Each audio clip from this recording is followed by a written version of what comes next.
Watch us bounce. From the MWI queens everyone knows, to the stars who came out from nowhere, to the ultimate champions. Now, MWI is expanding greater than ever. Turkey, EECA, Africa, Mongolia, and beyond. We're stretching the map wider.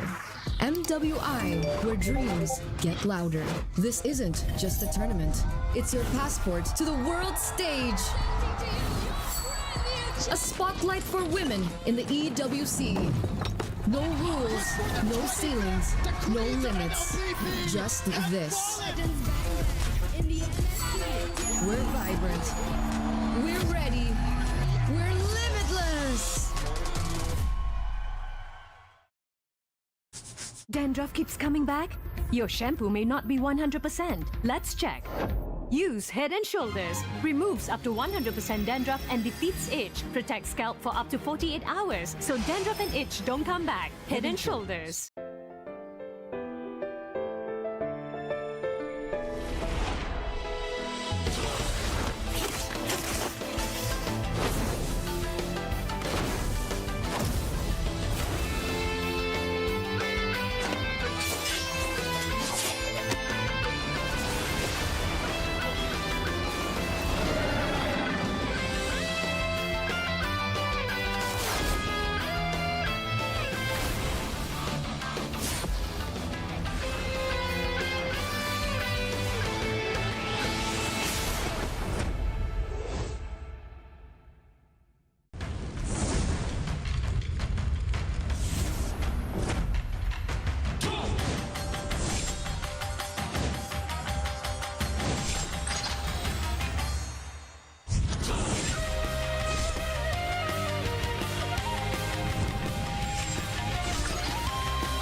相変わらずやかましい奴らだ。今度は背中合わせでいくわよ。よっしゃ、第7班ここに復活だってばよ。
ここは俺に任せてもらった。四代目他目を超える忍びはお前しかいないと俺はそう信じた。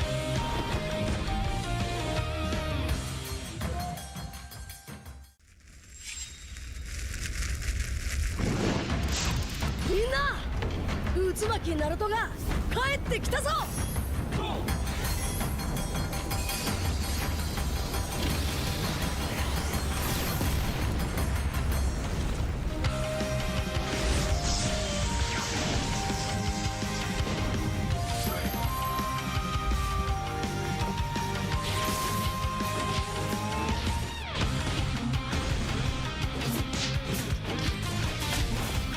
クラマ、力を貸してくれ。よ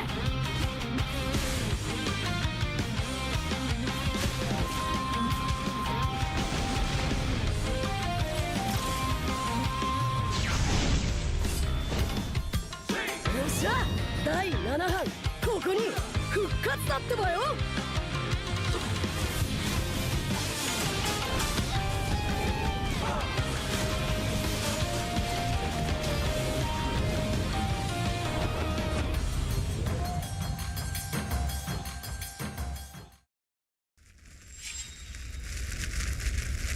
みんなを守るために私はもっと強くなる。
せてやるよ。シャリンガンの本当の力をな。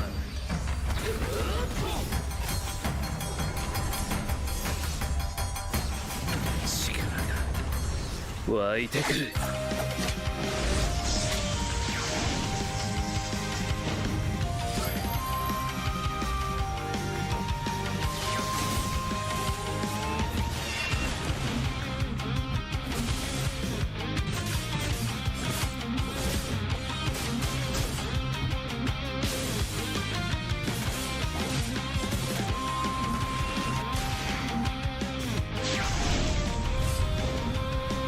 相変わらずやかましい奴らだ。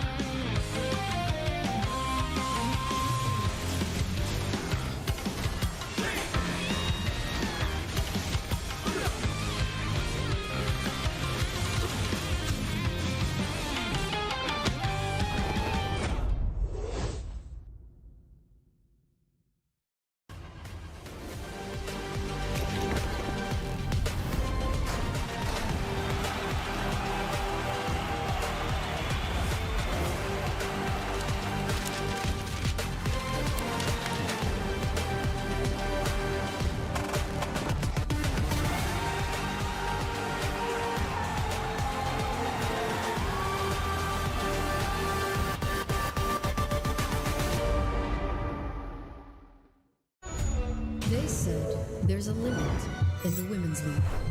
In MWI, we say limit? Watch us bounce. From the MWI queens everyone knows, to the stars who came out from nowhere, to the ultimate champions. Now, MWI is expanding greater than ever. Turkey, EECA, Africa, Mongolia, and beyond. Hello everyone here at Tampines Mall. Hi guys. And hello to everyone who's on stream and everyone who's watching around the world. Welcome to the MPL Singapore Season 9 season finale. Thank you. My name is Lawrence. I'll be your host for today in the lower bracket final. And what this means is that today, all of you guys will witness the fight between these two teams on my right and my left. So we are already neck deep into this tournament here at Tampines Mall, and the stakes have never been higher. The action kicked off with intense battles on day 2, featuring Evil, RSG, Flash, and Absolute Zero. And we've seen some thrilling upsets, dominant performances, and surprises throughout all 4 teams. And they have fought tooth and nail to avoid elimination and keep their championship alive. All right, so as we head into the most exciting day of the season, which is the grand finals, only one team will have the opportunity to win the title of the MPL Singapore Season 9 champions and to qualify for the Esports World Cup that will be held in Saudi Arabia, Riyadh. So may I just check with you guys, who do you guys think will win the MPL Season 9 championship? Why Flash? Okay, we'll see later, okay? We'll see later. All right, so we are coming to you live from Tampines Mall, for those of you guys watching on stream. And whether you are tuning in from home or whether you are around the area, there's still time to come on down to join the crowd here. The atmosphere here is amazing. There are still a lot of empty seats for you guys. And also the fans are hyped, I believe. Are you guys hyped? Are you guys hyped? No? Yes? No? Yes? Okay, lovely. Okay, so we've got a full day of high-stake matches, fun activities, and exclusive prizes for you guys to win. So let's take a quick look at the updated playoffs, shall we? By now, I'm sure every one of you guys can see that the picture is becoming very clear with RSG Singapore. With RSG Singapore taking the series 3-1 yesterday against Team Flash. Setting themselves up beautifully in the grand finals, while Absolute Zero beat Evil to secure their spot in the lower bracket finals. And these two teams are hanging on very thin threads in the lower bracket finals to fight for their dreams, while one team has to secure a spot in the upper bracket finals. So we'll see today who's going to walk home with the 3rd place and who's going to walk home with securing a spot to fight for the grand finals. All right, so let's thank our sponsors for today as well, because none of these would have been possible without the help of these incredible partners. Firstly, MPL Singapore, which is powered by Moonton and Pulse Nova Entertainment. Can we have a round of applause for them? And also, a big shout out to our partner in esports, Head and Shoulders, and a huge thank you to the Singapore Esports Association. And not forgetting, of course, this venue, owned by Capital Land, a venue partner of Tampines Mall, for helping making this amazing weekend possible. All right, so I think the draft is ready. The draft is ready and the stage is set, okay? Let's throw it over to our casters to see what they have and what you guys all can expect from today's matches. Over to you guys, casters. Ladies and gentlemen, welcome back to MPL RSG Season 9. We have got the final day that is dawning upon us. My name is Abstract. With me here, of course, is Jace. I think it is probably... I TP'd. Yes, from yesterday to today, Yeah. you from the online, the offline side to the online side. Definitely. I think this is also our first time casting together No. for Season 9. No? Day No? one? Day one? Day one? Ah. There was such a big gap in between to the point that I I can't miss ya. even remember. I miss ya. I miss ya. Yeah, you made me so uncomfortable yesterday, man. Crawling under the skin. Huh? Yeah, it's like like I really cannot take compliments very well, but of course I think we have to put a little bit of compliments to our hosts as well. And here are your schedule, ladies and gents. It is going to be Team Flash Singapore going up against Absolute Zero in the lower bracket finals. This is going to be a hype one because we're not expecting Team Flash Singapore to be down here. And then you've got RSG currently waiting at the grand finals throne for the winner of this particular match that we'll be watching later, Abstract. Yep. So, of course, I think that when it comes down to today's games, we gotta have to go through Flash lineup first.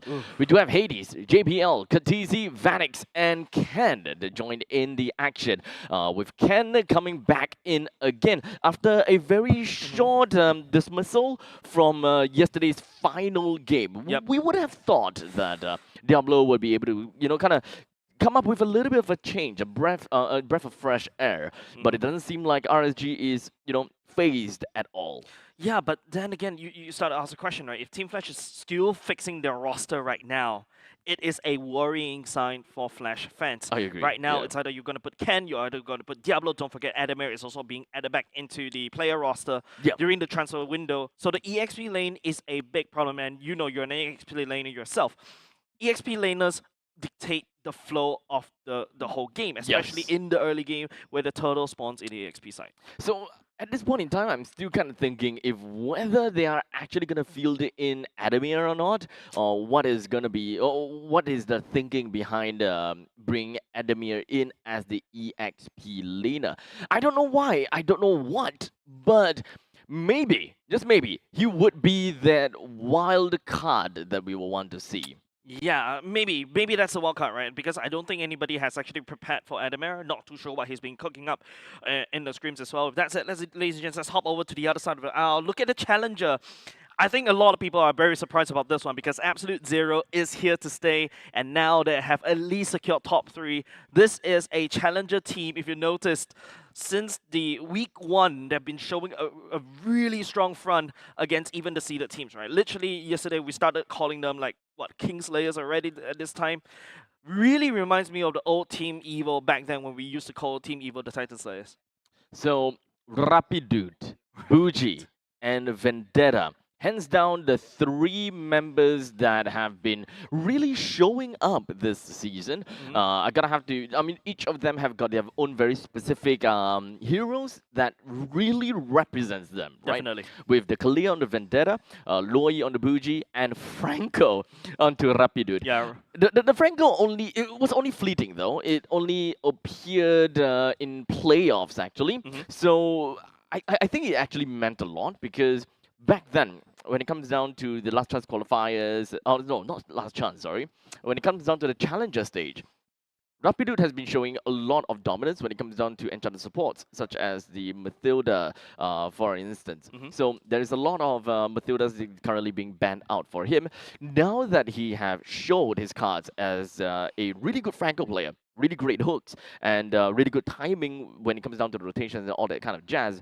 I believe that when it comes down to Team Flash, they have no choice but to respect every potential time where the Franco could come out, especially if the roam position is not picked by the end of the first phase. Yeah, but apart from, you talk about Rapidute, you talk about Vendetta, and also to a certain extent, I Bougie, think yeah. we also want to Bougie, right? We also want to also emphasize Salas. Salas as a gold laner, you don't want to give him the 1-1 because he's been showing a monster of a result on that 1-1. You can start to see teams also start to respect ban that 1-1 and also respect pick that 1-1 away from Salas. But of course, a lot of things. I don't think Team Flash is like prepared for Absolute Zero. I think based on how you want to prepare for the team, usually we prepare for based on the expected results. But right now we're entering unexpected results, and of course, don't forget, ladies and gents, tournament life is at stake here, Abstract. Yep, we start the day immediately with a best of 5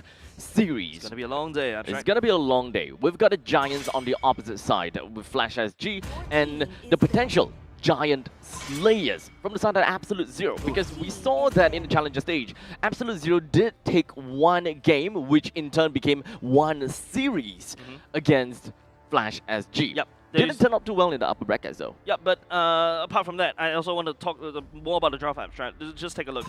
Zay's already respecting ban, the 1-1 away.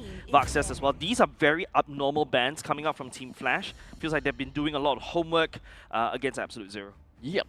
So with the Lucas 1-1 and the Boxer being taken away from Coach Z's side, well, for Absolute Zero, at this point in time, they're looking at the Phovias, the Harif, and very potentially a chip. I'm not too sure about the, I guess, JPL's ideas of how he will play a chip and if whether he's proficient with the chip. At this point in time, so far, we have been seeing a lot more.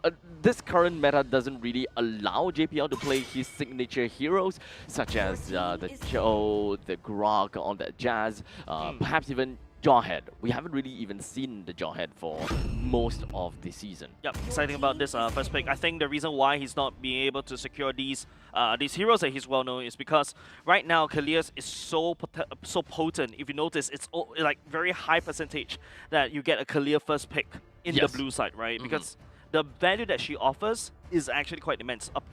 She's like a combination of a Jawhead, and at the same time, you can also heal the rest of your team. And it's a massive pick kind of composition that you can also convert into a clash dive composition because of her mobility. I think it offers a lot more as compared to a Cho.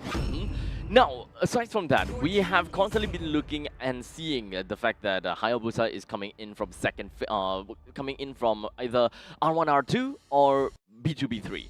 As such, we've got the Hayabusas being picked out right here from the side of AZ. They have also supplemented with a Badang. Team Flash, though, at this point in time, they're gonna have to really consider what are the current heroes that's available for them. Normally, you would want to go for a Jusin pickup as well as a Hayabusa. But because of the Hayabusa already taken away from AZ, there is a possibility that they would look at some other assassin heroes, such as a Ling or perhaps a Fanny, since none of these has been banned out. But I think that they will want to reserve these two heroes for the second phase. I personally feel that Ling is a better suit here for the side of Team Flash, because if you go for a Fanny, you already get countered by the Badang. The Hayabusa is there to also counter that as well. So Team Flash opt to secure Vanix, and also I believe that should be a Ken Hilda, but it could also go both ways, right? We've seen Bedenta on the clear EXP lane. That could also potentially happen. Yeah. So knowing Team Flash, I would like to believe is more likely a Hilda on the XP. Yeah, seems like that. Yeah, Kalia on the roam at this point. So the final pick for AZ, they have decided to double down onto the Farsa, in which case they will be playing more on a death ball kind of situation. They have the Badang likely as an EXP or a roam, actually really depends on them, and then supplement that with a Farsa that can really rain from the above. Yeah, it should be a Badang roam, in my opinion, coming up from Absolute Zero. But mind you, these are very strong picks from the red side, because that's the power of the red side, right? Being able to respond to how Team Flash wants to pick, and especially right now, your first pick has always been a Kalia, especially when you're running out ban slots, right? If you ban away the Kalia, you're basically opening up yourself to, for example, a Loi, a Phobias, which is things that you don't really want to give to the enemy team. So yeah, I feel like Team Flash is definitely suffering just a little bit in the blue side. So I'm looking forward to the next game, whether they can actually get the red side. That's where they really shine. Now, I really like what AZ is drafting out for themselves, because they actually left the rover to be on the second phase of the picking phase. So this is actually pretty important for AZ and kind of scary for Team Flash. So they have no choice. They have to ban out the Franco. They have absolutely no choice. But on the flip side, banning out the Franco may actually work out for Team Flash, because they might very potentially be looking out for a Ling pick. And if you have a Franco on the opposite side, you kind of have a little bit of a problem dealing with that. Yeah, it feels like a respect ban as well, Abstract. So I think it serves both of this, both ways. You want to respect ban that Franco away, opens up for that Ling, potential Ling. There you go. Joy taken away from the side of Absolute Zero. You've seen Hades very strong and that Joy, especially when you face up against a Farsa, you have the potential chase, you can dive her and when she goes in the feather airstrike, so it's a wise ban. So now we're anticipating a Ling coming out from Team Flash. So Absolute Zero, what is their pick? How are they going to counteract against this Ling? Very likely they will want to play in the early stages of the game. I would normally say perhaps a Bruno will be great in the gold lane, but perhaps not, because I think that they will want to pick up one of these meta picks, with Granger currently still available onto the board. Since 1-1 is no longer available, I think that Granger is probably going to be the next best pick. Maybe you can also go for an EXP laner here from the side of Absolute Zero. Don't really need to show your hands in terms of the gold laner first. But yeah, Granger is going to get taken away by the side of Team Flash. Now the gold lane pool is really quite limited. There's still the Irithel, or you can go for the Bruno. Bruno, in my opinion, actually really strong as a lane bully, especially when you're going up against a Moskov.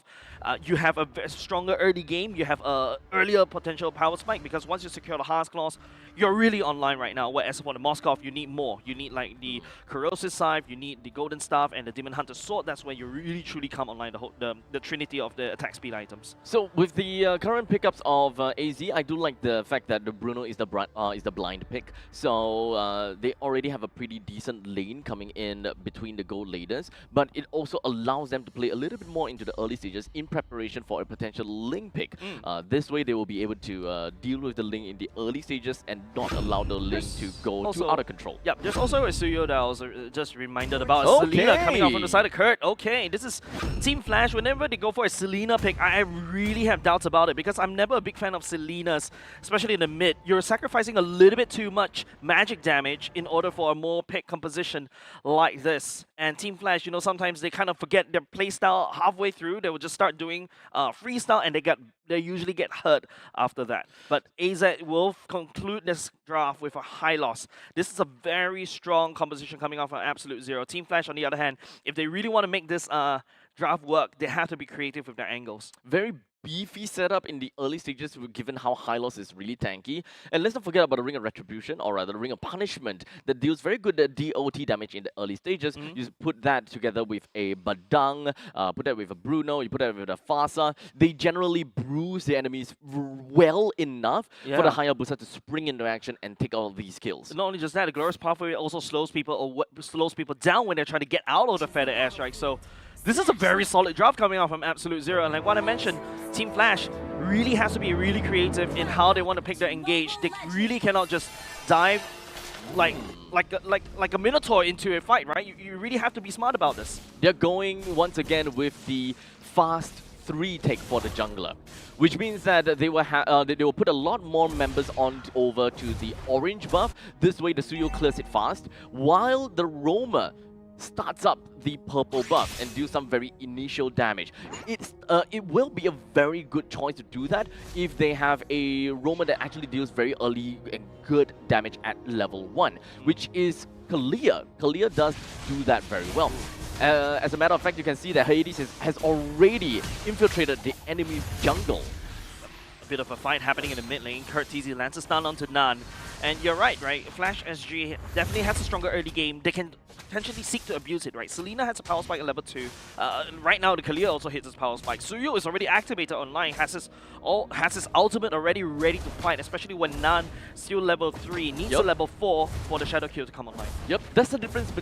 That's the disparity between Fast 3 and a standard jungle rotation, right? So this way, unfortunately though, I would say that Flash did not really manage to make full use of the Fast 3 because they didn't really manage to do any damage or didn't manage to get themselves any form of kills. Yeah. Even if it comes down to pushing Salas back home, that didn't happen. Yeah, it's pretty hard, right? Because Farsight is so mobile, but hold on a second, Hades.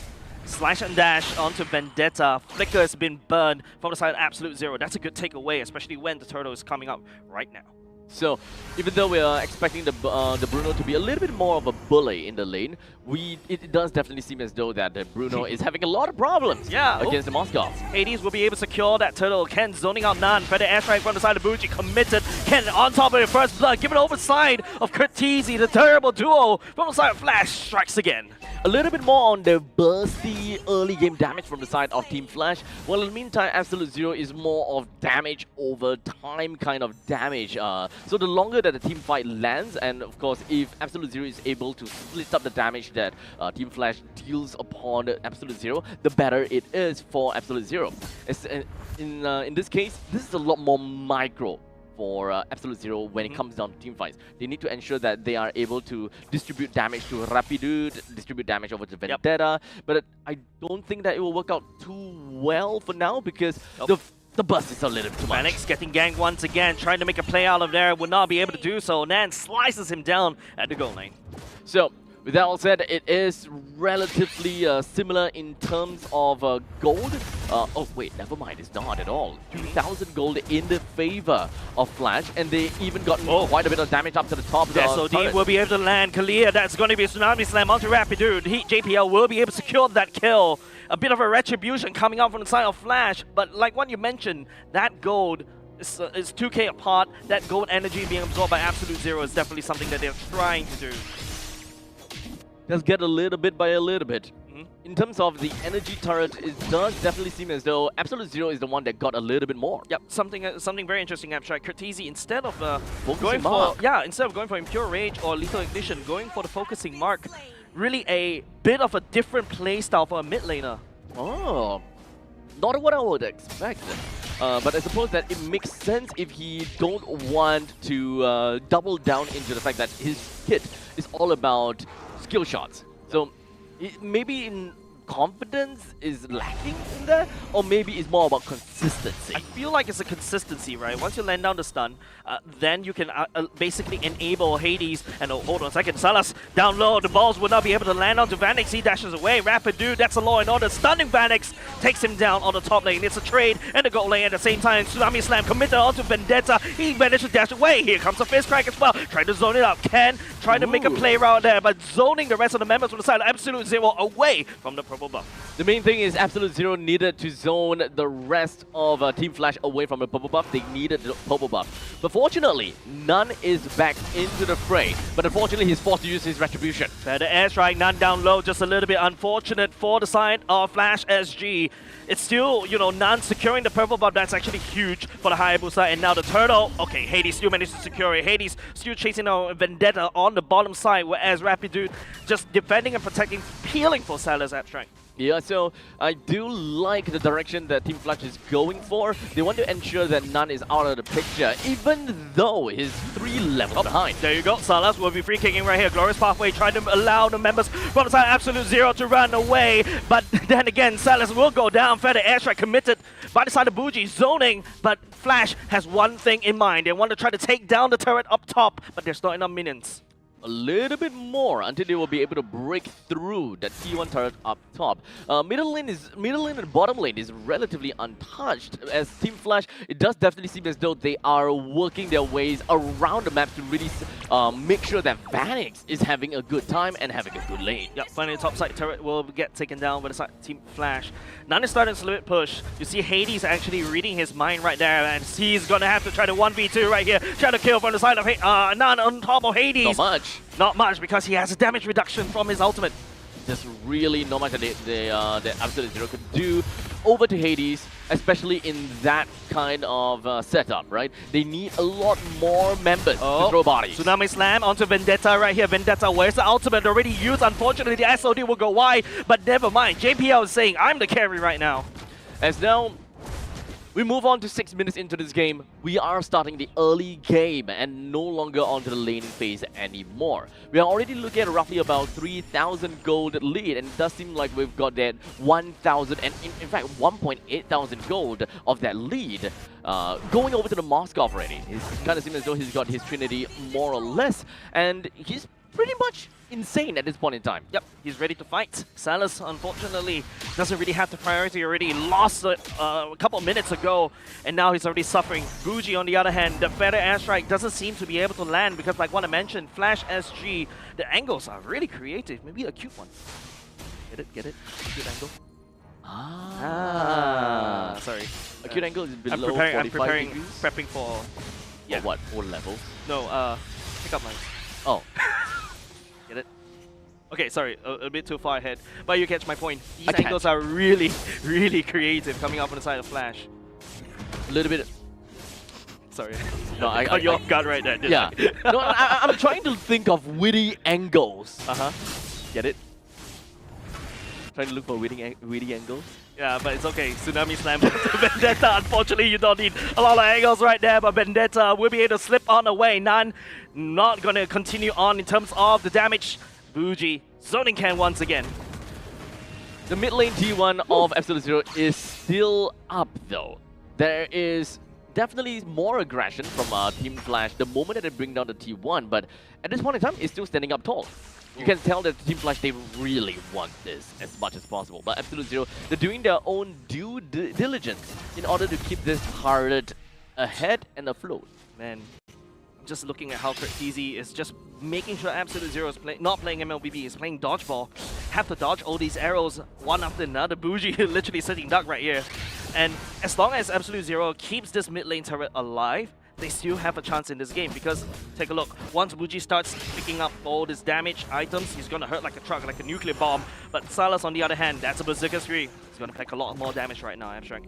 Yeah, so there is a good and there is the bad. The good thing is that they keep the T1 turret alive. The bad thing is they're splitting resources. Yep, they're trying to force Flash right to the dive, and JPL will dove right in. Then again, Rapid Dude was the target, forced the burn, the revitalize. SOD did come, no, it's not the SOD, but the Hades range damage will be able to land. But like I said, I'm not too sure what Flash is trying to do right here. They're trying to force a dive, and here you go. That's also going to be the shadow kill. None! Getting stunned, right can, and get taken down by Flash. As you can see, at this point in time, the more that Absolute Zero tries to garrison the T1 in the middle lane, the more they will start to lose from the side lanes, especially since Vanix is such a mobile marksman. He's just getting farmed from all across the board. Mark my words, Salas will be 9k in gold, and Vanix will be, what 12k? He's been farming. But again, you ask and you shall receive, right? Look at that. Moscow, 7.5k.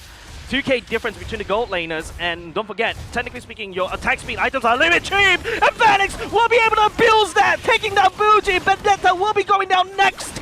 They will be able to try to crack open the mid after a tedious siege in the mid lane.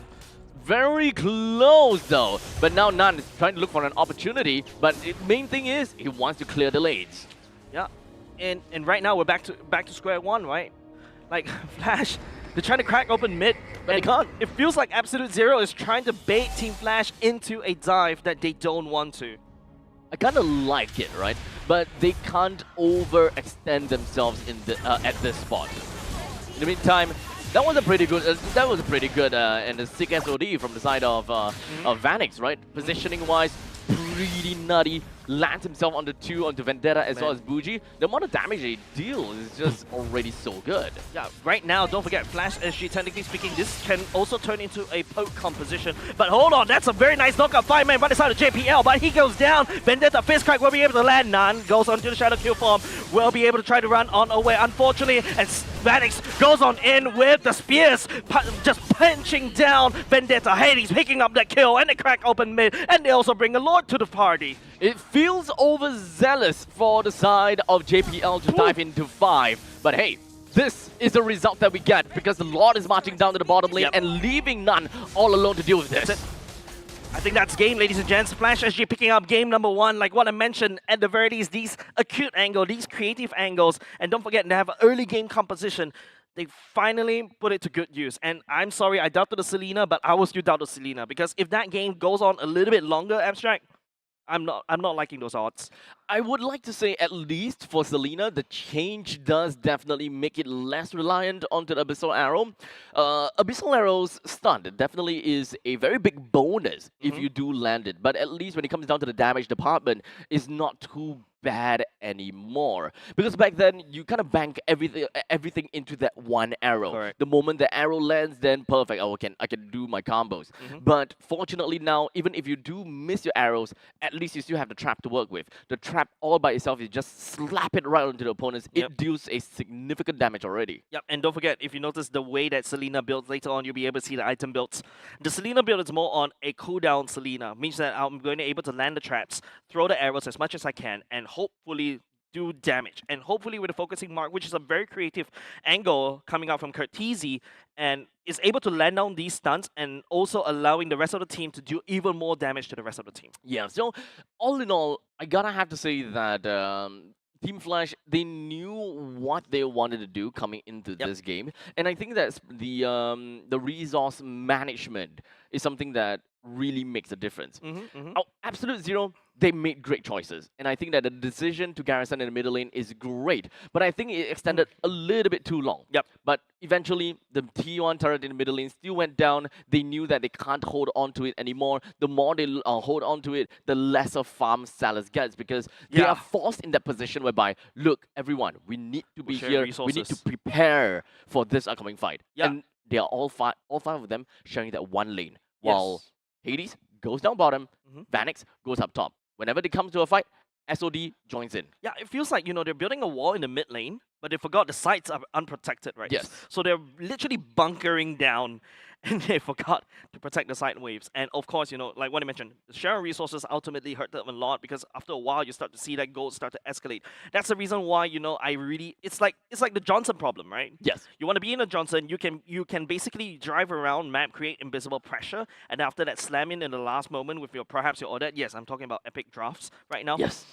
But you are losing EXP So riding much. in that car. So much EXP. Yes, don't do that. Is constant. Okay, so you go on the car once, I think that's fine. You go on the car twice, it starts to ramp up. 3, 4, 5, you will realize that Your mid laner has like 2 levels ahead. Yeah. So don't take the car. The It Johnson adds car is a lie. the Johnson car is technically speaking a bait. Yeah. Right? It's a great combo.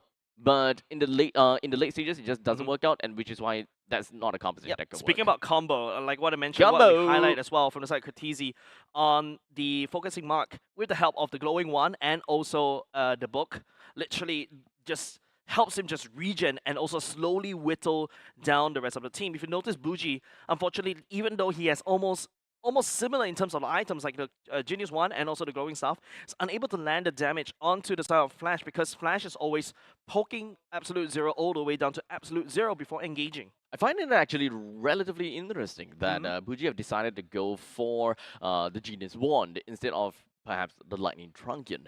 With the Lightning Truncheon, it really helps the team out to play in a teamfight scenario, which is probably what AZ wants to do. With the High Loss plus the Badang plus the Fasa, these trio, as long as they have gotten the EXP lane covered, that pressure is negated, these three can walk around scot-free, and they can definitely do quite a number over to the side of Team Flash, given the fact that it is a Kalia as well as a Hilda in the front lines. A Kalia requires some significant fighting potential in order to regain HP for herself and the team. But if you burst things down, especially for the side of Bougie, I don't think that JPL will be able to see the light of day. Yeah, Kalia is so susceptible to CCs, right? We're looking at a single target stun from Rapitude. We're also looking perhaps a long duration stun coming out from Badang. But like what I mentioned, Salas wasn't able to, even by the time he secures a Berserker's Fury, the game's slightly already over, right? They lost a little bit too much real estate all across the side lanes, and that's the downfall, right? They are hunkering down the mid lane for a little bit way too long, and hopefully, in the next game when they take a look back at this game number 1, I think they just really need to spread out just a little bit more. Like, play how they use to play, because I don't believe this is how Absolute Zero plays. Yeah. Absolute Zero is a lot more, maybe aggressive is not the right word, but I think that they are a team that knows their timing very well, but they play around their comfort very well. So unfortunately, I think that when they do not get the Kalia, for example, I think that they lost out quite a lot of that pick-off potential most of the time.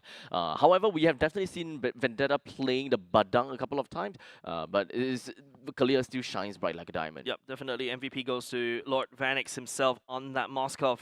Once he secures the trinity of attack speed items, the corrosive side, the golden staff, and also a Demon Hunter sword, I think it's GG for the side of Absolute Zero. And we also mentioned about how they were sieging up in the mid lane as well. Abstract, maybe just a crazy idea number 1. Okay, crazy idea number 1. I need a counter right here. Crazy idea number 1. Minsitar roam. Fulfills the same thing as what a Franco does. Okay. Or even a Ruby roam. You hook everybody right underneath into the turret. Catch. Because if you want to play Siege, this is how you want to play it. You want to pull somebody into the turret. Well, there's also a clear to try to pull you out of the turret as well. Right. So I think that's a really good point, because as a siege comp, we kind of forgot about that as a sub win con. With a Fasa, it creates a zone. It allows the Bruno to be able to effectively take the turrets down. But we actually have not seen that two combo working together. So it's as though they didn't really quite explore that option to really make full use of their composition. Great that you mentioned that as well, actually. Absolute Zero, in fact, that was more of a Unga Booga comp. I'm just going to take it. It is a Unga Booga. Yeah, we press Death ultimate, ball we win. Drops everything. Yeah, but you can start to see how they're not really there to basically step forward, because, like what you mentioned, maybe the timings are not right. Nan hasn't secured his items yet. Salas hasn't secured his items yet. They don't want to engage. Maybe that's the reason why they're a little bit reluctant, and because when they play a defensive clash composition like this, you're going to get outpoked, especially from the side of Team Flash when they go for a poke or a pick comp. Right. So at least with a clear on the JPL, you can very easily pluck someone out of that death ball. And especially since they don't have a lot of real estate to play around with, that's why they are all just kind of like hovering around the T1 turrets. We did, of course, see that in the end, JPL did exactly what we were mentioning, but it is only with a caveat, and that is because they have a Lord down at the bottom lane. Whatever that his sacrifice is, jumping into 5 people, forcing a fight, it will be worth it in the end of the day. Even though he lost his life, someone else lost his life, I cannot remember. But it doesn't really matter, because they have already, the two front lines eliminated the two front lines. It's just the back lines versus the back lines. And that just happens to be where the economy is at. Yeah, I'm sure. You know what I'm afraid most? You're afraid of public speaking. Okay. But the second thing I'm afraid of is when Team Flash decides to just go ham at you, even though they know they're going to lose a team fight. Okay. Because when they do that, it's either Hades is pushing the other side. You have Winions on their side, and they have a Lord, and that's actually terrifying. That's literally part of another Team Flash's MO as well. That terrifies you? Yeah. Are those the only few things that terrifies you? Cockroaches. Okay, that's great. So that's the top 3. Yes. So perfect. Like the fact that Team Flash made it into that, like if Team Flash bum rushes you when they're like super damaged, and they still commit to those weird team fights, yeah, that's part of the phobias, especially if you're trying to fight against Team Flash. Thank God my feet isn't in their list. Yes, actually it is. I'm not looking down. I am not looking down, Abstract. Hey, look. I'm dressed professionally today. Yeah. Yeah. I did not get them MO. I got my button up today, you know. I got my buttons here. Yes. You want some donations, actually? I do have a couple, you know. Nah. You see, I already donated like 2 over here. Oh no. Yeah. Over here, The suit has seen wars. A lot of war. This is since season 1, brother. Wow. Yeah. That's how many years? 4. 4.5. 0.5. Yeah, wow. Yeah. Look at this. Watch. You can't button it up anymore. Congratulations. Are you breathing well, my good sir? The fact I can still laugh. But apart from that, all right, I know we've been digressing just a little bit. We're waiting for game number 2, and we've already pointed out, you know, it's really sad to see when teams actually don't play to their comps, right? Yes. I feel like Absolute Zero did not play to the comp, but Team Flash this time, I'm so grateful to see that. You remember what I mentioned whenever I see Team Flash goes for a pick comp, I get scared because sometimes they can mis-execute a pick comp, and after that they go in like a clash comp. Even yeah. and it's a little bit Kind wonky of sometimes. plays into the opponent's win condition as well. Yeah. Yeah. I get that. Now, in this composition though, I Mhm. would definitely say that yes, they do have the pick composition that works out for them. They have the Kalia plus the Suryo. Mhm. But this is also actually the Selena as well. So it's not too bad now that I think about it. Because we are talking about skill shots, and we are constantly talking about, oh, you know, Selena, tough to land, da da da da da da Nope. da. But realistically speaking, Mhm. Kalia's ultimate Tsunami Slam is not that difficult to pilot. You can. It is very easy. It is very It is easy. Jace proof. It's that easy. It's Jace proof. Yes. So you I Selena suck can at the game. Selena can always preemptively throw whatever arrows that she wants, Mhm. even if it's slightly off the tangent. We do have got a Kalia that will come in to help her out. Yep. Which is probably why this will still work out very well, right? If we are putting a Kalia, if we put instead of Kalia, we put a Cho. That's a no-no. If we put a Jawhead instead of Kalia, that is also a no-no. Kalia is probably one of the only pick-off hero that can decide exactly where you want your opponents to Mhm. be. Because what we would have expected from a Kalia's ultimate is that when you pull, you indicate a direction, it's straight direction backwards. But no, you can circle around. Yeah, so like if I want to bring him on a journey to the what's a plane flight on a private jet flight, you just use a Kalia Tsunami Slam and just like Yeah. helicopter Yeah. around. And speaking of helicopters, Uh-huh. we're digressing a bit. Actually, this is not really much of information. I learned something. I learned something before. Uh-huh. So I saw that there's this video. Uh-huh. Not like you guys are going to go into a helicopter or a plane or anything, but Uh-huh. the plane is spiraling because of like I think the wind or something. Spiraling, That's a spiraling, Dutch roll. spiraling. You're talking to the aviation engineer right here. Oh, okay, perfect. So you know. Yes. So I saw that. Okay, maybe you will be able to understand. Maybe you will be able to say if whether it's true or not. Okay. Right? In order to get the plane back in motion and like straight instead of spinning, Uh-huh. they literally put their hand onto the board Yes. and push. Yes. Why? Because you need to build speed. You need to build speed in order to create lift. That's why you need to nose dive. You need to dive and then pull up at the last minute. No, like literally, they don't have their hands onto the On the board? like they literally have on it on the Oh, board. you mean the pilot or the both of the pilot, or and the the passenger. passengers? Like no, it's not like a plane, like a Airbus. You or know, you're anything. actually treading into a conspiracy theory right there, right? Really? Yeah, Oh, that's a conspiracy theory. Actually, basically, when you go into that, it's very hard to save. The only best way to save yourself is to build out speed by going nose down. That's your only hope. While everybody brace for impact. I didn't know you're an aviation engineer. I only know that you are the Excel sheet guy Where do you think I learn all this Excel sheet, guy? from aviation. Yeah, Oh, I'm an engineer. I engineer. And yesterday, esophagus, really?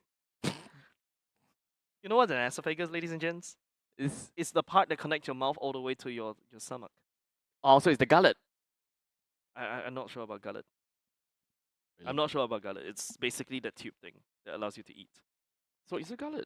Why is there two names? Yeah, trust the engineer about biology as well. The passage by which food passes from the mouth to the stomach, which is semicolon the esophagus.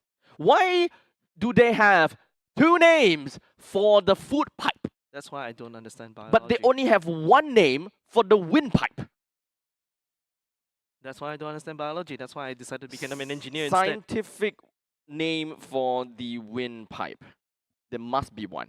There must be one. Oh, there actually is. There actually is one. There is. The trachea. Yeah, I mean, my brother is the doctor, so you can ask him. I can see who your parents love the most now. Yes, No wonder he's in Malaysia and you're in Singapore. I'm here. I'm definitely not the preferred son. I mean, after my you know, whenever you know, I think the prod knows, right? I always joke about how my mom. I always joke about my mom dropping me on the floor when I was a kid. That's why I'm dumb. Have your mom ever told you that you were picked up from a rubbish bin? Yes. Okay. I think that is every Singaporean son. Hey, That is I'm almost Malaysian. every Singaporean son. I'm You know? Malaysian. We share the same culture. We share the same culture. Yeah, we share the same do, culture. we do. Every Asian son. Yeah. Yeah. Now we're just gonna have to ask the Indonesians and the Filipinos. Yes. But I think that the We Filipinos can ask will- Jedi.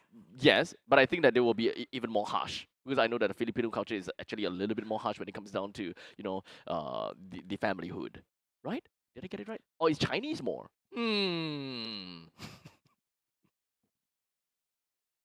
I like the fact that he's actually going to chat GPT right that. No, actually no, you wait, you're gonna are you serious you're gonna call Deadeye? Hey, bro, draft is up.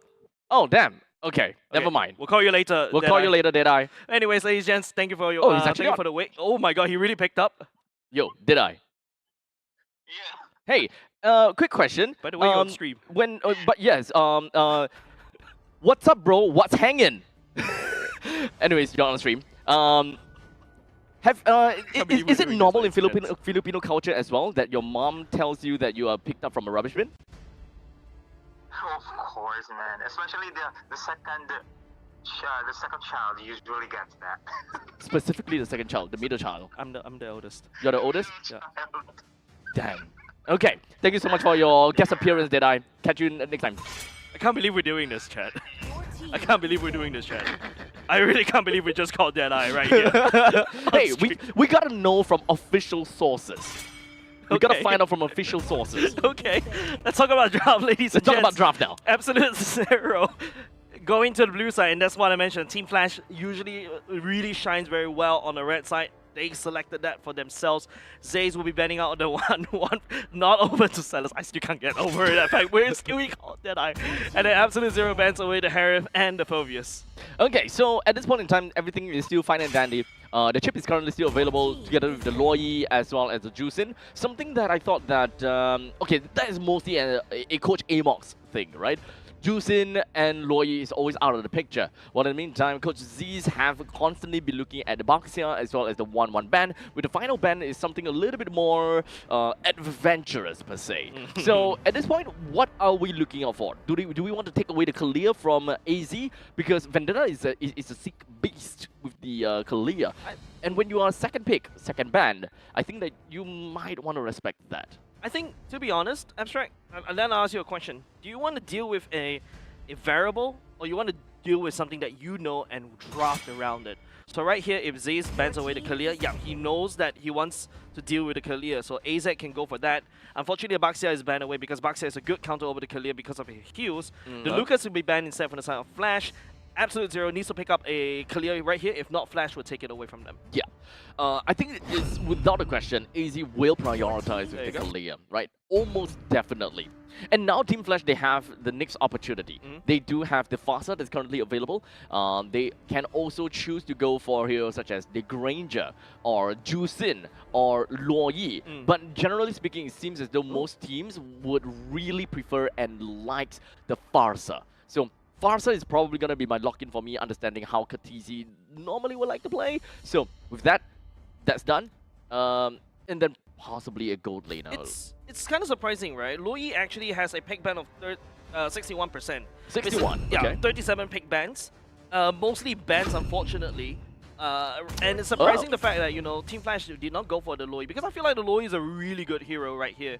Especially when you're dealing with a Kalia that's really divey. And Loi is anti-dive. And adds on to CC, gets that shield going, and it really messes up the combo of Kalia. So I'm very surprised that Team Flash did not pick up here. They're going to go for the Badang and the Granger instead. I think that, oh crap, Matilda is actually open as well. Yep. So that might be the combo that we're Yep. looking for. Yep, that's the Definitely. combo coming in from AZ. So, I think Team Flash made a good choice about not going for the mage at this point, because if they were to go for a Fasa just right out the bat because they wanted to play towards the win condition, then they would not be able to prepare themselves for this Matilda Alpha pick. So leaving that up to the very potential divey, actually not potential, this is dive comp. So as you said, Luoyi may actually be a very good pick here, just by leaving it to the third pick, whereby the third pick will always be the counter pick. While in the meantime, R1 or R2, generally just blind picks. Thinking, oh man, Baxia get taken away. This is the perfect time Do we the pull out the Jusin, okay. Baxia. Jusin will be selected instead. Technically speaking, yes, Jusin is also good against dive heroes, right? Instead of you going to them, they come to you, Then you you- shower them with love. And let's not forget, you also do have the Crimson Beacon. Yeah, then just teleport backwards. Yep, so Yeah. it's pretty safe picks coming out from side Team Flash as well. But of course, Absolute Zero, this is a very crazy, sustainable kind of composition, right? You got Kalia, you got the Mathilda, and also to a certain extent Alpha. Your anti-regen right here from the side of Flash is there. And the longer these fights go from the side of Absolute Zero, it's gonna get even crazier. They're gonna regen out of control. So Team Flash needs to deal with it. The only thing that you can deal with is the Baxia. Unfortunately, they ban out unless you start building your Sea Halberds, your Dom Eyes, to the certain extent your glowing ones. Everybody needs anti-heal right here. So at this point, AZ, they're looking out for two things. They're looking for a mage and they're looking for the gold laner. Both of which gonna have to be relatively self-sufficient if they really want to. We know that Mathilda, Alpha, and Kalia, the three of them are going to be the roaming trio. Yeah. The gold laner and the gold laner. Oh wait, sorry, Kalia is actually EXP. So if they are able to get a winning lane for themselves, that would be good. So AZ would most likely will want to prioritize banning heroes in the EXP lanes, heroes such as let's see, Glue is one, yes. Is banned already? Phoveus Is banned, so that's okay. If they really want to double down, they can go for a CC ban as well. Gatot as well, I think. I think that Gatot is a very good pick coming in from Team Flash. However, I don't think that they are going to specifically go for a ban. They will much rather, you know what? Let's give it to you. It's okay. Because AZ, they don't play around zoning. They have a lot of mobility. So even if the AOG is coming, they should be able to deal with that, especially since they have an alpha. Yeah, I feel like really, I think Absolute Zero is going on the tangent, like what you mentioned, start to lock down more EXP laners, right? Apart from the glue, I think Hylos should be going there as well. It's something that can also place. And unless, you know, Team Flash can pull out Terizla, but I feel like right now you really Terizla's out now. Terizla is out. No, as in out, as in, I don't think that he fits in this meta. Yeah, but that's something that can place, right? So I think that's potentially something that can wombo combo and try to lock people down. It also works well with the Badang as well. Badang wall, then you land down the penalty zone, swipe, and then you win, right? In terms of team fight, I think that is a very good idea. Yeah. However, I think that what Team Flash wants for themselves is that they want a winning lane in the EXP. Correct. Technically speaking, if they want to put a Badang over to fight a Kalia, I don't think that is out of the question. I think that the both of them would just keep brawling out against one another, and essentially a wet noodle fight. I can't exactly remember exactly who has got the lane priority on top of all of that, but I would like to believe that it is Kalia, because we don't see Kalia XP all that much in MPL SG. So most of the times that we are able to extract any form of data is through Vendetta. Okay, so we need to be able to deal with the Kalia region. We also need to be able to try to burst Kalia down. I don't know why. One of the hero that came into my mind was a Benedetta. You need something like an assassin. Yeah, but is that Ken's hero though? Yes. Wait. No, that's not Ken's hero. But I think that they need more tougher front lines. Okay, there you go. Tougher front line. Hilda does fit that bill. Also has a regen to try to match. Does have a lot of nutty early game damage as well. Does well with Kalia as well. And also, so that fits the bill. So that fits the bill. That I agree with the Hilda. It's a really good choice coming up from Coach Z's. And now Absolute Zero gonna secure their mid laner and also the gold laner. If you notice, the Farsa, the Moscow is banned away. There's still the Harith, unfortunately that's banned away. The Kimi going to the mid lane as well. Another prior pick as well. Absolute Zero has been getting away with all these mega prior picks, like S++ tier picks, from Game 1 and Game 2, and Bendet and Carry to secure the draft as well, to deal with the Badang, to deal with the Hilda, which is also a very good choice, but you're going to get lane bullied in the early game. This is ultimate shred coming in from AZ. They don't care about anything. They will take whatever kills that they can off of the front lines. So Vendetta only have one job. The moment he sees someone, it doesn't matter if it's the front lines, it doesn't matter if it's the back lines, it doesn't matter who it is. Grab and go.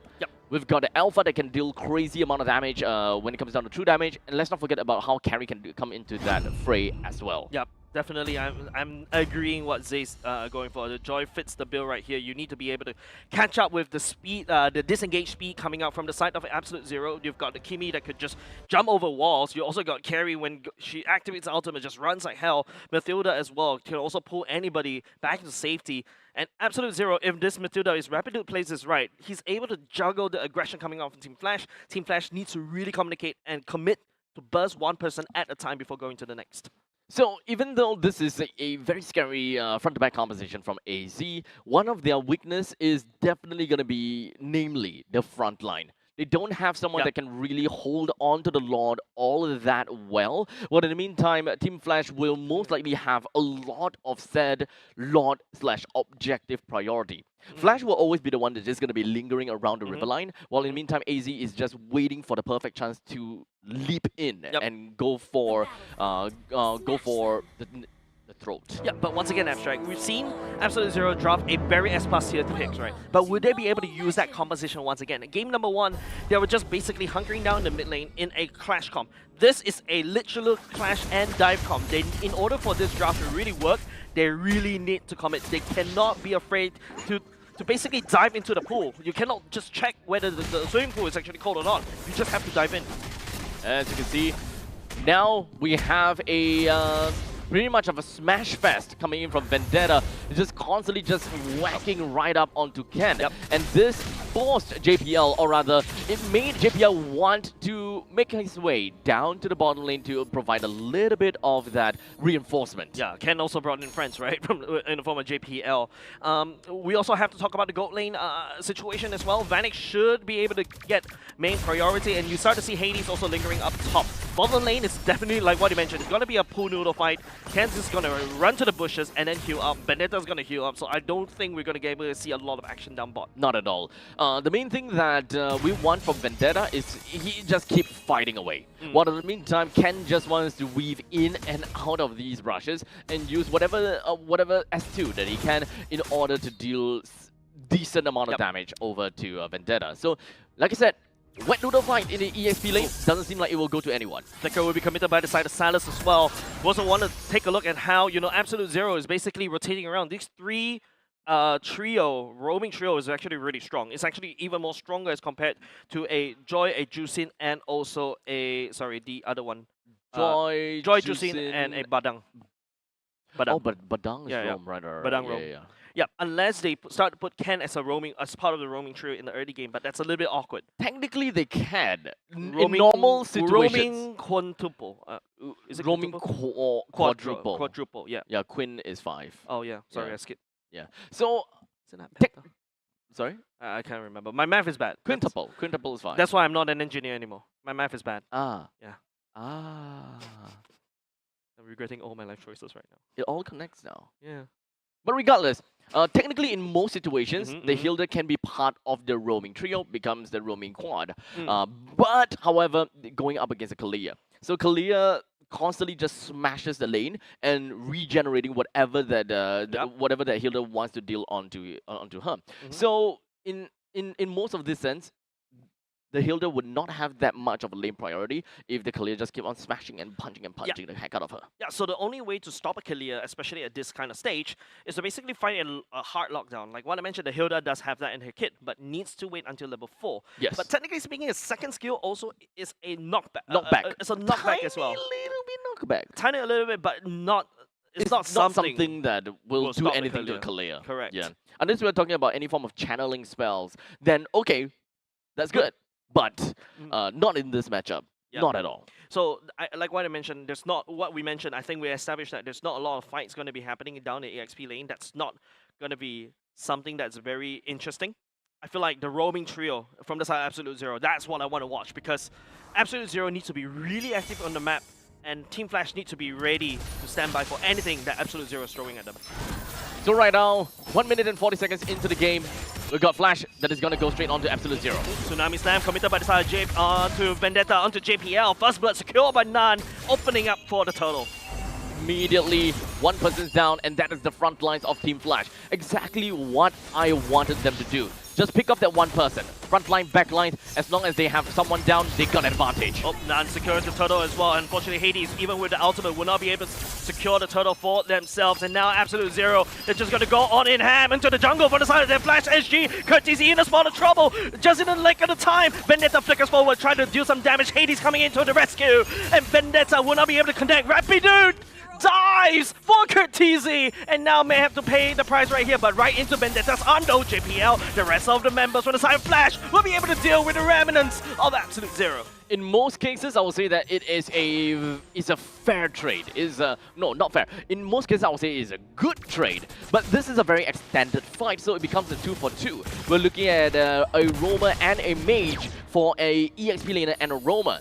So technically speaking, Absolute Zero, they have got way more advantage into this fight. Yeah, definitely, right? Nan is level 6. Hades, on the other hand, is still a little bit focusing on trying to create opportunities around the side lanes, right? Flash SG wants to win the side lanes, but Absolute Zero, that Hail Mary play right there is actually benefiting them.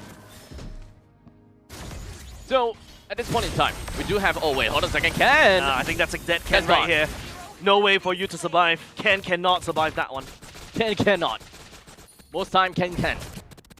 But Ken can't. Here. This time. I'm sure you're making me very confused right now. That's why you're no longer an engineer. Yeah, Confusion should be your forte. I'm confused. You broke my mind, abstract from that particular one. But if you notice, Hades is actually facing a lot of trouble on that joy pick. Yes, it makes sense on paper, but execution-wise, Absolute Zero is basically constantly hammering onto Flash. They're not allowing Flash to take a break.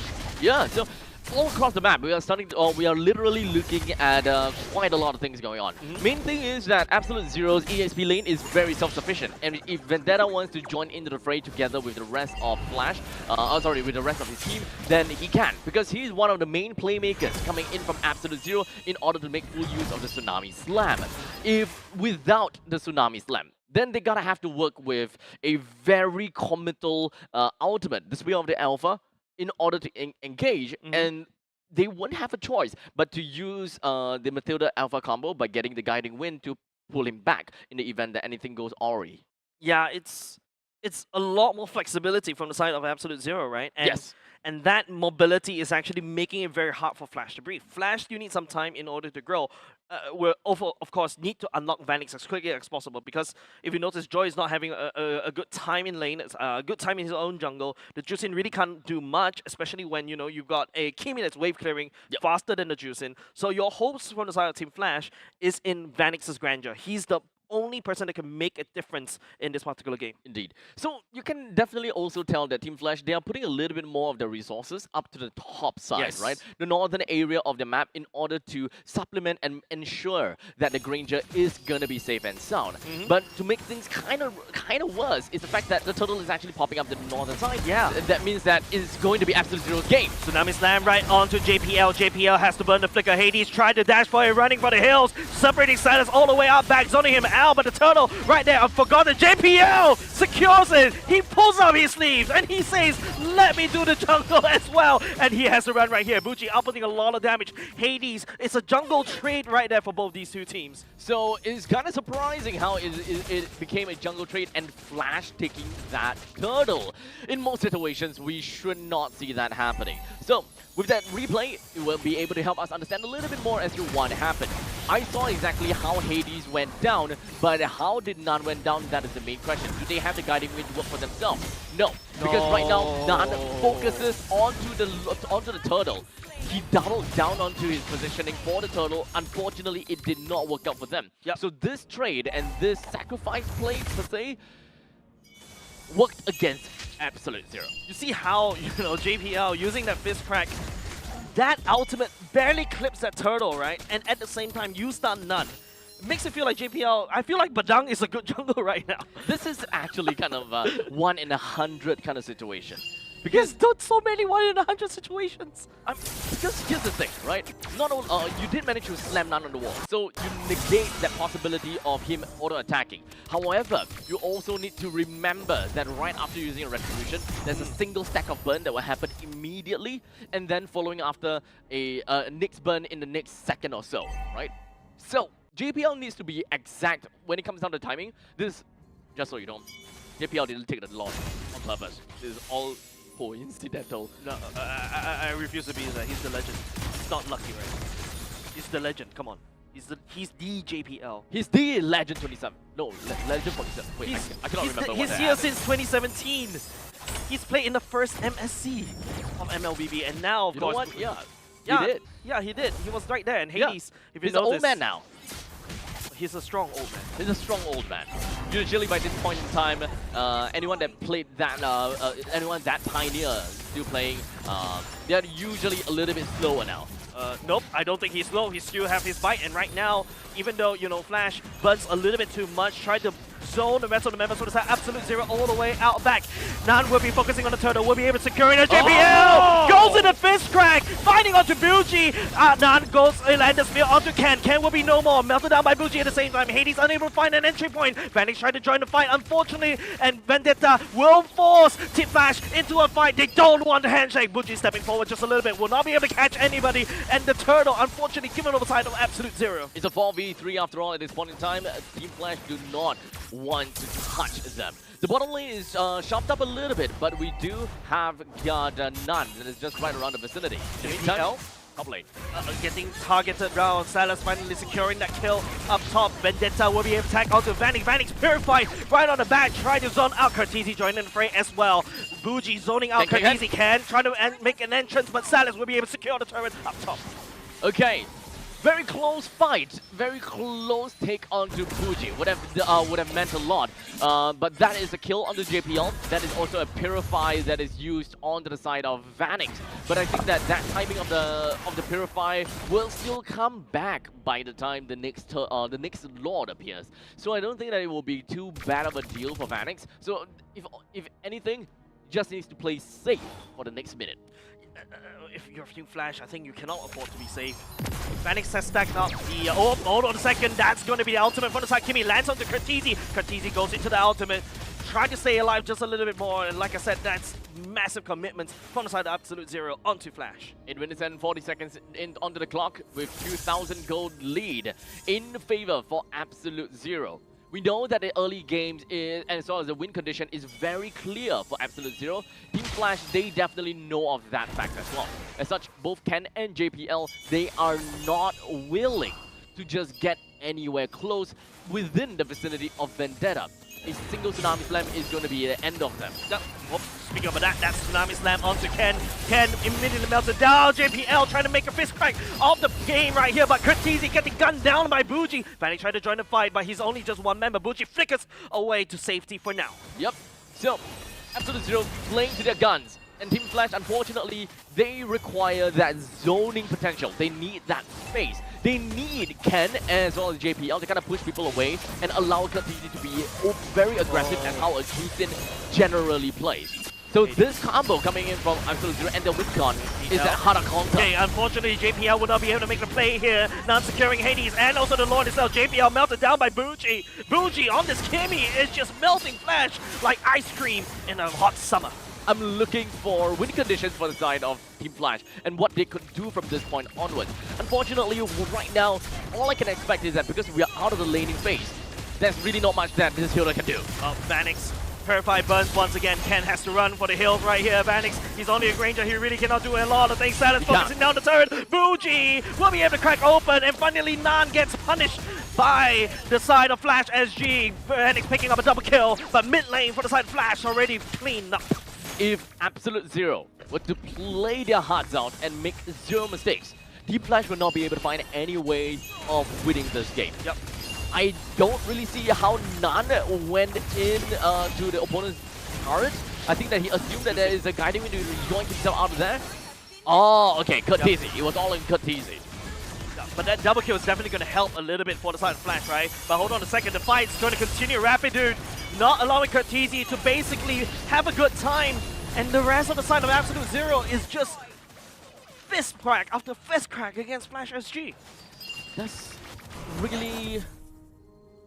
I'm really trying to look out for a way for Team Flash to play because this is a very pokey composition.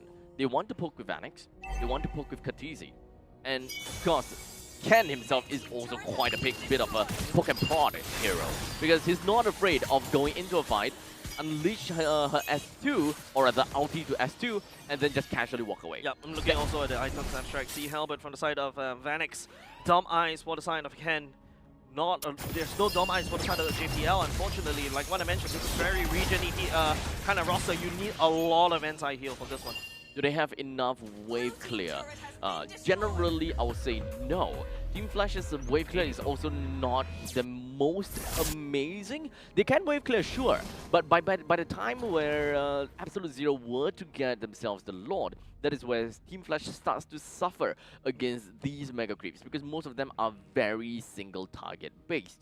We look at the Hilda, we look at Vanix, we look at okay, that's pretty much the two that are single target. But they are also one of the few people that deals with both damage. Another Tsunami Slam. We land on the Hades. Hades trying to get out of the way right here. But Bougie landing down the damage from the side. Vanix trying to gun it down. Curtizi getting taken down right by Rapidude, and JPL trying to make a play right here. Will not be able to find it. Bougie just reaping hits from the side of Flash, harvesting them one after another. That will be the free Lord, which will be coming up in 10 seconds in. JPL and Curtizi would not join into the fray fast enough, but at least they will be able to join in to defend their base. But as I have mentioned before, it is all about wave clear. The defensive side of Team Flash is just not all that awesome. If I have to rate it from 1 to 5, I would name this 2. Abstract. We just take a look at the instant replay once again. No answer. The Silence 3 hitting all the way up back. And by this time, as a carry, you're just shredding, right? And don't forget, Buji's already started to do a lot of damage. Talking about Sky Piercer stacks, Buji's definitely got a lot, and now we're gonna just jump right back into another fight. Vanix still alive right there, but Buji tried to gun him down. Curtizi tried to peel for him, and Silence make a spawn. Silence trying to make a crazy play right here. Still reaps down Curtizi at the same time. Absolute Zero. Hades coming on the flank right here. Will be responded by Nan. Hades getting knocked up sky high, and Nan screaming his head. It's just Vanix trying left to defend the base. Defending against the odds. You got 5 men from the side of Absolute Zero and the Lord. And now they're trying to look for the end. Trying to deal a 1 game of blow against Flash SG. Team Flash knows that it's more or less over, with Hades trying to clear whatever wave that he could in the middle lane in the hopes that his sacrifice will be able to do much. But Absolute Zero with a very clear, concise win condition, and that is to just melt down one person at a time. They know that they go from target to target, and that's the end of the game, especially against such a poke and prod team. Yeah, Absolute Zero, like what I mentioned, that was a very crazy roster that that Absolute Zero was able to secure itself, right? Kalia, Mathilda, Alpha, these are death ball composition. You add a Kimi right there, there's a lot of S++ tiers. Yes, we doubted the fact that whether they can execute this kind of composition. They kind of misplayed game number 1, but they're coming to game 2 and they're saying that, hey, we have hands. This is a lot hair. more of... For Head and Shoulders. Wipeout. They did a wipeout as well by Head and Shoulders. Yeah. Yeah. You see how I snuck in the segue? Yes, partners in esports, we've got Head and Shoulders, so make sure you guys take a look if you want 100% dandruff-free hair. So, easy composition, right? Yep. Easy composition. That's what we are looking for from the side of Absolute Zero. They want it because they know how to play this game. They know how to play this composition. And it just so happens that this pick-off strat is also the bane of Team Flash's composition. Because if you think about it, what is the best way for Team Flash to win in a team fight? You don't expect them to all just jump into a fight. No, that's not the way. Because they don't really realistically have a lot of a very strong initiator. The only one that they have is going to be JPL. And we've seen it a couple of times. Go in, face break, face crack. What does it do? Absolutely nothing. That is mostly comes down to general crowd control. It's not about the damage.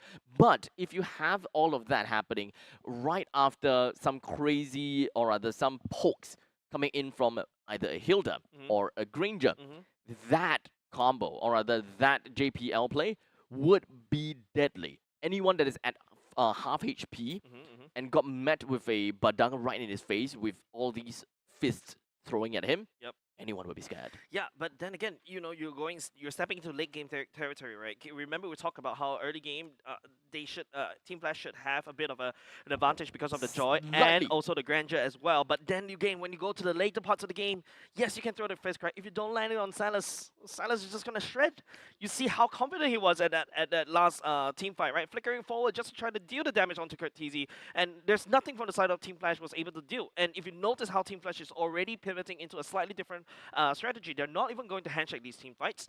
They're actually sending Hades all the way down to the other lanes, and that's why Cross-map plays. cross-map plays, correct. That's why after a while, if you notice, Team Flash suffered because They don't have Hades. they don't have Hades, they don't have another person to do the damage. Buji by then was so massive, and Salas by then, man, he's also massive as well. Indeed. I think that one of the main problems stemmed from the laning phase.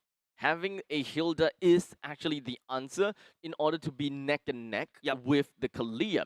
However, I think that Ken probably took that neck and neck a little bit too literal, because he stayed in his lane to be beaten up by Kalia, only for him to go back to the brush, go back in and just kind of like, kind of fondle. Ken is a punching bag. Just kind of like, he's quite literally a punching bag. And once he's I've trying got to a- get I've in got- and out of the brushes, he's yeah. fondling the creeps. I've He's not got- really clearing it out. The way that you said Fondo, imagine I was thinking Ken is like, hey, I've got a knot in my back here, Kalia, pop, pop, pop. Yeah, right. That is kind of the way, right? Yeah, but you're right, I mean, right? look, EXP was look a at neutral Hilda. lane. She looks so rigid. She looks like she has some problems I with her think back. I think she could break my bones. I don't think. I know she could. Did you see the axe on her? I think the axe is probably your weight. That's a bit of fat shaming right there. Weight shaming right there on stream. Right. Unless you're telling me that an axe being like 50 kg is normal.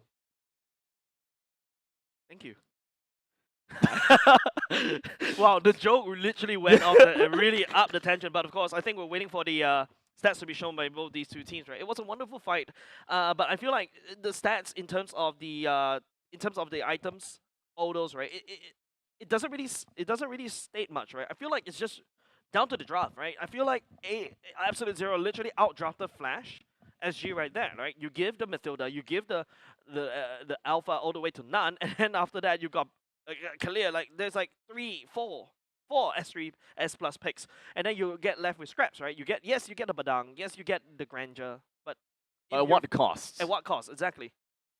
I don't think this is a fair trade. This is a trade that you don't do in the draft. I think that the combo of the Mathilda and the combo of the Mathilda plus that the Alpha is definitely a play that Easy managed to pull off well. Yeah. Right. Even though they pulled it off pretty early into the draft, I think that it was still technically uncontested per se, because I think that Team Flash, they have a very small window of opportunity to technically make things work. They can't allow the Alpha to go out of control. They can't allow Nan to snowball. But in this case, surprisingly, Buji is the one that really dealt a lot, right? Of course. 8:1:5. Normally, Sky Piercer, bruv. I would say normally in most of the games that we have watched, like yesterday, we don't see so much from Kimi. We don't see that much amount of firepower from Kimi. But speaking of which, I mean, now that I think about it, the moment that Vendetta pulls someone in, Nan immediately just wants to go in and use up all of his abilities. Yup. And then what's left? Buji's second Buji is skill. just slapping people. Right? So Shooting people. layering of all of these spells and all of these skills eventually will bring down even the toughest behemoth Yeah. down to the I'm ground. looking at Hilda. Look at Hilda, yeah. Yeah, I'm looking at Hilda. Like, definitely, death by Susu is not the way to go for the side of Flash. Especially when, on this Hilda, right? You see, even Hilda popping the Vengeance, it's going to get melted by Buji. And also to a certain extent Nan, because Nan also deals true damage, right? Yes. I feel like Flash, they do have the answers for this Kimi. Technically speaking, it was supposed to be Hades, right? Wave clear by the side lanes, and then after that, try to join the fight after another. But you can see how Absolute Zero, it's just taking advantage of this momentum. It's so fast that I feel like Flash wasn't able to be quick enough. No pun intended. There's a lot of could have, would have, should have situation for Team Flash, right? Because if we are thinking about mobility, definitely Joy has got one of the clear mobility out of all of the junglers. We know that Hayabusa has been banned. We know that Ling was Ling banned as well. Yes, Ling was banned as Yeah. well. So all of the cross-map plays heroes are more or less gone. I don't think Fanny was banned, but that will definitely be a little bit of a very touchy topic because we are looking at Ikalia. Yeah, not only just that, you also got a Badang on your side. And speaking of which, MVP, we're going to reward it over the side of Rapidude on this Mathilda. 100% kill participation. My man has been just making sure everybody flies. Not only just his teammates, but also the enemies as well. Yep, 2:1:16. The total KDA of this man over here, with a photo, a book, as well as the winter crowd. So, going on to this game, this has been a great game thus far. We are looking at a 1:1 scoreline in this best of 5 series. I'm definitely looking forward to the next one, right? Because what kind of other combos that we are looking at from AZ? Because we know that they are a very combo-based team. Yep. They thrive Timing. in these kind of situations, right? So they have already pulled off. This Mathilda plus Alpha thing, right? I don't think that they are gonna go for that again unless the opportunity kind of arises again. Yep. If Team Flash were to play or were to draft something like this, poke and prod and such, I think what really solidified their draft to kind of all in on, especially onto the carry, was the fact that their mid laner was a utility mage, given that it is a Jusin. I think if it's a Loi, the situation would have been slightly different because there's so much cross-map plays that really enables Team Flash. They should be able to counteract against this death ball pick-off composition from AZ by teleporting away and applying pressure somewhere else in the map, forcing opponents to respond. And not only just that, Loi is your answer to counter-engage, right? Yes. It's a way to counter-engage. And apart from that, I really like how Absolute Zero, I almost called Abstract Absolute Zero as well. I like the fact how Absolute Zero, right? Absolute Zero, right? I can assure you he's wearing pants, sorry. I got very distracted by that comment. But I can assure you, apart from that, Absolute Zero did not pull the Mathilda in the first game, even though it was leaked. The Mathilda was leaked as well.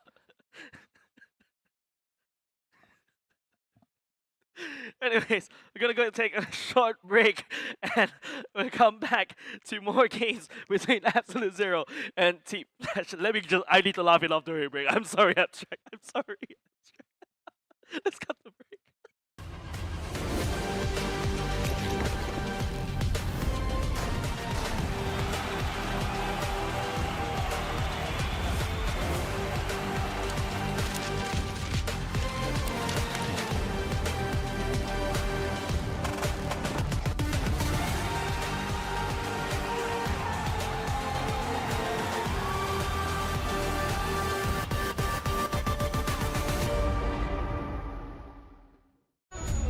They said there's a limit in the women's league. In MWI, we say limit? Watch us bounce. From the MWI queens everyone knows, to the stars who came out from nowhere, to the ultimate champions. Now, MWI is expanding greater than ever. Turkey, EECA, Africa, Mongolia, and beyond. We're stretching the map wider. MWI, where dreams get louder. This isn't just a tournament. It's your passport to the world stage. A spotlight for women in the EWC. No rules, no ceilings, no limits. Just this. We're vibrant. We're ready. We're limitless. Dandruff keeps coming back? Your shampoo may not be 100%. Let's check. Use Head and Shoulders. Removes up to 100% dandruff and defeats itch. Protects scalp for up to 48 hours, so dandruff and itch don't come back. Head and Shoulders.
相変わらずやかましい奴らだ。今度は背中合わせで行くわよ。よっしゃ第7班ここに復活だってばよ。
ここは俺に任せて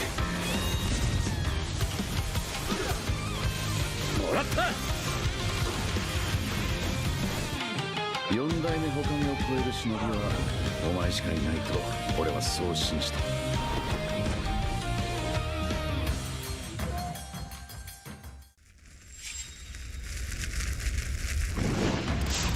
みんな渦巻きナルトが帰ってきたぞ。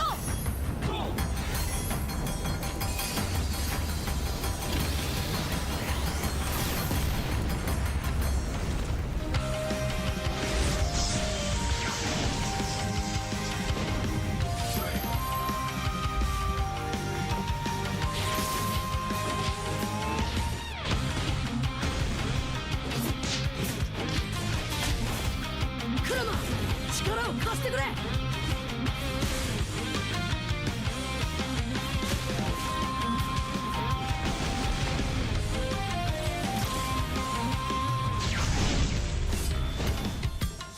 っしゃ第7班ここに復活だってばよ。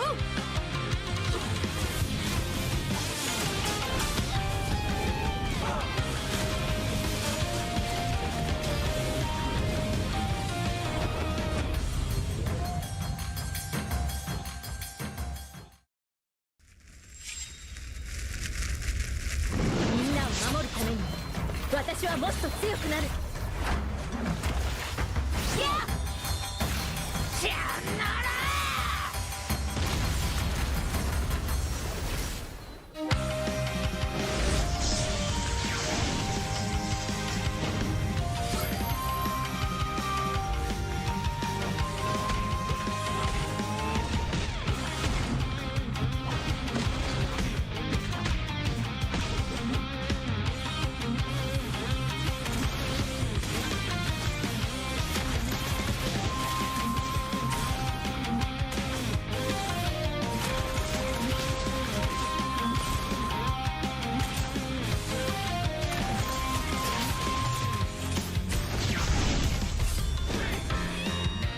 今度は背中合わせで行くわよ。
せてやるよ。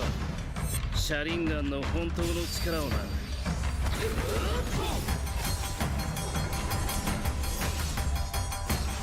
力が湧いてくる。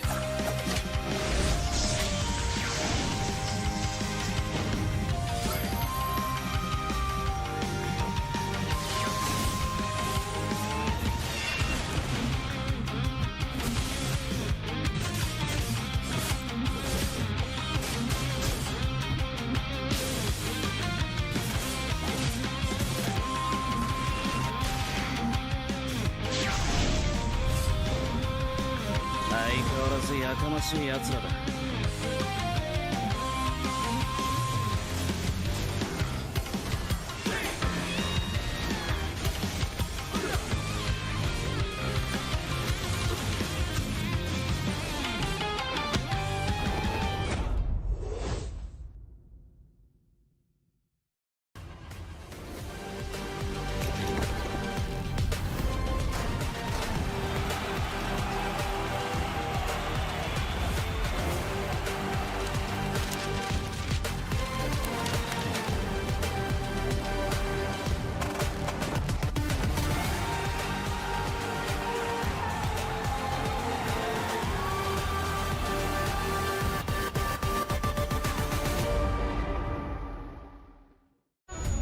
They said there's a limit in the women's league. In MWI, we say limit? Watch us bounce from the MWI queens everyone knows, to the stars who came out from nowhere, to the ultimate champions. Now, MWI is expanding greater than ever. Turkey, EECA, Africa, Mongolia, and beyond. We're stretching the map wider. MWI, where dreams get louder. This isn't just a tournament. Alright, ladies and gentlemen, welcome back once again over to MPLSG Season 9. My name is Abstract, with me here is Jace. The both of us going to be your caster for this upcoming third game between Absolute Zero versus Team Flash, where both teams managed to score 1 point against one another. Yeah, the competition is really heating up, man, and it's kind of surprising that Team Flash is actually getting a lot of trouble in terms of, you know, not only just execution, but also the draft as well. And we're speaking about the draft, I think we should have the draft ready for you guys, ladies and gents. Game number 3 is afoot. Once again, Flash thrown back to the first pick. Unfortunately, Absolute Zero will be going in second pick. And like what I mentioned, the clear definitely way open, right? I think if Flash SG want to throw something crazy idea number 2, Abstract, ban Kalia.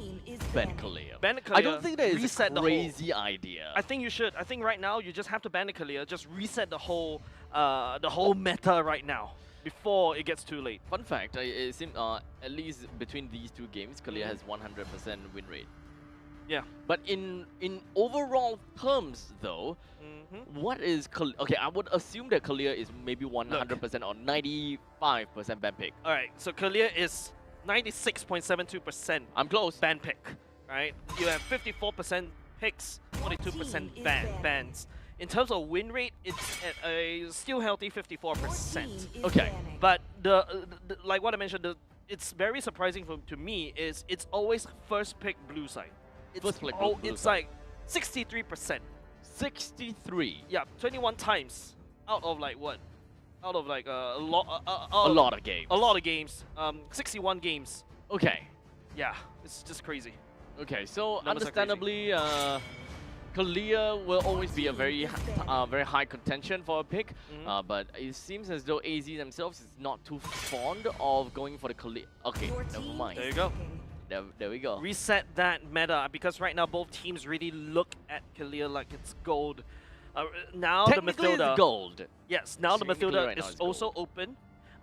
Unless Flash has something to do with it, I think they can snap pick that up. But Mathilda on JPL is something very interesting. Oh, Mathilda leaked out, huh? But I don't think that they are gonna be looking at a first pick Mathilda. Badang is currently available. 1-1 is banned, unfortunately. But they have decided to first pick onto the Hayabusa. This is cross-map really plays. rare. Yeah, this is the cross-map plays that they want to enable. But at one point in time, we definitely did see the Hayabusa first pick before. So this is not too out of this is not something too new. However, it is not something we've seen in Season 9. Yeah, so for the side of Hayabusa, right, it's only 14 times out of 60 games that you go for first pick, which is actually quite interesting. It also did show like how Team Flash is trying to make Hades as comfortable as possible, give him a hero that that he can play, and Hayabusa technically is, in my opinion, one of the strongest assassins right now. Can counters a Fanny, can do your split push, your Shadow Kill is an iframe as well. Second, I personally feel it's the Lancelot because of the iframes, the benefit of iframes, but it's nerfed down to heck. But there's also still the Link. Yeah, so we can still definitely see that as a potential. However, with Lucas being banned out, I'm kind of trying to look out for potential picks coming in from none. But for now, Team Flash, they have solidified their very first picks, or the first phase picks, with the Glue, Kimi, as well as the Hayabusa. So if you want to find a way to deal with the Glue, unfortunately Juicin has already been picked up, so we can't see a Vexana, we can't see the Faramis as well, the Paramis. Shout out to Deadeye. So Deadeye. What else can we see here? I think that if they want to win in the lanes, they're gonna have to look for lane bullies. In this case, CC might be a pretty good choice here. CC is good. Shreds, that's percentage HP damage. Yep. Yes, and also as you can kite the Glue, right? Glue, technically speaking, does have a bit of a range problem, but now it's going to be Absolute Zero securing. Should be a roamer for the side of Badang. We've seen a lot of roaming Badangs recently in this particular patch, but now we're going to go into the banning phase. Absolute Zero hasn't secured an assassin as of yet. In terms of the jungler, I'm expecting Flash to start locking down on Nan's heroes. Okay, so one other thing that we need to identify is, number one, Matilda is still open. If Team Flash wants to remove that combo, they need to ban the Matilda. If they want to remove the possibility of catch potential, they need to remove the Franco. Very likely, Team Flash would want to respect ban against Rapidude, because even though Badang is a very flexible pick, it could be EXP, it could be a roam, we can't solidify that just yet. So banning out Rapidude might actually be the better case instead of looking out for jungle heroes to ban out. Yep, that's also one avenue to think about. There's also another problem, right? Because now you're on the red side. If you go for an alpha, immediately you know they're going to go for Mathilda next. So this is not exactly ideal for Absolute Zero to go for that. In fact, Mathilda was leaked out in game number 1, where Absolute Zero was on the red side. They did not go for the Mathilda alpha wombo combo. If they want to do it, I think they should have done it already in the first R1, R2 pick. Yeah, so if AZ wants to force a certain draft over to Team Flash, they will pick the alpha. But that is also very risky, because that way that it's very comical coming in from an alpha. Otherwise, if they pick up the Mathilda, there's nothing much the Team Flash could do. They can't pick out the alpha in order to deny that combo. I was thinking, like, if you crazy idea number 3, abstract a Mathilda, and then you just bring circling eagle with the juice, and then you have a flying lantern. Remember that crazy Odette interaction with Mathilda? It's stupid. It's stupid, but it is funny. It is entertaining. It's to watch. stupid, but it works. It's stupid, but it works. So let's not forget about that. Nah, I don't think. It seems like Absolute Zero is straying away from the Mathilda idea. There's still also the Joy, the Soyu that for the side of Absolute Zero they can still think about. But it seems like Zaze agrees with you, Amstrad. They're starting to lock down in terms of the Franco, in terms of more roams as well. So they are definitely contemplating on the final pick, or rather the final ban. Do they really care? Yes, they actually do. So the combo is gone. The Franco respect ban is also gone. So now we gotta have to look out for possibilities of the Gato Kacha being picked up from the side of Rapidude, and then pushing Vendetta to pick up the Badang. Because Vendetta is actually relatively good when it comes down to Badang, and it has been a standard. They have a Juicin on their side to play more of their crowd control kind of thing. Oh, okay. So they still want an answer over to the Glue. So picking up the Xbox for their side is going to be great. However, what does this leave them to? They have to play death ball. Definitely, right? And another interesting part for side Absolute Zero with this Xbox, it doesn't tell you everything yet, right? The Xbox can also go into the jungle, right? And also does well against a Kimi, where Kimi, wants to stay all the way back. The Xbox has that chase potential on the Last Insanity to basically do AoE damage all across the board. Hylos is unfortunately unavailable anymore, so we can't see that. Chip! Okay, so Chip and a Fasa. So at least now we know that Team Flash can actually play with the chip, and they will want to look for something with that chip. Enables cross-map plays coming in from the Hayabusa, and with the chip that allows Hayabusa to go back into the action after all the split pushes, that's all fine and dandy. The Khalid will be picked up as the roamer, Xbox as the jungler, and the Badang as the EXP laner. So at this point in time, what we are looking out for is that we have a lot of crowd control coming in from the Khalid as well as the Badang. They set things up just for a big Last Insanity. And then Moskov finishes the deal. They have a lot of layering that is involved when it comes down to crowd control. So I'm not too afraid of crowd control from the side of AZ. Yeah, once again, Absolute Zero, the way they did, I like this drop as well. It's like what I mentioned, the layering is crazy, right? This is like a burger with like meat in the middle, and then after that you get the bun again, then you get the meat, you get more cheese and mayonnaise as well, and then after that more buns and then more meat as well. It's a very stacked kind of roster. It's a triple stacked hamburger. It is. And then for the side of Flash, it's like, yeah, you got the essentials in it, a bit of a sprinkle of onions, but is it enough to deal with this massive burger though? Well, technically no, because they don't have a very clear-cut answer to these front lines, right? Especially when he scales out to the late stages of the game. Once Vendetta picks up an early Thunderbelt, he can just keep on getting those stacks over and over again. And especially since this is a little bit of a poke and prod to a certain extent. So that kind of a Thunderbelt stack can definitely build up. But will Flash allow them to kind of go for that poke and prod? They have zoning potential. Yep. So we gotta look out for that. And by the way, I think that I completely missed this out and didn't call it out for it. But Vanix is actually playing as a Kimi Gold lane, not a Kimi middle. Yeah. So when the Farsa came out, I mean, I'm an enjoyer of a Kimi Gold lane. It's very fun to play.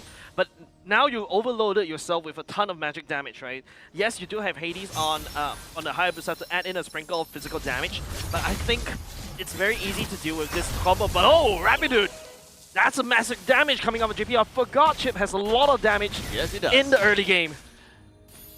Just stay in fight, and the Chip will generally do more damage to the EXP later. I don't know how, I don't know why, but that's just how it is, right? And at this point in time, Vanix is even taking the lanes pretty effectively. Gonzalez. Oh, that's actually a very good combo, but Salas will not be able to live for another day for that one. But if you notice how Salas actually flickered right there just to buy some time so that the Shuriken doesn't land, so that the Shadow Kill doesn't focus on him, that's actually quite a good outplay. So I think that the main thing that we have been seeing is the fact that the middle lane priority not looking too good for AZ. Gold lane, we are definitely looking at a more dominating Kimi.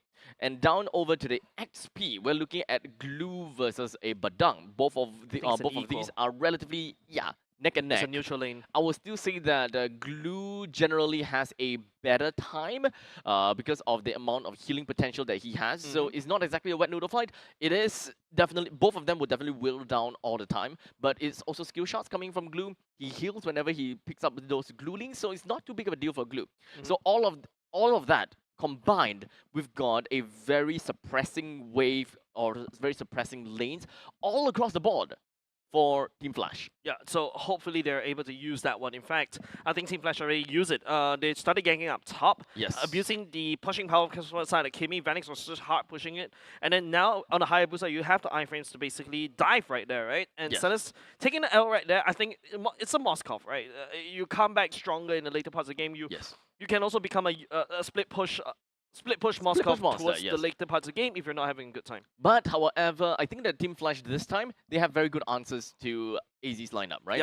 They understand that this is a lot more of a late game composition coming from AZ. As such, they're putting a lot of that advantage and they're putting a lot of that resources in the early stage. They want to bring people down and they want to, kind of not enable any snowball while enabling their own snowball in order to accelerate their own growth. So with the Hayabusa already participating in the middle turtle fight, with the Hayabusa being able to get 1 kill off of Salas. This is already more than enough for them to translate over to a guaranteed turtle pick, unless somehow Nan be able to come in with a free take onto the turtle. Yeah. It does have less insanity, so it's not out of the question. Yeah, so in the early game, I think in the laning phase, Flash definitely should take the, like what you mentioned, right? The lane's priority is definitely given over the side of Flash, which also put Flash on the timer, right? They need to really abuse the early game advantage and then snowball into later parts of the game, because Absolute Zero has a bigger potential wombo combo kind of composition, right? Yes, correct. Everybody use their ultimate, one of them dies from Yeah. the side of Team Flash. So once again, creative angles, right? Team Flash really need to come with creative angles like what they did in game number 1. That's where in the form of the chip, right? If, for the side of the Moskov, if the Moskov start to split push, JPL can appear from behind, send a shortcut over, brings the Goon Squad, everybody's happy. For AZ's lineup, they are relatively ultimate reliant. Yep. But if we don't want to talk about the reliance of ultimate, this is a composition that wants to poke and prod. We have got a Juicin that is constantly being able to be very aggressive, and whenever things are starting to go awry, then just kind of Crimson Beacon out, and you still can kind of poke the enemies quite a bit. We also Poke do with the stick. just kind of No, like no, poke, okay, like poke with lantern. with a stick. I know, I like the fact. Oh look, it's an assassin. Put the It's lantern. very dangerous. Sorry, I just laughed. I'm gonna poke it with a stick. Okay, but back to this topic, right? But this is a really AoE center kind of draft, right? So Absolute Zero, if they actually catch Flash in like a death ball composition, that's where Absolute Zero will win. Because AoE. With a caveat, I would say, with a caveat, as long as Moskov is there. As long as Moskov is there. Because Definitely. they have a lot of that bruising potential. In Yep. the early stages of the game, no problem. I think that they can kill. The moment that they get the level 4, they can fight in first turtles and the second turtles. Third turtles onwards, they are starting to kind of dwindle down and they have a problem, especially if Team Flash is able to get themselves the snowball. The snowball is actually super important for Team Flash in order to kind of translate and accelerate their farm, just so that they have an advantage in second turtle, third turtle, Lot number 1. Lot number 2 is where the fights are generally going to be very close knitted with one another, where both teams are generally literally just neck and neck. Second turtle is where the fights, or rather the game, really happens. It could go like a ping pong show at a point in time, or it could just end it with one fell swoop from the side of Team Flash. I'm leaning towards Absolute Zero having a power spike at around second and third turtle. Because of the composition, right? So I really If feel the like, snowball didn't happen. yeah, if the snowball from the side of Flash didn't happen. There's a Yes. lot of things that we're basically predicting because, of course, we're waiting for a tech pause. That's why we have to talk about future planning, right? Yep. Foresight. Foresight. And the hindsight as well. And Actually, what's the side difference of sights, Side, yeah. Yeah. So we got 4, 360. hind, mid-side. Mid-side. Mid-side. So you got a foreground, Uh-huh. we got a background, Uh-huh. and we got a mid-ground. And So- then you have to look into yourself, be inner sight. You have to reflect after what you've done. Wow. Yeah, deep. Yes. Wow. I'm trying to think of a witty segue. I've dug too deep already. Yeah, just leave it be. Yeah, Just okay. continue to think. All right, Okay, because I'm thinking as well. thinking deep. Very deep. Yeah. I think. No, I can't. Okay, okay, no, I have one. I have Okay, one. okay, go. So go, right now, yeah. Team Flash, I think they really have to try to dig themselves out of this deep hole. Thank you, thank you. Okay, not bad, not bad. By snowballing in the early game. Abuse the side waves in order to really push Absolute Zero. Don't try to let Absolute Zero become a death ball. Fair. Mhm. In order for you to really fill up a hole in the ground, Oh, we're What's- continuing this. yeah, what's best by shoveling some snow in? No, I was shoveling kinda- chips in it. Shoveling chips? Yeah, imagine a hole full of chips. Look, I don't want to give you any opportunity to jump into that hole anymore because I Yup. know that you will go for that hole. Hey, come on. If I bet you've done swimming before, right? Yes. Imagine, and definitely when you're a kid, you've done ball pits before, right? Where are you going into this? Imagine chips in the swimming pool. You basically eat while you swim. Do you drink while you swim? There's actually a Malay idiom for that. Wait, what? Yeah, there is a Malay idiom for that. What's that? Minum sambil menyelam or something. Minum? drink while you're diving. What does that mean? Basically multitask. Not in the best way, kind of multitasking. I feel like if if you're actually drinking while diving, you're actually drowning. Right? Yes, yes, Right? yes. Food for thought. Food for thought. Food for thought. Yeah. Yep, still waiting for the tech pause, ladies and gents. If you notice, the bug came out. We're still stuck at 1 minute 34, 1 minute and 34 seconds. It's Flash picking up 2 kills against Absolute Zero for now. Hey, I'll take a pause at 1 minute 34 seconds over 43 minutes and 33 seconds. Sorry, I can't math. No, that's just. A Oh throwback wait, to- yes, I remember that one. We don't talk about those. we I'm don't- sorry you have to go through that, bro. We don't talk about Bruno. No. Actually, I never watched that. Encanto? Yeah, I never watched that. Okay, so this The last Disney show, or basically that kind of show I watched, was it Tangled? Tangled. Yeah. Okay, I never That- watched Tangled. That is like I never watched Tangled. easily like 10 years ago. Really? Yeah, Tangled because is I that don't- long ago? Yeah. Damn, I'm Yeah. old. Are you old yet, chat? Are you guys feeling old Are you yet? guys feeling old yet? You should, because Yeah. I feel old, so you should feel old too. Yeah, we're just still waiting, waiting So for. a about long- Encanto, Hey, you got a request. I'm not gonna. I'm not No, gonna do it. no, no, no. Sorry, No. we're not gonna do it. we're not gonna do it. I'm not gonna do I it. think you know who we're referring to. Yeah. Yeah. We're You mean gonna- me? w- Oh, you mean the chat? Yeah, Yeah, yeah, the we're- chat knows what we're. I know what we we're know referring it's to. taking too long, so bear with us as well while you enjoy. I'm not short. I'm taller than both you and Churros. Shut up. What's At the the height? very least, 166. You're not 170, so you're still part of the Short Kings podcast. Thank you for admitting me. Now I feel included. Yeah, the only one that's like excluded is like Deadeye. He's like 170 on the dot. Eh, Okay, he- maybe is not he? on the dot, 170 point something something. So Is he is just Mhm. straight out of the club. Yeah, but of course, you know what? You want to be also part of the club, ladies and gents. Don't forget the esports world tournament as well. That's also going to be happening very, very soon. Esports World Cup. Yeah, I was thinking club. That was like, wait, that's not the right It's not word. really a club, But there's also a lot of the different clubs. Apparently, that's what they call the organization. Apart from just MSC, there's also MWI that is also going to be happening at EWC. So you want to catch all that action in Riyadh, Saudi Arabia. That will be happening from 10th of July all the way to 2nd of August. So it's actually very soon. At this point in time, it is the 8th of June, so we have got about 1 a month. month. You got right? 1 month to prepare. You have 1 month to book your tickets over to Mhm. Saudi Arabia, Riyadh, because I did mention this on stream before that I'm Bruv, very I am very, very not comfortable when you're praising me. no, this is not praise. Okay. Yeah, this is not praise. What you yeah, I'm wanna so say? disappointed that you did not bring back a Habibi outfit for me. Oh, you didn't ask for it. I don't have to ask for it. You Oh. bring it back. Okay, so you want me to go back there and buy one and come back again? Technically, if you have the money, why not? Huh? Why don't you go and get it yourself? I mean, I never Yeah. knew you were into cosplay.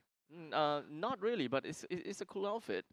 Yeah, it It's is. a fun outfit. It is a fun outfit. Yeah, I don't think it's. From what I heard, it's actually not a traditional outfit. They just like to wear it, and everyone just wear it together, or something like that. Or is it actually traditional? Correct me if I'm wrong. Okay, so just let me know. I feel like he's digging a hole. And I Ed- cannot ed- save him educate me, actually. Educate me, okay? Educate me. Perhaps we'll learn a little bit more about Riyadh, or perhaps Middle East. Sorry, I'm very distracted by chat. This is a very interesting comment. I will see that in the short little bit. I will read it out to you. I think this is safe. This is stream safe. Okay. All right. It'd be more entertaining if they hug each other and started talking to one another that way. If you ask for it. Hey, HR! HR! No, I don't swing that way. I have a wife. Bruv, you don't. I know You're the single one. You have to rub it like that. Oh my goodness, you have to rub it like that. Look, if anything, you are the one that should not. Should I have bringing it up, right? Yeah, no, Actually, it's not about You know, that. actually, the first time when we cast, when MPL Singapore Season 9 happened and Uh-huh, Churros uh-huh. casting, oh, we're back! Finally! Yay! So now we talk about game. We don't have to continue. We don't have to hug. No, we're not hugging. Oh, no! No! Ah. Okay, I guess it is what it is. You know. No. Stay away from me. Stay away from me. We're giving fan service at this rate. You know what? Speaking of fan service, No. I really need to charge everyone that tuned in the live stream yesterday. I need to charge every single one of you guys. If you look at my Instagram story, I went in. I went in, I valued it. So what? $1 per person? How dare you? It's like what? At least 20 bucks? So you watch money. Money. You watch. Stock it the from my stream pay. yesterday. Oh yeah, you're right. I like the fact that I'm calling for HR, but he is my HR. I as am well. HR. Yeah, I'll dock it Oh, up. man. Dock it up and pay $20 Oh, for man. yesterday. Yeah. Huh? Yeah. Yeah, because you watched the stream yesterday. Yeah, so did everybody live in Tampines Mall. Yeah, so I will go down to Tampines Mall and collect from them. So what? You're gonna go there with a like a fishbowl, and then people start putting money into it? Probably, yeah. A fishbowl might not be enough real estate though, strictly speaking. So what? You're gonna display your pay now right now? That is a good idea. Like a little bit of QR code. In fact, I could probably flash a QR code for you Hey, guys. you better not. You better dox yourself right there. Please don't. Alright, we're still in the game pause, ladies and gents. We resume. Okay, it seems like the timer ticked just a little bit while we're gone. It's now it ticked 1 minute for 20 seconds. Huh? 20 seconds. It was 135. Now it's 155. And 2-0 is the No, kill it score. wasn't. It was like 143. Eh? Rewind the footage. Okay. Rewind the footage. This is a game of memory. Okay? As much as we want to talk about the draft. I'm very bad with memory. That's Yeah. why I've got my notes. Hey, look, I'm old. No, 134. Are you serious? We were both wrong. No, I said 134. No, you said 135. Oh, fine. 1 second diff. One One second diff. second. Okay, you're closer. You're closer. Yeah, so I'm you closer. win. Thank You you. win this bout. Thank you, thank you. You win For this now, bout. for now. For now. But okay, this is, by the way, yes, this is not game score. This is actually just the kill score. Kill Yes. score, So yeah. the if you want to know the score between these two teams, it's the small little dots at the bottom. It's 1-1 right now. Of course, it's actually kind of surprising as well because Absolute Zero did a wonderful showing at game number 2. Just in case you missed it, yeah. Yeah. So a quick little recap for those people that just came onto the stream, okay? Because as much as we want to talk about draft, we've talked plenty about it, right? So we talk about what has happened thus far. Game number 1 coming into this best of 5 series, Team Flash took the game to themselves, and so far it was technically quite a dominant showing. I think that there was really not much that AZ could have done in that game, and so it's kind of like a GG go next kind of thing. Yep. Game 2 is probably the one that that probably sits in. That was the game they're looking for in That's game 1. the game, yeah. Yep. And also this happens to also be the game that I remember the most because it's the most recent one because I have a weak memory. But we are looking at the Matilda Alpha combination. That is one of the aces that is within of their sleeves. I'm not too sure whether it is the Ace of Hearts or the Ace of Spades, but this is probably one of their strongest combinations and one of their strongest play. So it's a spades it is. So how many more aces do they have in their sleeves to go up against Team Flash? Because this is tournament lifeline. They only have this one chance because because right now here is the lower bracket finals. Definitely, right? And it's going to be crazy idea number 3. I think I'm going to lose count next already. Yep. What if? What if? What if? What if? You don't have to continue from there. We pretty much know what is that what if. What? What if AZ moves on to the grand finals? Yeah, that will be surprising, right? That will be surprising because for 3 straight seasons, Team Flash have been dominating in the Singapore scene, and they have been held not as kings, not as giants, but in the Singapore scene probably as gods. Super team. Super team gods. Yep. So we don't have a team at that point in time in the past few seasons where we could even maybe like take 2 games out of them. 1 game probably possible. I think we have seen that before. I think that the grand finals of season 8 was a 4-1 scoreline. I think it's a 4-1. It's either 4-1 or 4-0. fact check for you. Yeah, fact check for me, please. Yep. It's either 4-1 or 4-0. So they were completely untouchable. It's like as though they had some slimy goo on them and they were tough to reach. So held as gods coming into season 9. Didn't come off with a great showing. And slowly starting to show some chinks in their armors and the cracks are starting to show. Yep. We're looking to crown the God Slayers. So if AZ were to be able to beat Team Flash in their own game is in a best-of-5 fashion. From the challenger stage, this is a crazy moniker to give AZ. Yeah. A challenger team to come in as the God Slayers. Yeah, I mean, the last time that something like this happened was Team Evil Yes, but they... in Season 3. Yes. However, they haven't even gotten that kind of moniker to say that they are Giant Slayers, God Slayers. It's just True. that they have very good placing, just coming off as a community team. And they also beat Evil's SG back Oh, they did? then. That's why we gave them the Titan Slayers moniker. Ah. But back then, they were like a full-on community team. By the way, during that period of time, nobody know who's powerful is. Nobody know who Coconut. Yeah, I'm bringing out like ancient history, ladies and gentlemen. Just check Wikipedia, right? Coconut, Jace's, and Salmon. Oh, Salmon. Yeah. Oh. Remember that dude? And Melon also used to be from Team Evil, I think, in one of the seasons where they replaced Salmon. I think immediately after. I think at one point in time, Evil is just pretty much a food platter. Yeah, that was one of those jokes for them. And there was a team that actually is like a fruit platter. I can't remember what's the team name. No, we joked about the fact that, Team Evil is basically the ingredient for a salad. Sorry, Team Evil.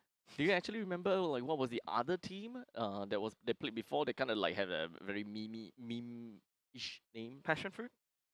Was it passion fruit? Yeah, in this season there's a passion fruit. We have a passion fruit. I completely forgotten about that.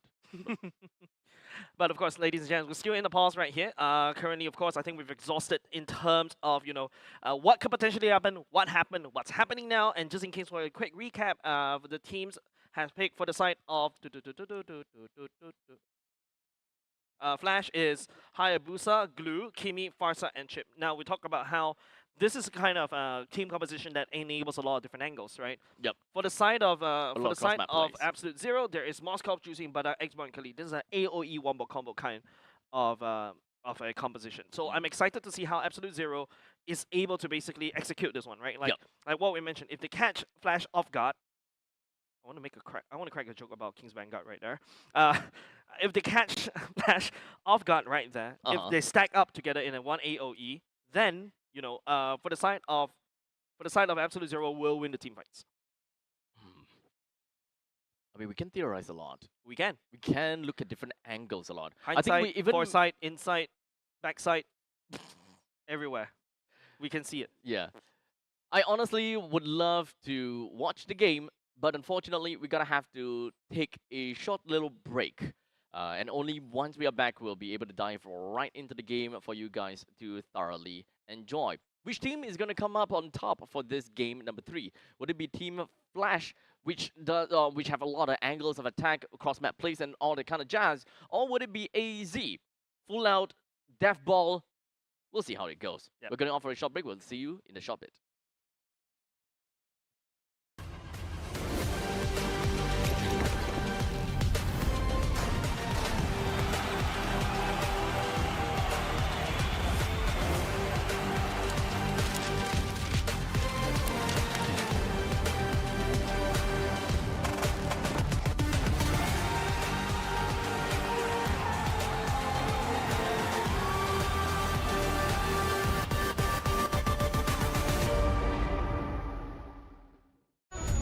They said there's a limit in the women's league. In MWI, we say limit? Watch us bounce. From the MWI queens everyone knows, to the stars who came out from nowhere, to the ultimate champions. Now, MWI is expanding greater than ever. Turkey, EECA, Africa, Mongolia, and beyond. We're stretching the map wider. MWI, where dreams get louder. This isn't just a tournament. It's your passport to the world stage. A spotlight for women in the EWC. No rules, no ceilings, no limits. Just this. We're vibrant. We're ready. We're limitless. Dandruff keeps coming back? Your shampoo may not be 100%. Let's check. Use Head and Shoulders. Removes up to 100% dandruff and defeats itch. Protects scalp for up to 48 hours, so dandruff and itch don't come back. Head and Shoulders.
相変わらずやかましい奴らだ。今度は背中合わせで行くわよ。よっしゃ第7班ここに復活だってばよ。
ここは俺に任せてもらった。4代目他にを超える忍びはお前しかいないと俺はそう信じた。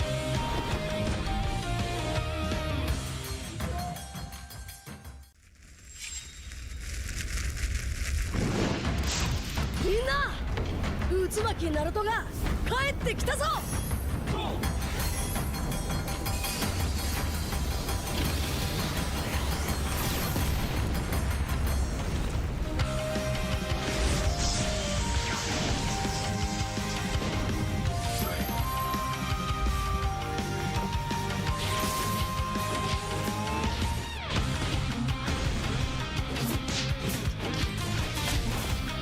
クラマ力を貸してくれ。よ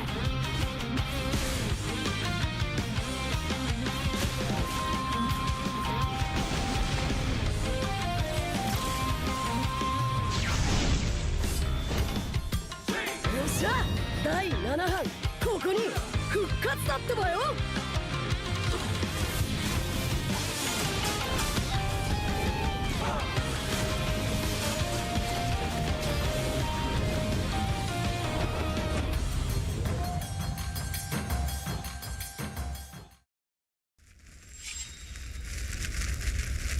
みんなを守るために私はもっと強くなる。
せてやるよ。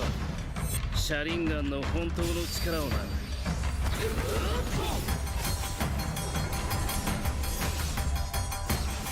力が湧いてくる。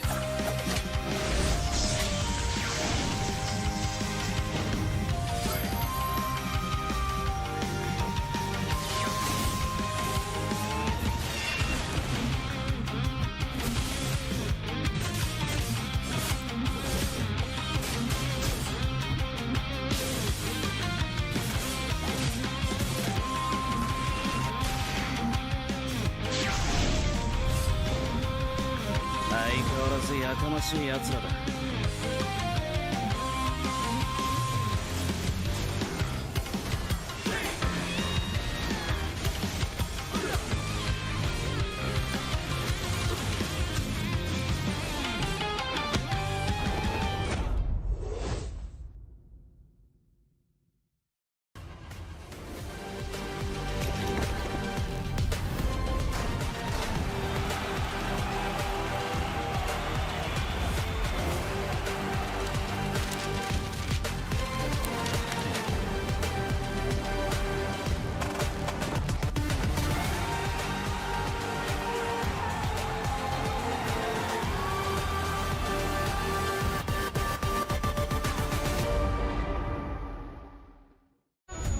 They said there's a limit in the women's league.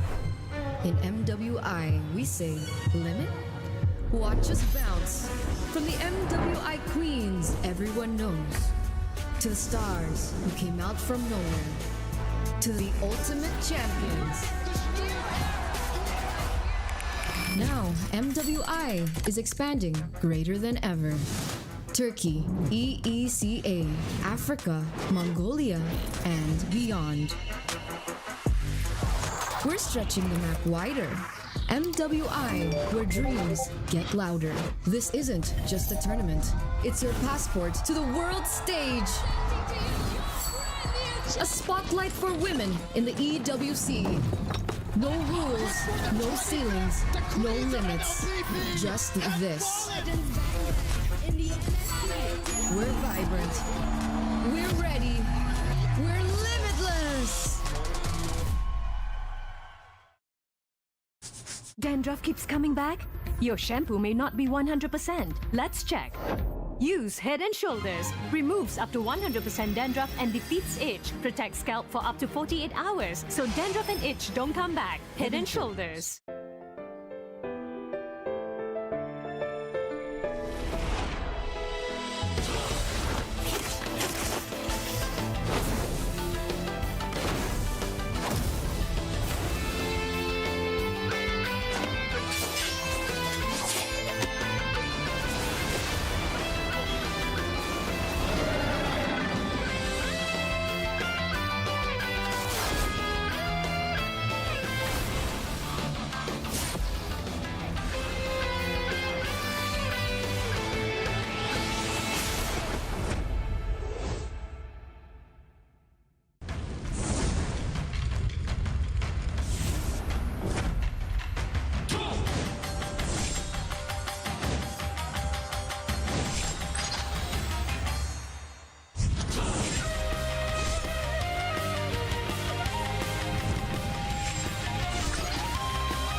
相変わらずやかましい奴らだ。今度は背中合わせで行くわよ。よっしゃ第7班ここに復活だってばよ。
ここは俺に任せて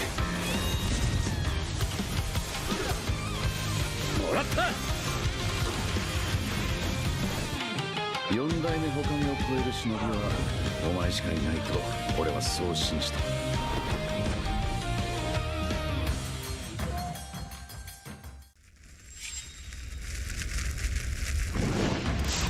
みんな渦巻きナルトが帰ってきたぞ。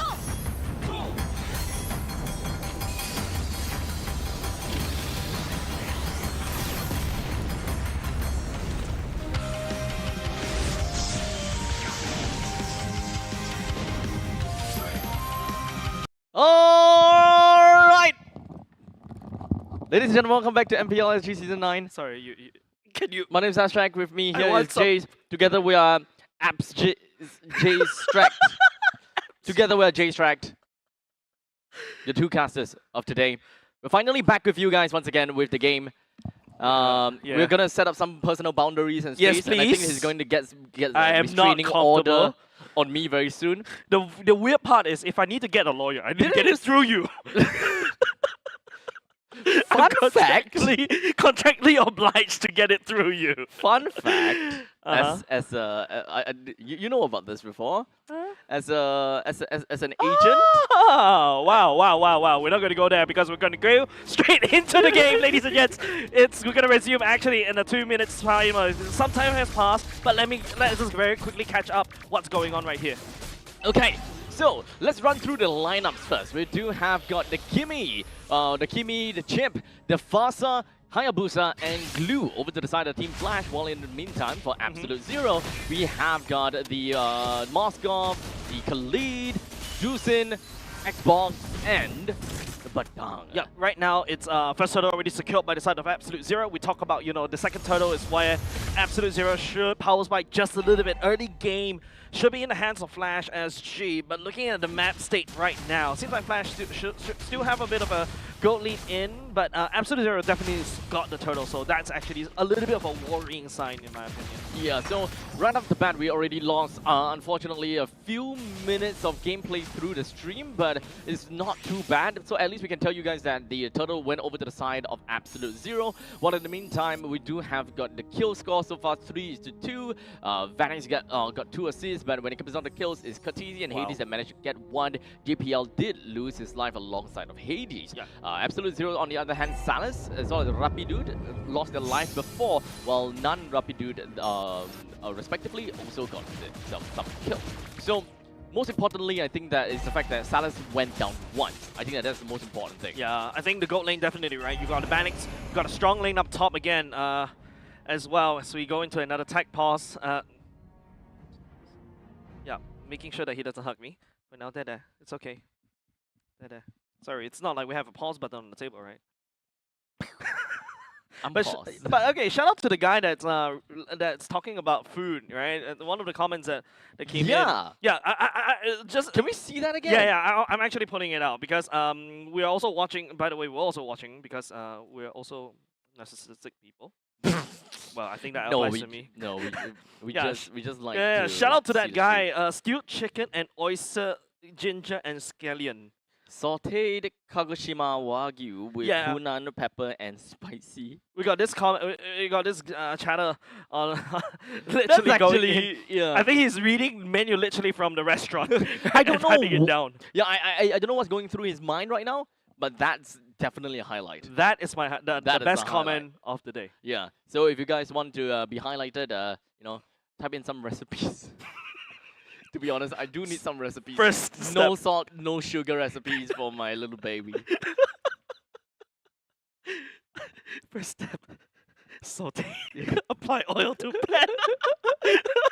Put oil, saute your garlic first, and then add in our onions. Wait for a bit. Wait until golden brown. We're Add a in your cooking show, chicken. ladies and gents.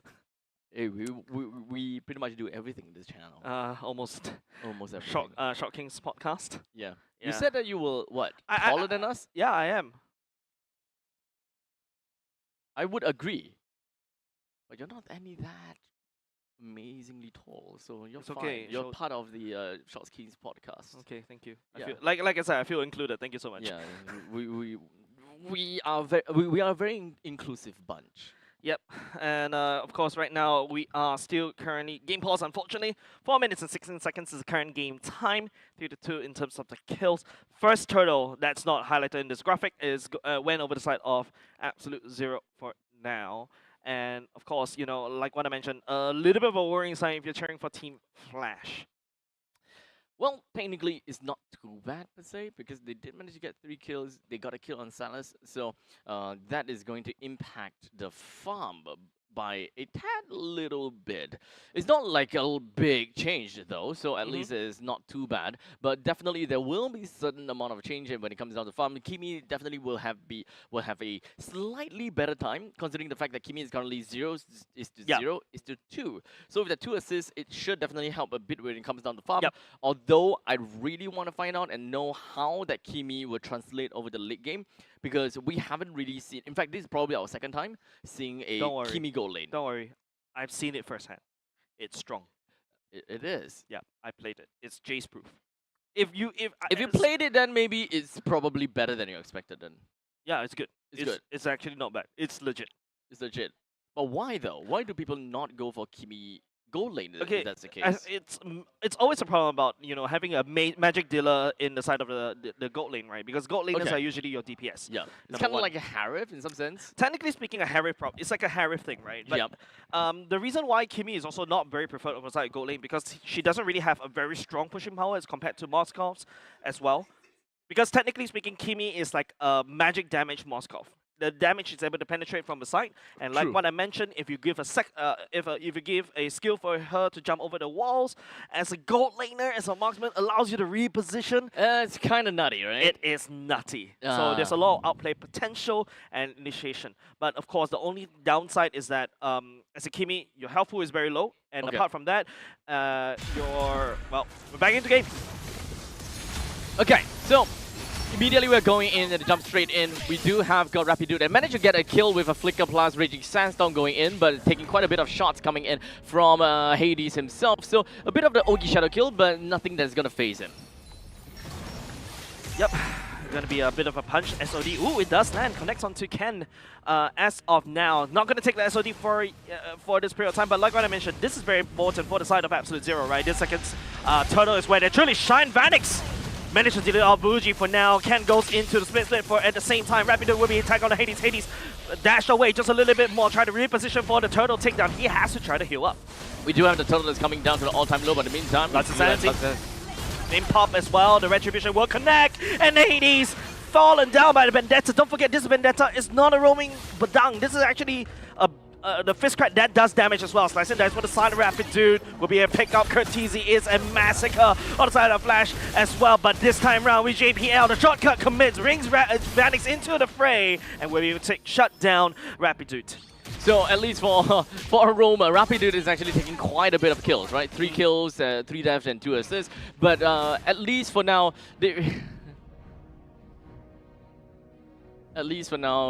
most of the kills is because he have no choice. Oh, sorry, I'm trying to. Yes, I'm trying to unpause for you guys. Pause. Unpause. Chat, really, we don't have the pause button. Unpause. Unpause.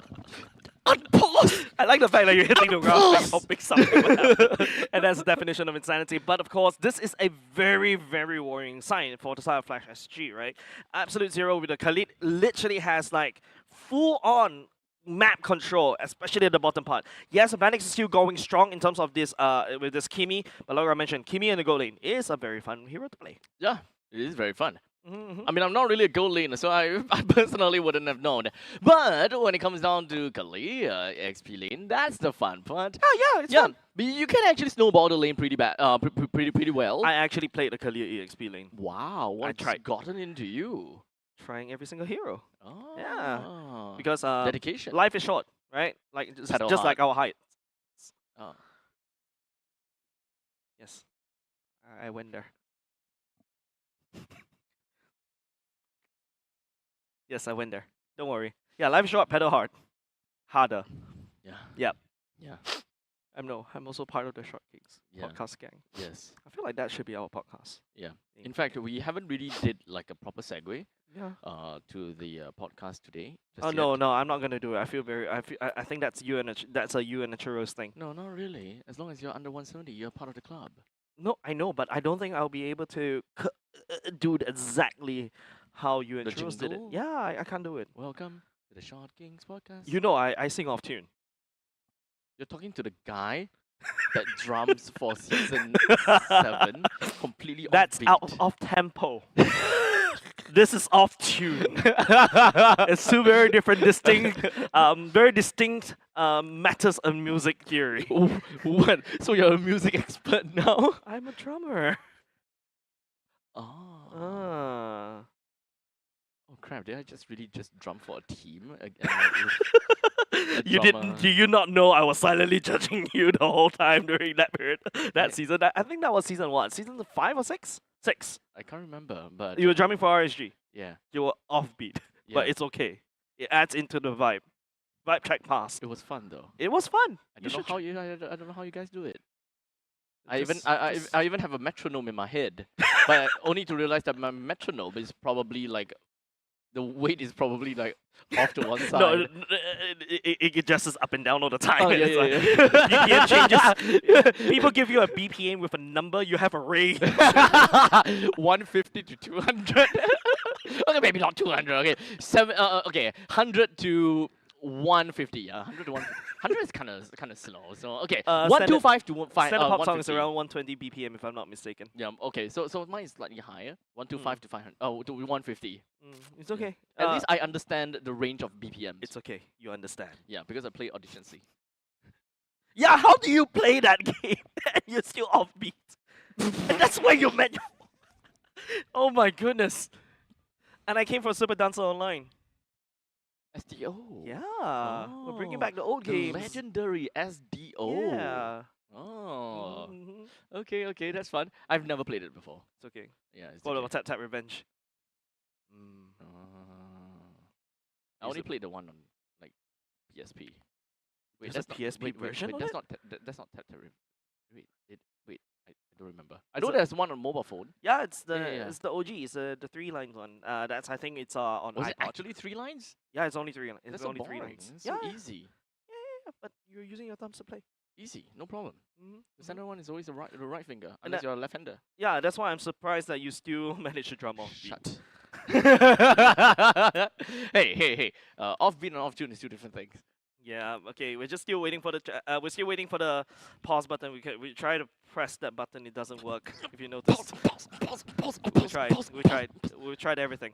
Yeah, we tried. Don't worry. We're Don't trying to worry. make sure at the very least, the people on site, especially for the players on We have site. to ensure fair game, of Mhm, course, mhm, mhm. gaming integrity as well. Mhm, So mhm. as long as we have a player that does not get a flawless ping or anything of that sort, we gotta have to ensure that we rectify all problems so that we ensure fair play and that everyone is playing on the exact same playing field. Yep. Of course. Well, at the very least, I haven't been casting with you for a long time, Abstract. Yeah. You want to now that I'm here, do you want to review the history of churros? I actually did. I Have you- revealed have his. you? I revealed his. Did I as well? Deadeye, no. All right, let's actually. review the history of Deadeye. Yeah, just so happened that we had a call with Deadeye. Yeah. But before we even jump onto this, we need to make it clear what this segment is about. So, welcome to the Short Kings podcast. Oh, shocking podcast. Yes, you suck. I suck. I know. So, I'm horrible. So let's talk about Deadeye. Okay. As much as I remember. Okay. So I feel that our history is a little bit more rich as compared to my history with the both of you. This is okay. Here's the reason why. I'm right. poor. So you're in Singapore. Yeah, I'm poor. Yeah. Okay. So here's the thing. On my Facebook page, the abstract page, right? Wait, you have an abstract Facebook page? Yes, I long abandoned it. Yeah, didn't same. really. Yeah. So in the Facebook page, I actually had someone that messaged me, asking me about tips and tricks or help when it comes down to shoutcasting. So I entertained this guy. I told him everything about what he needs to know. He sent me clips. He sent me clips, and then I reviewed it. I helped him out, and I did whatever I can, right? And then shortly afterwards, we are going to a short break. If you want to find out a little bit more about my history with Deadeye, yeah, just make sure you guys tune in. I will be back with MPL SG Season 9. Hold on a short break. Hold on a short break. Hold on a short bit.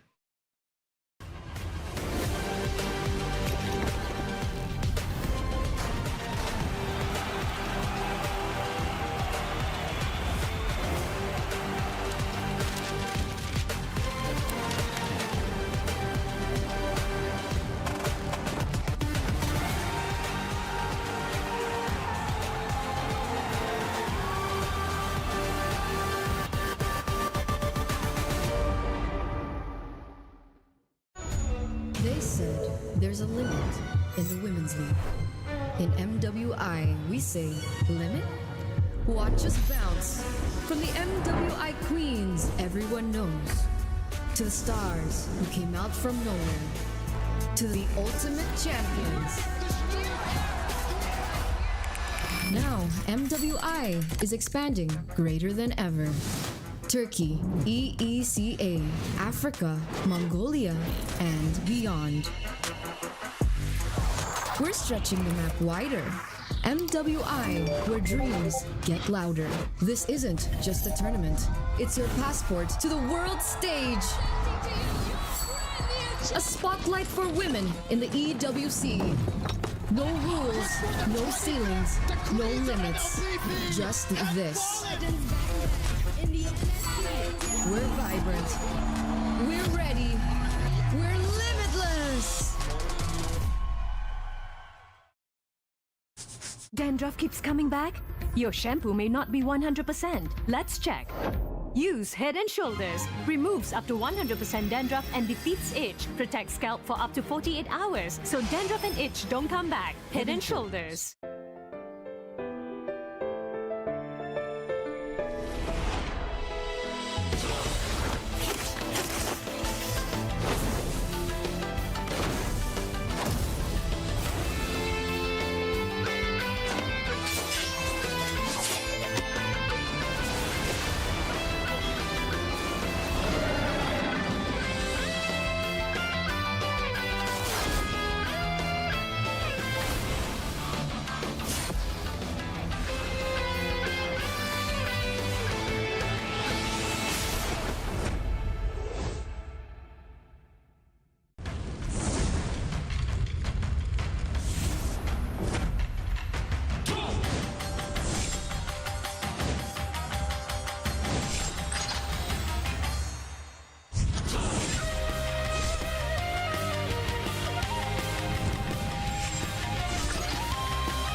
相変わらずやかましい奴らだ。今度は背中合わせで行くわよ。よっしゃ第7班ここに復活だってばよ。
ここは俺に任せて。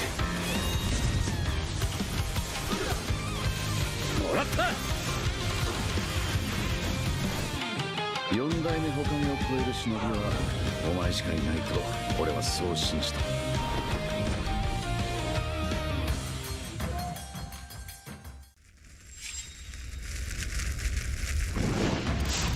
みんな渦巻きナルトが帰ってきたぞ。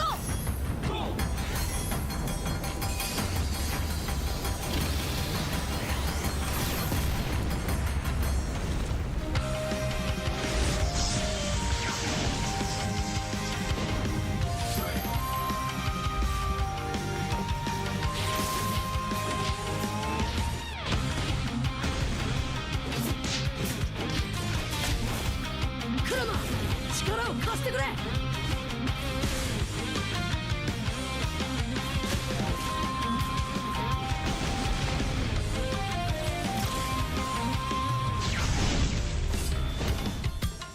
っしゃ第7班ここに復活だってばよ。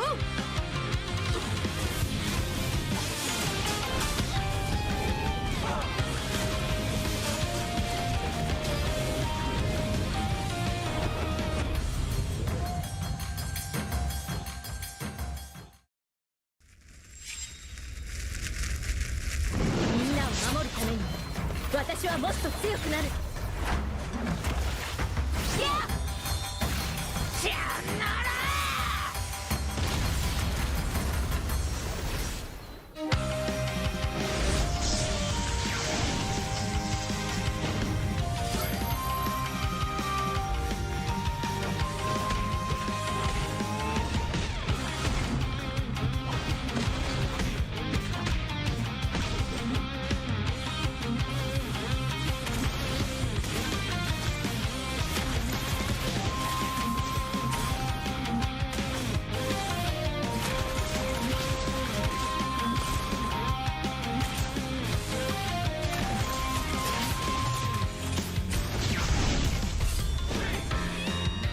今度は背中合わせで行くわよ。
てやるよ。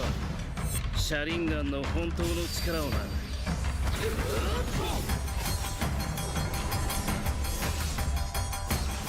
力が湧いてくる。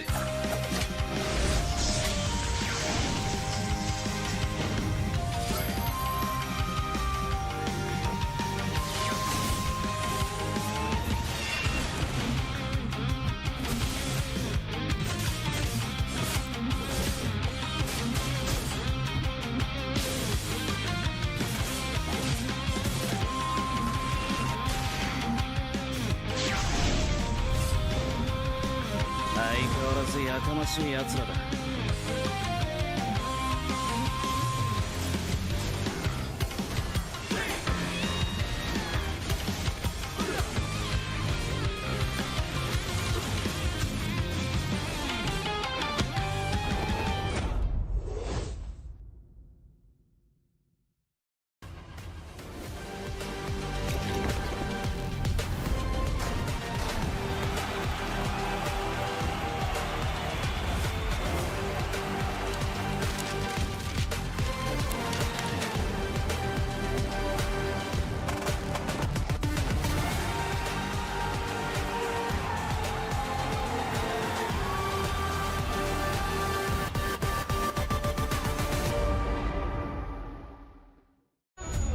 They said there's a limit in the women's league. In MWI, we say limit? Watch us bounce. From the MWI queens everyone knows, to the stars who came out from nowhere, to the ultimate champions. Now, MWI is expanding greater than ever. Turkey, EECA, Africa, Mongolia, and beyond. We're stretching the map wider. MWI, where dreams get louder. This isn't just a tournament. It's your passport to the world stage. A spotlight for women in the EWC. No rules, no ceilings, no limits. Just this. We're vibrant. We're ready. We're limitless. Dandruff keeps coming back? Your shampoo may not be 100%. Let's check. Use Head and Shoulders. Removes up to 100% dandruff and defeats itch. Protects scalp for up to 48 hours. So dandruff and itch don't come back. Head and Shoulders.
相変わらずやかましい奴らだ。今度は背中合わせで行くわよ。よっしゃ第7班ここに復活だってばよ。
Alright, ladies and gentlemen, welcome back once again over to MPL SG Season 9. My name is Abstract, with me here is Jace. We're finally back once again for the in-betweenness.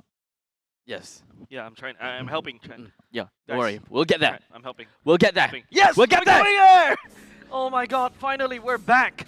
And right now, okay, it seems like there's a bit of a time skip happening, a bit of a Naruto Shippuden 3 years kind of time skip.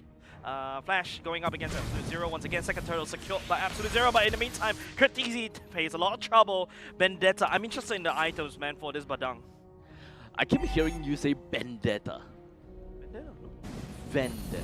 Vendetta. Okay, anyways, items. Okay, How's for he now. doing so much damage? Whom? Like Vendetta. Vendetta? Yeah, on the Badang. Vendetta doing Vendetta things, I suppose. But there we go. A quick little Slam Slam and pull. Or no, Slam Slam and something. Yeah, a bit of Gut a grab. Yeah, the change in terms of the glue is actually still a bit confusing for me. But at the very least, it's still him, right? Like the fact that you can still possess onto somebody and then drag him all the way back, and then that kind of gives you a bit of an engagement ground. Hold on a second, Hades. Shadow will be able to commit onto Vendetta, and down he goes. Here comes the ultimate from JPL. A bit of an overkill, as per usual, from the side of Team Flash. But Rapidude is still the problem for the side of Team Flash. And at this point in time, we are 7 minutes into this game. Rapidude is not in a very good spot. As such, he had to expand his flicker, which is actually going to be a very important battle spell for this upcoming turtle, which is going to happen in 10 seconds time.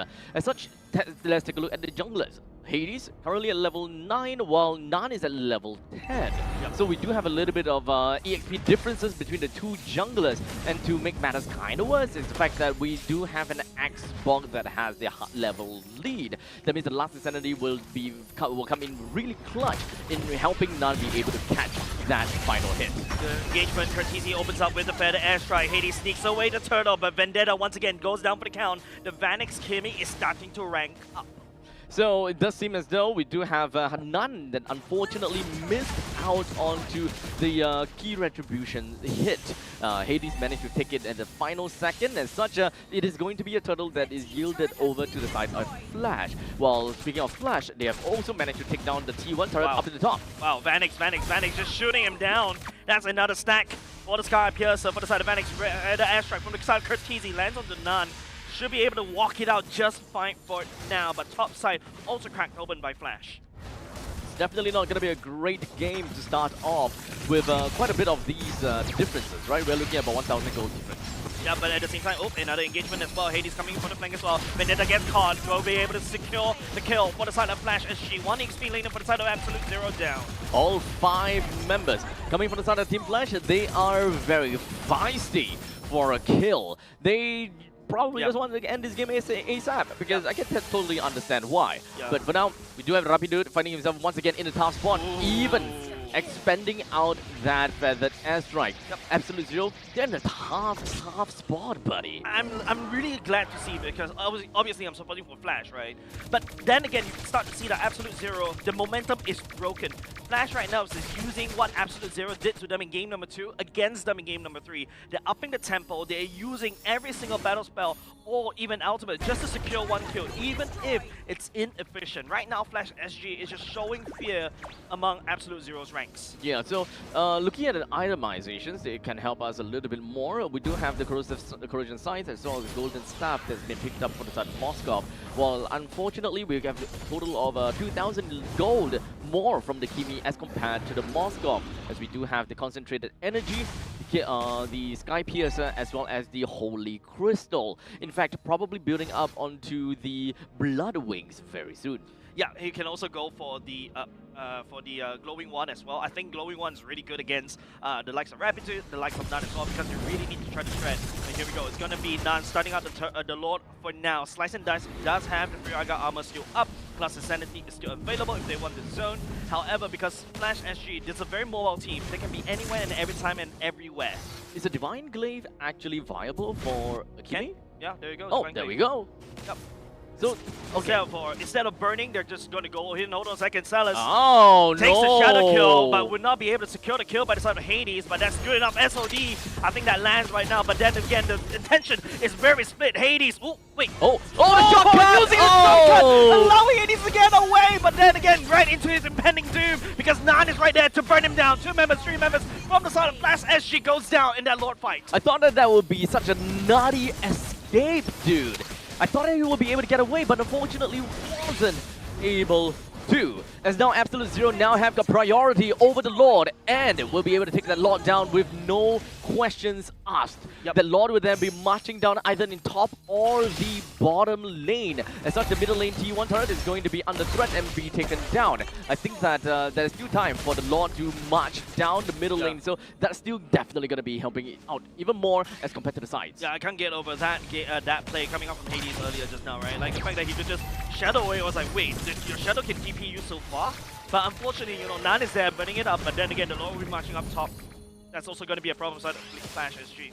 Seems like the top lane T2 did get hit by a tad little bit, which justified the change, or rather justified the pathing of the Lord to go up top. While in the meantime, Absolute Zero kind of seems as though they really want the blood of Team Flash by inhibiting their jungle and trying to take that away. Hades Shadows right on the way, but Rapid buying some time. JPL using the shortcut as well, bringing everybody in. Shadow kill goes, even though the SOD lands, but there's another Lord that's marching up top. Right now, Team Flash is just using offense as a form of defense. Salas walking in that bush, trying to make a play on it, but he picks up a kill. And now JPL is left alone here with the help of Bougie. We'll be able to take a triple kill. Right now, Flash SG is in shambles. Who would have thunk?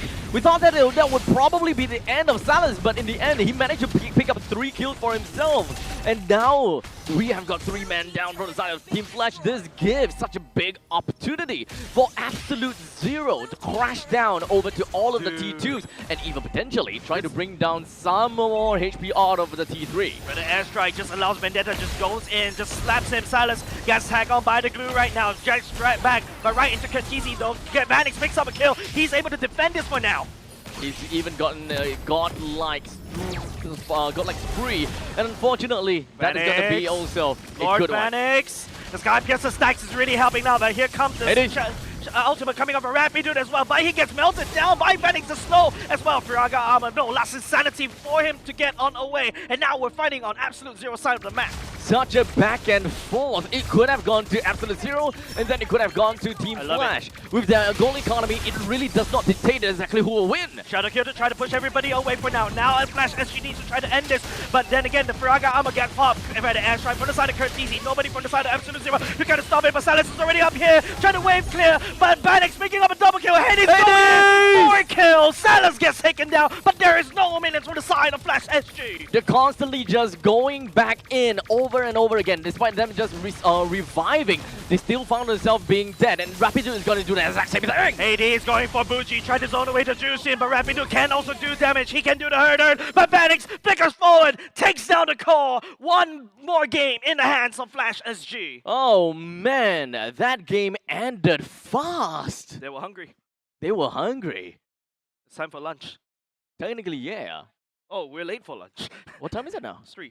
Oh, damn. Oh, wow. Oh, Okay. damn. Okay. So now we've got a total of 2 games in favor of Team Flash, and coming into this best of 3, we just require just 1 more game for Team Flash, and unfortunately 2 more games coming in from AZ. But you can start to see, right, for side Team Flash, they mean business. They beat And Blitz, I yeah. love it when you get to see the fight between two teams. Absolute Zero looking to topple a Titan right here, trying to also topple a super team to really earn them the moniker, the Titan Slayers as well, taking over from Team Evil. At the same time, Team Flash struggling to pick up the losses as well that they took from yesterday and even just now against Absolute Zero. They literally went all out with their fangs bare, and I love it. Both of these two teams, they have got the prize in their eyes. All they wanted to do is to take down their adversary here at the lower brackets and then eventually make their way over to the grand finals in order to get themselves Yeah. a sweet, sweet revenge. Yeah. Both of them has that revenge game. Yeah, I think the stakes definitely is higher for the side of Team Flash, right? Look at them really investing a lot into the team, right? They're looking forward to the EWC slot, and now they have to go through and solve the problem of Absolute Zero because Absolute Zero, don't remember, they are a challenger team qualifying through the community side. Yep. Best of ones all throughout. Technically speaking, yes, they have experience in MPLs as well, but now finally they're playing in best of fives. We questioned their stamina yesterday, and it seems like they're rested well. They're ready to fight. I think they are gonna be a-okay, but the bigger question is if whether they will be able to beat Team Flash, and in the event that if they do they have the stamina to withstand a fully spanned out BO7? Yeah, and then, you got RSG, SG just waiting there. Just looking at both of these two teams squabbling, Looking right? down from the high horse. Yeah, like literally squabbling, right? Like Bray coming back really changed the identity for RSG, SG as well. So take a look at the post game stats. I think it's a really fast game. Vanix was so huge. He's once he gets so his farmed. Yeah, once he gets his Sky Piercer stacks up, he's just literally melting everybody. The only down. man with 5 digits on his economy. Okay, maybe Silas also has it, but 5 digits. I was looking at my hands for a 1, little 2, bit. 3, 4, 5. No, like your fingers are also called digits as well. Oh. And another like British stroke. But anyways, for the side of Vanix, right? Because he's so huge already, it concentrated energy as the first item, which is very interesting, right? Usually you expect like a glowing one because remember what we mentioned, they need to deal with Rapitude, they need to deal with None as well, right? You need Shred, you need more burn in terms of PHP, but it seems like Lord Vanix just literally brute force it. I think that they have a very good idea as to what they want to do, considering the fact that right off at the start of the game, 1 minute in, 2 minutes in, Vanix already have gotten 2 assists, right? And they have identified that, okay, my Kimi is not going to have any problem against this Moskov up in this lane. And in the meantime, all across the map, we're looking at Rapidude, we're looking at None, they're not exactly having the best of their times as well. So instead of investing into a glowing wand, why not just invest into a higher valued item? Raw damage, and in a concentrated energy it even gives you spell vamp. So not only does a concentrated energy gives you the damage that you need, it also gives you the survivability in order to be that much flexible. So instead, put that glowing wand over to someone else, because you have a mage in the form of a Farsa. Let Curtis do that utility thing, and Vanning just output those raw damage, because None needs to shoot all those flames. Rapidude, well, just a single quick sand guard within a single team fight. What do I gotta have to care about glowing wand for myself? Yeah, true that. You can see 85k damage to heroes from the side of Vanix as well. You're right? Like literally brute forcing the damage. Once you get the Holy Crystal on the side of on the Skimmy, and then after that, don't forget concentrate energy. That you also do additional bonus damage the longer you are in team fights while you're hurting heroes, right? So your damage is ramping up, and it's unstoppable, right? It's also very interesting how Vanix decides to build this Kimi gold lane, right? Usually you expect the build from the mid lane from the side of Kimi, slapping onto the gold lane, that's how you play gold lane. But no, Vanix, really interesting build. Definitely not something that we see all the time when it comes down to itemizations, as well as this switch up coming in from the Kimi over to the gold lane as well. Yeah, I wasn't expecting that. Yeah, none of us was expecting that. In fact, we've been seeing Katizi doing that for quite some time already. So we have automatically adjusted ourselves and believe that, okay, this Kimi is going to go We've over got bamboozled. Yeah, literally, right? I would say that Kimi is kind of like a 98% chance of going to the mage role, and like 2% over to the gold lane. You're right. And that small little 2% made the game with Vanix as the Kimi with 12 kills, no death, and 4 assists. And no death, that Sky Piercer stacks, you get maxed out. Super maxed out. He's so big in terms of his damage. And you're right? Like, look at That's that. not It's the like, way to speak to a lady. How dare you say that Kimi is big? I'm saying Phoenix is a player.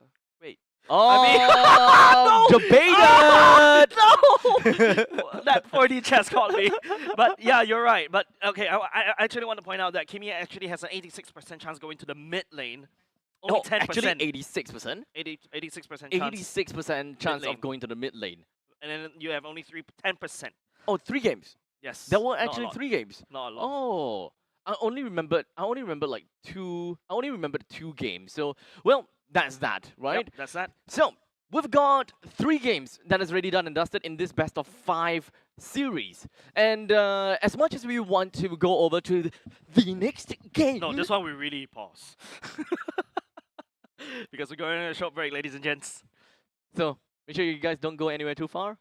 Make sure you guys have your lunch as well. Hydrate yourself as well. That's and by right. the time you're back, we hope that you will be nicely refreshed to enjoy this upcoming game, which, of course, is a match point in favor of Flash SG.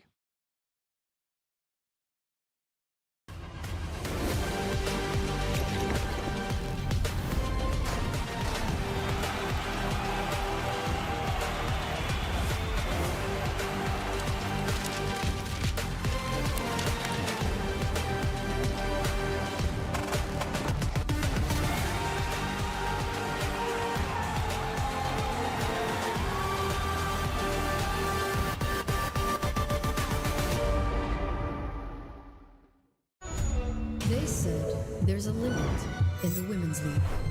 In MWI, we say limit? Watch us bounce. From the MWI queens everyone knows, to the stars who came out from nowhere, to the ultimate champions. Now, MWI is expanding greater than ever. Turkey, EECA, Africa, Mongolia, and beyond. We're stretching the map wider. MWI, where dreams get louder. This isn't just a tournament. It's your passport to the world stage. A spotlight for women in the EWC. No rules, no ceilings, no limits. Just this. We're vibrant. We're ready. We're limitless. Dandruff keeps coming back?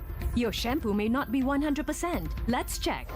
Use Head and Shoulders. Removes up to 100% dandruff and defeats itch. Protects scalp for up to 48 hours. So dandruff and itch don't come back. Head and Shoulders.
相変わらずやかましい奴らだ。今度は背中合わせで行くわよ。よっしゃ第7班ここに復活だってばよ。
ここは俺に任せて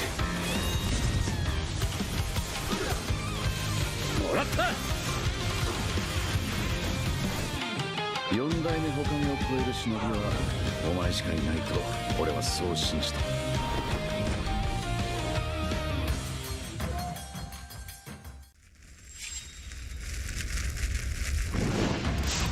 みんな渦巻きナルトが帰ってきたぞ。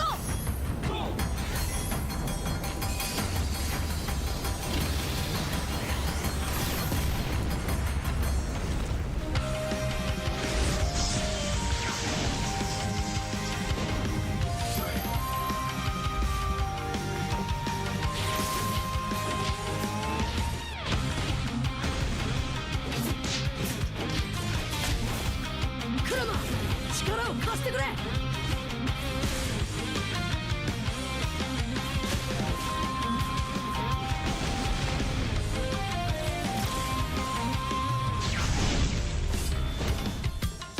っしゃ第7班ここに復活だってばよ。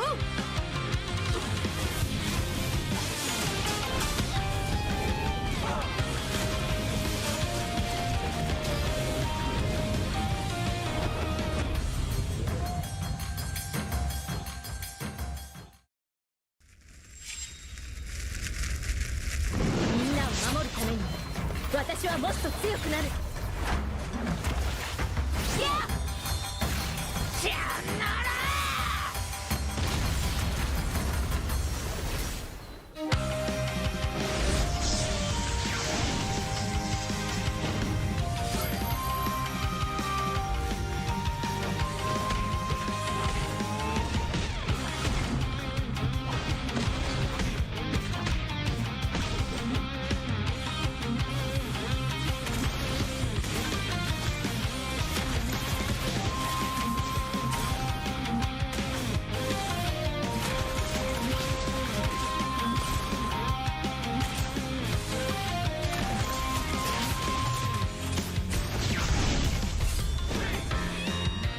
今度は背中合わせで行くわよ。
せてやるよ。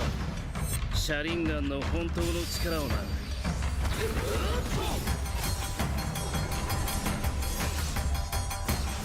力が湧いてくる。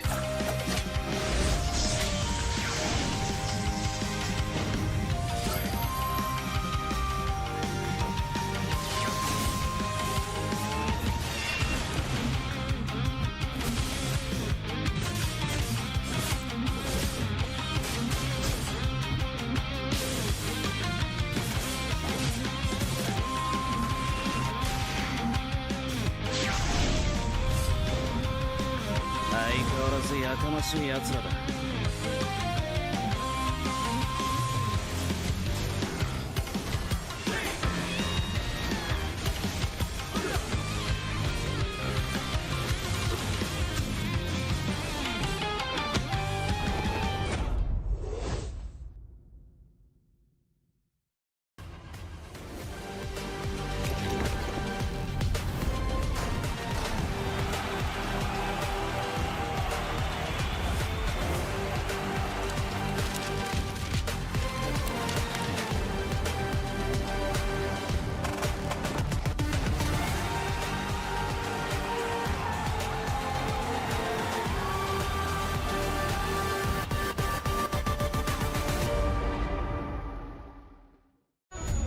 They said there's a limit in the women's league. In MWI, we say limit? Watch us bounce. From the MWI queens everyone knows, to the stars who came out from nowhere, to the ultimate champions. Now, MWI is expanding greater than ever. Turkey, EECA, Africa, Mongolia, and beyond. We're stretching the map wider. MWI, where dreams get louder. This isn't just a tournament. It's your passport to the world stage. A spotlight for women in the EWC. No rules, no ceilings, no limits. Just this. We're vibrant. We're ready. We're limitless. Dandruff keeps coming back? Your shampoo may not be 100%. Let's check. Use Head and Shoulders. Removes up to 100% dandruff and defeats itch. Protects scalp for up to 48 hours. So dandruff and itch don't come back. Head and Shoulders.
相変わらずやかましい奴らだ。今度は背中合わせで行くわよ。よっしゃ第7班ここに復活だってばよ。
ここは俺に任せてもらった。4代目他にを超える忍びはお前しかいないと俺はそう信じた。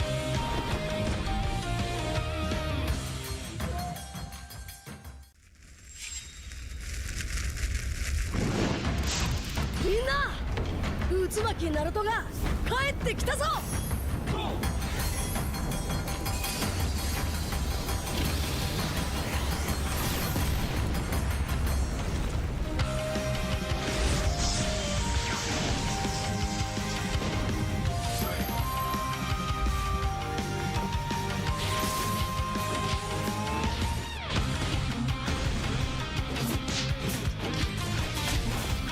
クラマ力を貸してくれ。よ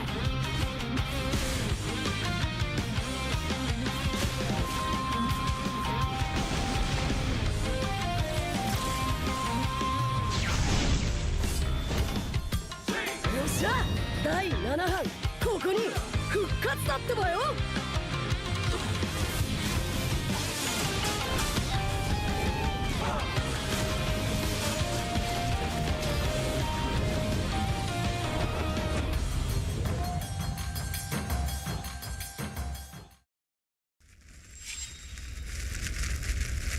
みんなを守るために私はもっと強くなる。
せてやるよ。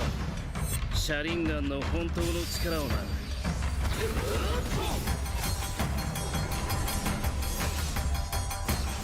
力が湧いてくる。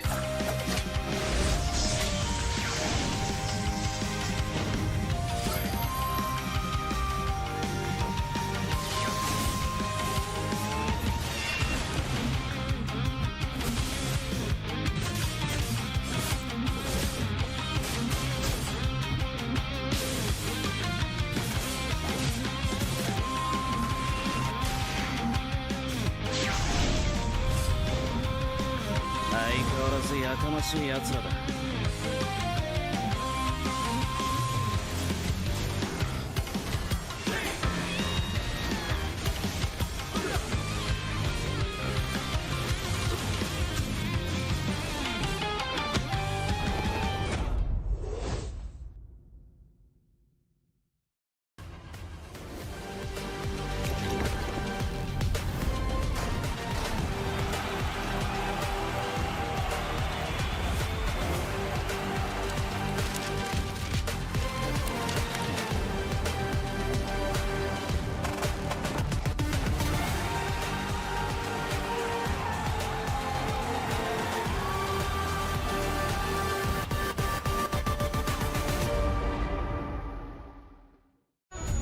They said there's a limit in the women's league. In MWI, we say limit? Watch us bounce. From the MWI queens everyone knows, to the stars who came out from nowhere, to the ultimate champions. Now, MWI is expanding greater than ever. Turkey, EECA, Africa, Mongolia, and beyond. We're stretching the map wider. MWI, where dreams get louder. This isn't just a tournament. It's your passport to the world stage.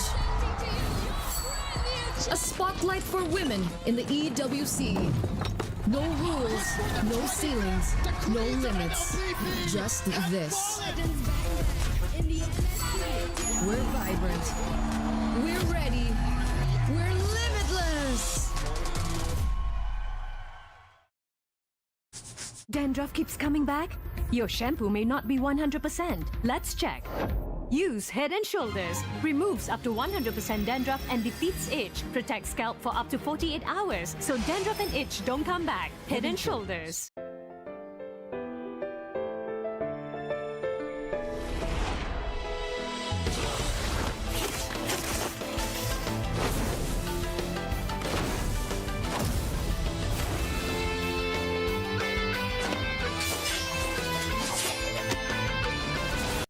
Alright, ladies and gentlemen, welcome back to MPL RSG Season 9. Thank you so much for your patience. My name is Abstract. With me here is Jace. We are in the intermission of game number 3 and 2, game number 4, as we have just witnessed the completion of game number 3, whereas it went over to Flash.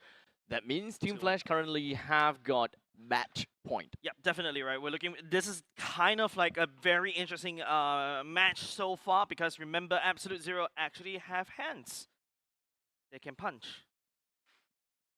Yes. Yeah, they punch back in game number 2, right? Show them that and actually they know how to find really good tier picks as well.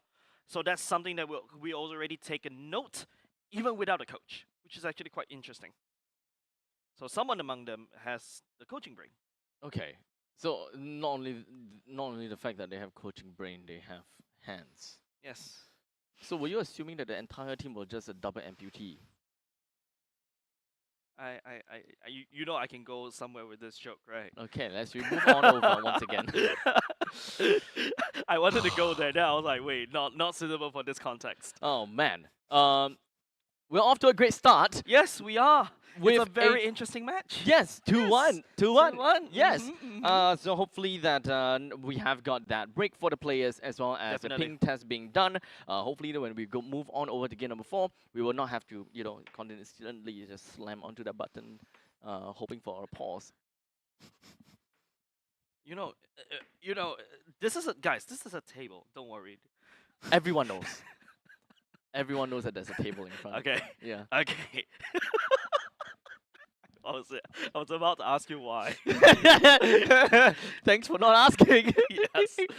But it feels like I'm asking already. Okay, we're looking forward to the asking all next the draft, right ladies and questions. gents. I think more importantly is right now from what I'm hearing, Absolute Zero is going in first pick. Usually when Absolute Zero wants to go first pick, means that they really want to secure the Kalia, because usually Kalia is being leaked most of the time. But I think Yes. in the hands of Absolute Zero, you don't leak the Kalia because, of course, you know, you can Vendetta place it in the EXP league. I think Vendetta. Vendetta. Ven. Vendetta. Thank you. Thank you. Sorry, my short tongue. Yeah. No. Wait, Apart my how height. does V translate to short tongue, dude? I'm admitting way too many things on this stream right now. No, I cannot do the R sound. But we are talking about V's, not R's. Yeah, but okay, fine. Vendetta. Vendetta. For Vendetta. Just to make sure I got the pronunciation correct. Can you say road? Road. Road. What? Road. Down the road. Down the road we go. Down the road we go. Yeah, ladies and gents, down to the trough we go. Yes. Let's So go. let's go. Mhm. I'm so looking out for all the R's that you're gonna say. Oh no. Oh no. Oh no. My Can weakness. you say scary? Scary. That's not so bad. Yeah. Yeah. I cannot do the. Can you know say the- hurry? Hurry.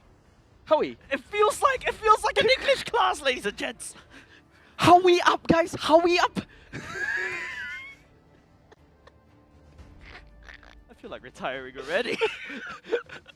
Anyways, Absolute Zero going to be back. You have to say follow as Ronnie Chin. It's called Warnie. Absolute Zero banning away the Hayabusa. And Flash gonna ban out the 1-1. Response coming out from Absolute Zero is to Harif. Similar bans as we saw so far, especially from game number 2. Is it the same draft? Is it the same band so far? Harif and Hayabusa so far. Should expect a Phobias coming up next from the side of Okay. Absolute Zero, because you don't give the Phobias over to the side of Ken, because you give you give Ken the Phobias, he can 1v9. So far, I think that we do have a what's the word? We have a pattern coming in from Coach Z's, right? Usually, first two bands we're looking at 1-1, we're looking at Baxia. Has that been the same for the past 3 games? Yeah, actually, in fact, the previous game was a 1-1. Coming up next should be a Baxia as well, because Baxia in this particular patch is really broken, but maybe they can potentially look to leak it out. Okay. Because don't forget, your first pick usually at this rate is a Kalia, or they can actually also first pick a Baxia, right? So that's something that Yeah, that's true. you can do. But it feels like based on this idea, I think it's a lot easy. First picking the Baxia makes more sense because number 1, you flex pick that. Number 2, it's a counter to Kalia. And now Team Flash is supposed to pick up the Kalia themselves. Seems like this time around, Team Flash, they're not going to give the Kalia over. They're going to ban it out themselves. Okay, so they would probably have to worry if whether they want to ban the Baxia or not for their third ban. The problem is that we have seen before AZ going for their Ube strat. So even when it comes down to the Baxia, it's not something that we would generally want to see being leaked out over to AZ. So Team Flash, they actually have a lot of things that they're gonna have to consider. Yep. But it's kind of scary how there are so many of these pocket picks, different kind of game, different kind of compositions, different kind of strategies that AZ has played that we are able to just kind of lay it down onto the table. Yeah, Right. Team Flash themselves also can get very creative with the draft as well. Yesterday, we just witnessed a Baxia Angela Wombo combo coming out from Team Flash. Don't forget, there's also the threat of Guinevere. Yes, I know, but there's also the threat of a Guinevere coming out from Hades as well. That's something that he can play. So I feel that's kind of dated though. yeah, if it you is. think so. I'm literally throwing like blast on the past kind of drafts kind of thing, right? Okay, so that's a Baxia first pick, right? it should be a Baxia Yeah, first it pick. should be the Baxia first pick. Should be a Baxia first pick, but Gives them that apart from that, there's opportunity. also a potential. Yeah, there we Yep, go. there we I go. was about to say Moskov or something. Moskov is good for the side of Team Flash. You can match the rotational speed of Baxia, and also not say rotational speed, not in spinning form, but you can rotate from one lane to another. 10,000 RPM. I don't catch that reference. No, it's just random numbers with revolutions per minute. Anyways, Anyways, that was so random, bro. I can't even save you there. no. But I'm looking to see how Team Flash really ramp up that RPM for this kind of draft, because these first two picks, Juicing is also available, unless Kurt TZ also wants to go for the Farsa this time as well. But Farsa looks very vulnerable against the Baxia. Yes, that's the problem.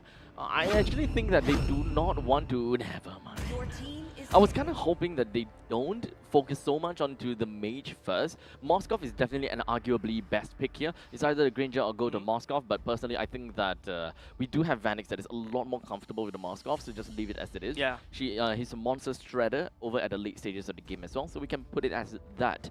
Baxia at this point in time is very early game centric. Very strong in rotations, very strong in damage in the early game departments as well. So I do think that Team Flash might want to look into that early game assurance. With Moskov and Fasa, I think that is not too bad. So focus a little bit more on the roaming trio. The third pick, the third R3 pick, they should generally just look at what kind of roamer that they want that could assist in the early stages. Oh, you talk about like, you know, rotational speeds. Here we go. That's the low E that I was talking about, right? Like, now you're able to send the rolling ball to the back line and then start opening up flanks. Usually the biggest problem about Baxias is that you need to be really unpredictable regarding where you're coming from, right? Now with the low in the toe can divert, use diversion for Baxia to go to one random bush at the back, and then you can come in for that flank. I'm actually anticipating a Mathilda coming up from the side of Absolute Zero instead. Imagine a Baxia rolling and engaging, and then you can pull the Baxia back like a yo-yo. It's like a two-hero CC kind of thing.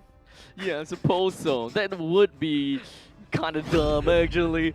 But okay, for now, we're looking at Glue that has been picked up over to the side of Team Flash, and that is going to go over to the hands of Kend. They actually finalized onto their their EXP laner relatively early. So they definitely do want to kind of play around with the roamer as well as the jungler just a tad little bit. I thought that they would want to focus on the roamer specifically because they want to cater to the early stage. The first 3 pick coming from AZ has already more or less suggest that they want to play in the early game. They have a very strong early game, so one of the roamers that they're gonna have to catch out onto really just depends on how strong they want to kind of move forward with the tension. Another food for thought is that the Baxia can even go into a roam position as well. It can also be an XP laner, it can also be a jungler. Team Flash on the other hand, now Coach Zace has to make a very educated guess. Right now he's got a lockdown mostly Frankos. I'm expecting more rapid dude heroes getting banned out. That chip is actually a really good ban.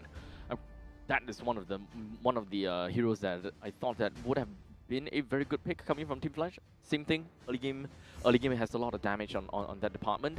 But aside from all of the tanks out there, I would still think that having an EXP Hilda is not too bad unless they want to put a roaming Hilda. That's okay, but they would definitely be lacking a little bit of crowd control, which is something that Team Flash might want to have. So Gato Kacha, I don't think it is the best case scenario for the early game, but it works well for Team Flash's lineup. Yeah, Angela getting banned out, like what I mentioned. The Mathilda threat is still lingering for the side of Absolute Zero. If Team Flash wants to play around that, it's also something that you should look out for. There's Padang taken away, a lot of roamers being taken out by both these two teams. So now we're looking at the R4 blind pick coming in from Team Flash.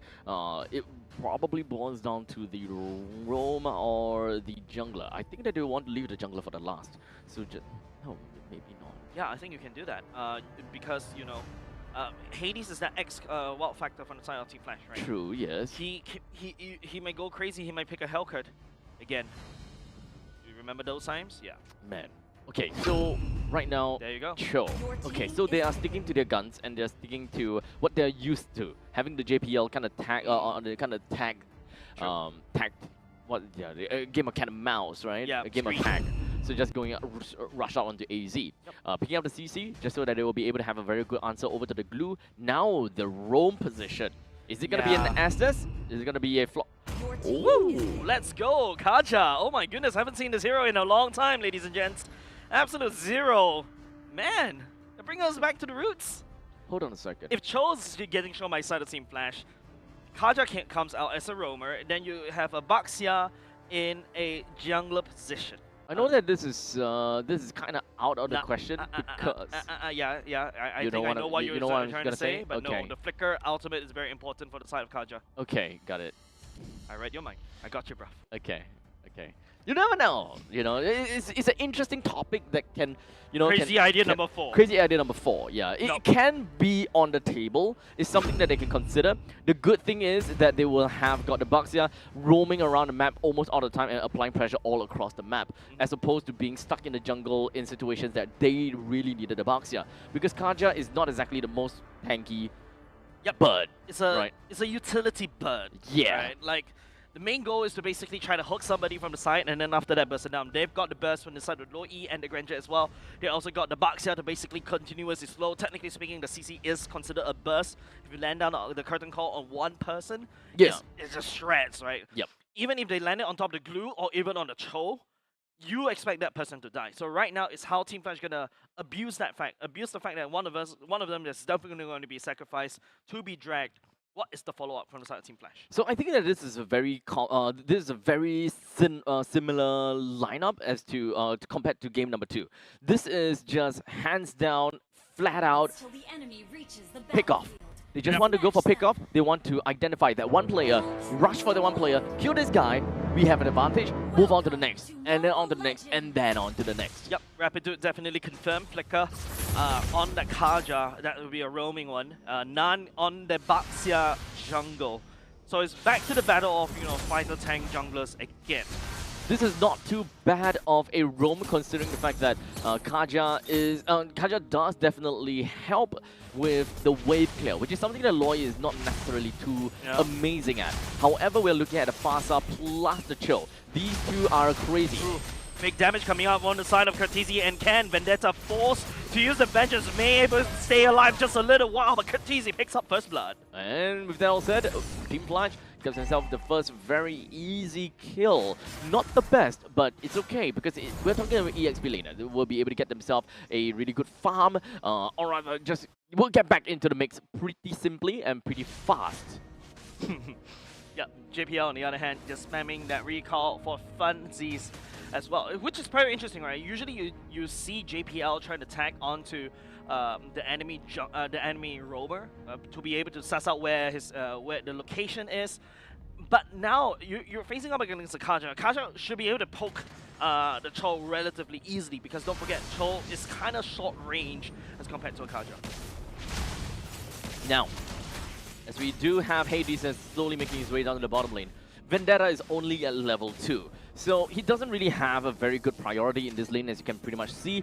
He's currently level 2 versus a level 3 glue. So not much of that early game roundabout kind of thing from Absolute Zero. They really actually kind of need the CC to join into the fight to really deal with the glue. I'm not too sure whether the yo-yo, because the yo-yo technically deals percentage-based damage based on HP. We'll talk about it later. Kidnapping somebody from the side of Absolute Zero over to the other side, but the further airstrike, not enough damage to deal away with none, but it opens up for Flash SG to be able to take control on the turtle pit. Now, okay, so correct me if I'm wrong. CC's yo-yos deals damage based on the opponent's max HP. Yep. It's a carry version of EXP. So that means that CC is actually a very bad answer to a Xbox. Yeah. Hear me out. Something like that, I guess. So hear me out. For those people that may not really quite understand what I mean by that, right? When it comes down to Xbox, he has two forms of sustenance. Number one, his health. Number two, his armor. His armor is the one that takes more than 50% of his general sustenance, and the HP is quite literally the red bar. So if you ask, if you have to be really technical about it, his HP is really low. Which is why, if you use an execute onto an Xbox, even though he is very close, in terms of overall sustenance is lower than that 10%, you use execute, you don't kill him. Hold on a second, you're telling me that red bar is actually his actual HP? Yes, the red bar is his actual HP. Does that work for Sky Piercer though? Actually, if it's the same concept as execute, it will be. That was gonna be interesting, ladies and gents. But okay, right now, as we were talking about it, there's nothing much happening around the map. But okay, as I said, that diversion coming up from the side, Absolute Zero bringing in Nan and Buji. Now Ken this time around, the curtain call will be there. Buji tried to lock Ken down, but he will be able to try to escape. Oh my goodness! Last minute CC saves his life. There's really not much the Vendetta can do in this lane. He even used his curtain call to really deal with the glue. So throughout this entire game, we'll probably have a little bit more information and you know, to visually see if Vendetta deals good damage over to Hades. Once Hades have gotten himself like the Oracle, himself the Immortality and all that kind of jazz to beef up the amount of Firaga armor he has. Second turtle is spawned up. Don't forget Moskov right here does have the SOD. Can TP himself all the way down to the turtle fight just in case if he needs it, as long as he keeps his lane fulfilled. Right now you can see, you know, Rapidude nowhere to be seen by the side of Team Flash right now. They're walking in this one blind.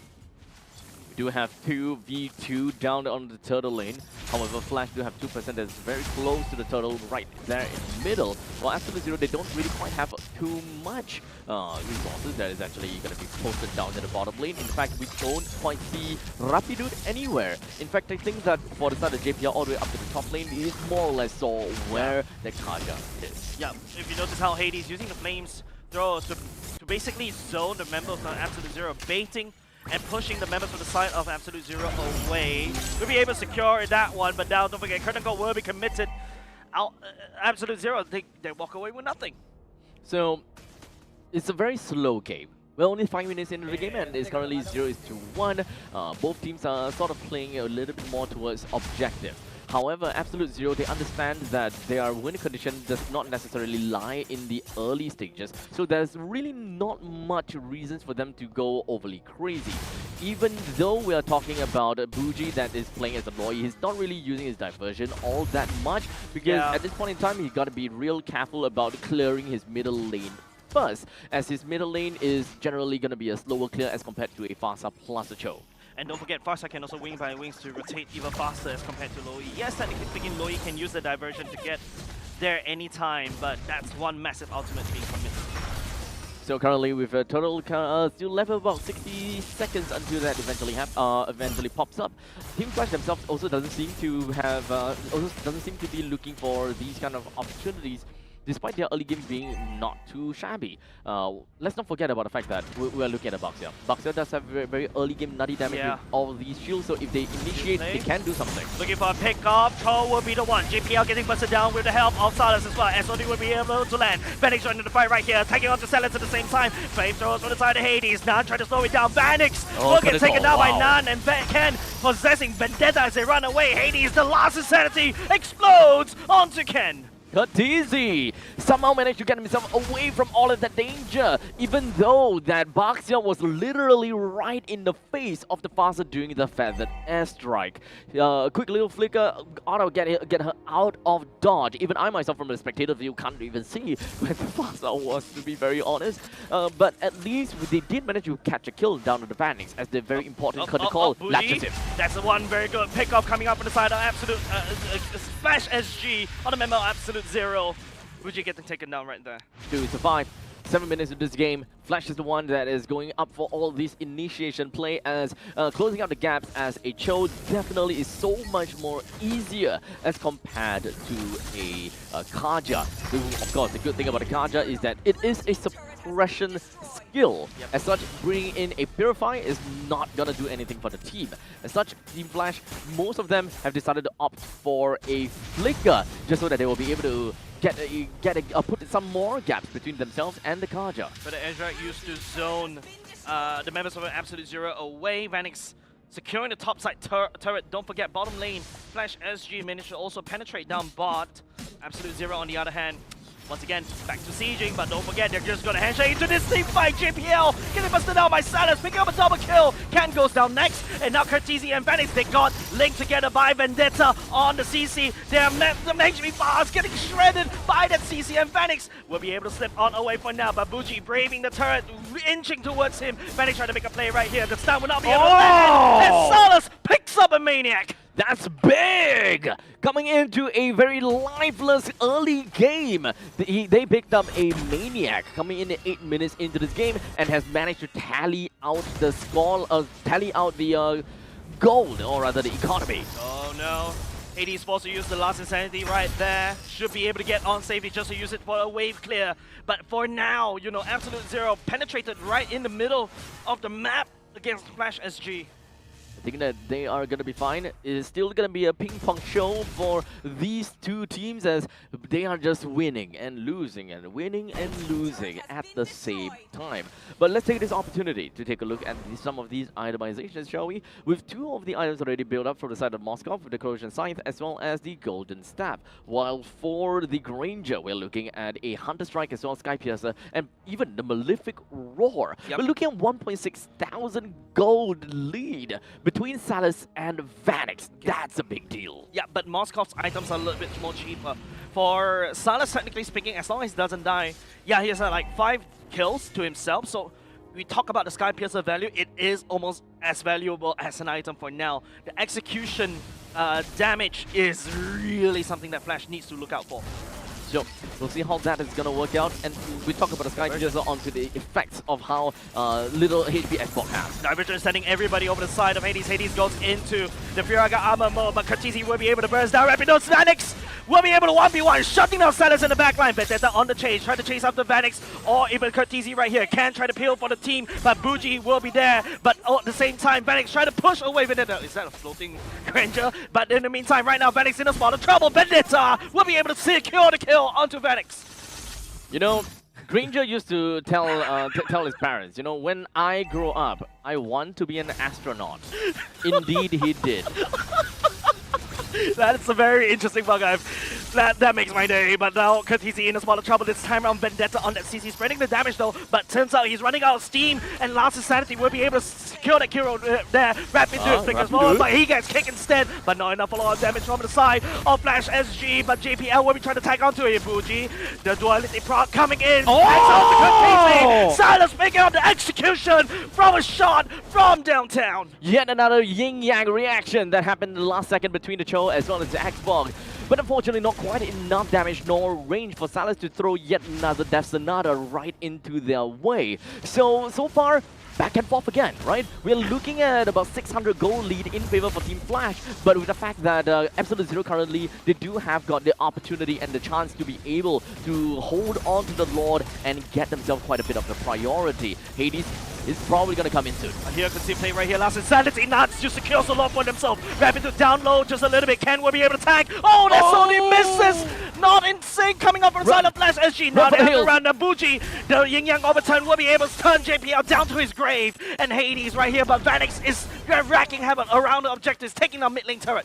Very good split decision coming from Vanix, realizing that they have already lost the battle, as well as the fact that the SOD the SOD missed. Might as well just look for external uses, or rather external ways of tallying out the scoreline. So getting themselves the T1 in the middle lane definitely is super big for them, considering the fact that they still have their own T1. Yeah, there's so many siege minions. Thanks, Observer, for pointing that out. Top side, they need to Flash SG needs to deal with that turret right there. But with that, they're gonna lose the mid lane turret though. Unfortunately, they will still lose that. With most of the members from Flash currently hunkering down underneath of their own base, Hades being the only one that is slightly more daring to be burning the water elemental boss down. But this time around, he gets tagged around. Hades down low without his Viraga armor. Does have the immortality. But oh, Nan gets kicked by JPL. Vanix will be able to secure that kill for now. Cartesi taking that one. Wings by Wings will try to press forward, try to chase down Absolute Zero. But then again, Flash SG is too busy defending. As they slowly move on over, 12 minutes and 40 seconds. We do have Absolute Zero to try their best, of course, to just run for the hills and back home again. They did an amicable push down in the top lane. It brought the turret all the way down to close to about 10%. They didn't manage to bring down the T2 in the middle lane, though, but hey, that's fine. As long as they manage to get the T1 in the middle lane, I think that is already a very big consolation. However, though, one thing that we always consider is that the very first Lord that you pick up, you want that Lord to be able to push down all of the exterior turrets, which in this case, Absolute Zero did not manage to. Right now, once again, you know, it's a stalemate. Back to basics, back to zero, literally. Absolute Zero going up against Flash SG. 10-10 is the kill score. Gold lead wise, more or less the same. Items wise, I think in terms of power spikes, they're more or less the same. But don't forget, as a Moskov, you get more with lesser. Your items are a little bit more cheaper. The Wind of Nature already secured will do wonders against if Vanix wants to do a 1v1s against Salus. As right now, Salas does not have the wand, but I think that that's gonna be fine for now because we're not always gonna be. If not, we will never see that 1v1 between the marksmen unless that both of them is the last member remaining. So in most situations, we are looking for back from front to back in some of these situations. However, Flash SG, what they have for themselves is actually some pickoff within of their mix because of JPL. However, the main way that they want to play is that they want to kind of death ball it with Vanix's spear that pierces.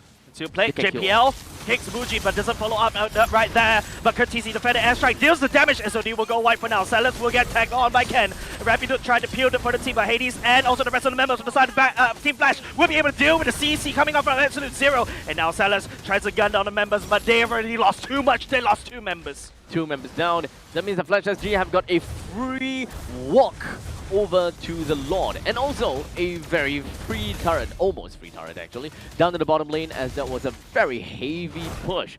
But at least Rapidude, Nan as well as Salas did manage to deal with that pretty effectively. Yep. That JPL kick really saved, just really broke that stalemate right there. Don't forget, both of these 2 compositions heavily relying on their pick comms, right? Now it's like a Russian roulette kind of thing.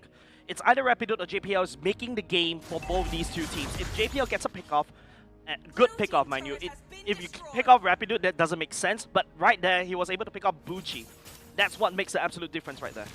So at this point, I gonna have to really think that it's not everyone is fair game. Rapidude has to focus onto a very specific player, right? Yep. In the previous game, he's doing that. Curtisi gets dragged, and now he gets stunned. Nan will be able to catch him right there. And don't forget Vendetta coming in the backline, but don't forget the Lord is actually pushing down bot. Flash SG is more than happy to take this team fight, and Absolute Zero is falling for it. Vanix picking up Vendetta, and now it's going to be Absolute Zero trying to go for the defense. Fuji gets taken down by Flash SG, and the Lord finally secured by Absolute Zero for now. They are safe, but not too sure for long. The Lord takes the L. Middle lane creep waves marching in and should be able to deal with this T2 with no issues whatsoever. Yep. It's currently 16 minutes into this game. The bottom lane T3 has already have definitely seen the better of this day. Currently down to about 40% HP. Just a harder sneeze should be enough to bring it down. Yeah, but Flash SG, relying on the Lord, they don't really have a lot of pushing power. Surprisingly, right? Like Absolute Zero, you thought that they don't really have a lot of wave clear, but seems like, you know, Flash SG is having a lot of trouble trying to crack down the basis of Absolute Zero. Yeah, the thing is, they have a composition that does pretty well as a siege comp, with the fact that they have the Farsa and also with the Moskov. I think that the Moskov really requires that Malefic Roar before he can realistically be able to touch these turrets with great ease. Because at this moment in time, if he were to touch the turrets, he's actually a little bit closer to the team fight than if he has the Malefic Roar. JPL just scouting out information, but feels like Absolute Zero is just stacking as 5 around in the mid lane. It's up to how Flash SG balance out these waves. With the creep waves now completely cleared out, the jungle creep that is, with Absolute Zero just kind of hiding and hunkering down within of their own base, Team Flash, they're not too interested in overextending too. So hiding in their own brushes will be a good call, while they wait for the upcoming Lord, which will happen somewhere in 20 seconds. Stuffing out information, that's exactly what Flash SG is trying to do against Absolute Zero. But I think it's easy to predict where Absolute Zero is. They always have the habit of stacking as 5 across all around the board. If you see one, rest assured the rest of the members should be there. As of now, hello? Flash is somewhere in the map, but Zero, they themselves have no idea. See this purple circle? Okay, diversion play right there. Nobody from Team Flash will be able to see the consume play right there. Also going to mess everything up. Vanix, the main target from the side of Absolute Zero, will not be able to find him though. Vanix and Curtisi safely tucked away behind the front liners, and now JPL will be using the consume play of themselves. Absolute Zero committing a little bit too much for that one. The grab also didn't manage to unfortunately pull anyone closer over to the rest of Flash. Sorry, my elbow touched the pause button. Unpause. You look like you're gonna worship an unpause called right there. But it is nail biting, right? Even though Team Flash you thought that they had the advantage, but it seems like nope. It feels like Absolute Zero can easily turn the tide around because of Buji as that Lo Yi. I do think that they have that surprise potential, right? They can just kind of pop by from behind and surprise kind of thing, right? But I would, Surprise. yeah, Surprise. yeah, some fries, Yeah. some fries, right? Oh, okay. So thank God Yep. that was a very short pause. Looking for some prize right here. Nan, ooh, getting busted down for the side of Absolute Zero. Flash SG this time around is a red carpet for the Lord. I don't think Absolute Zero will try anything weird unless you're talking about Sunless Death Sonata trying to steal that Lord. He had the idea. JPL blocked it. Unfortunate. Unfortunate. But I think that is fine.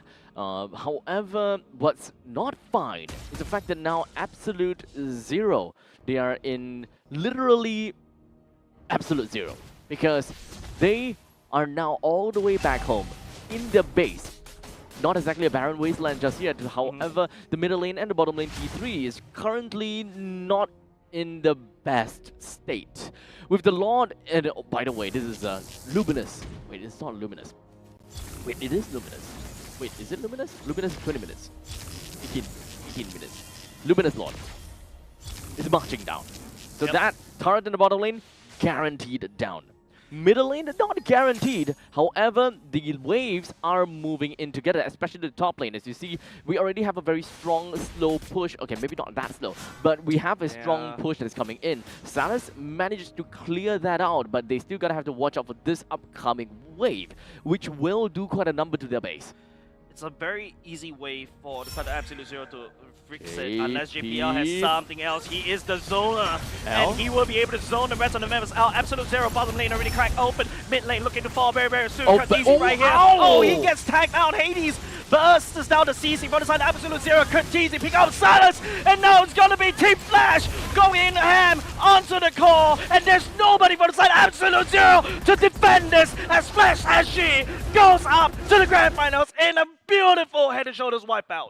Wipe out my head and shoulders. And the final moment, AZ. They were close, but alas, not exactly close enough in the final game in order to claim their ticket over to the grand finals. As such, ladies and gentlemen, we have got a victor of this lower bracket finals.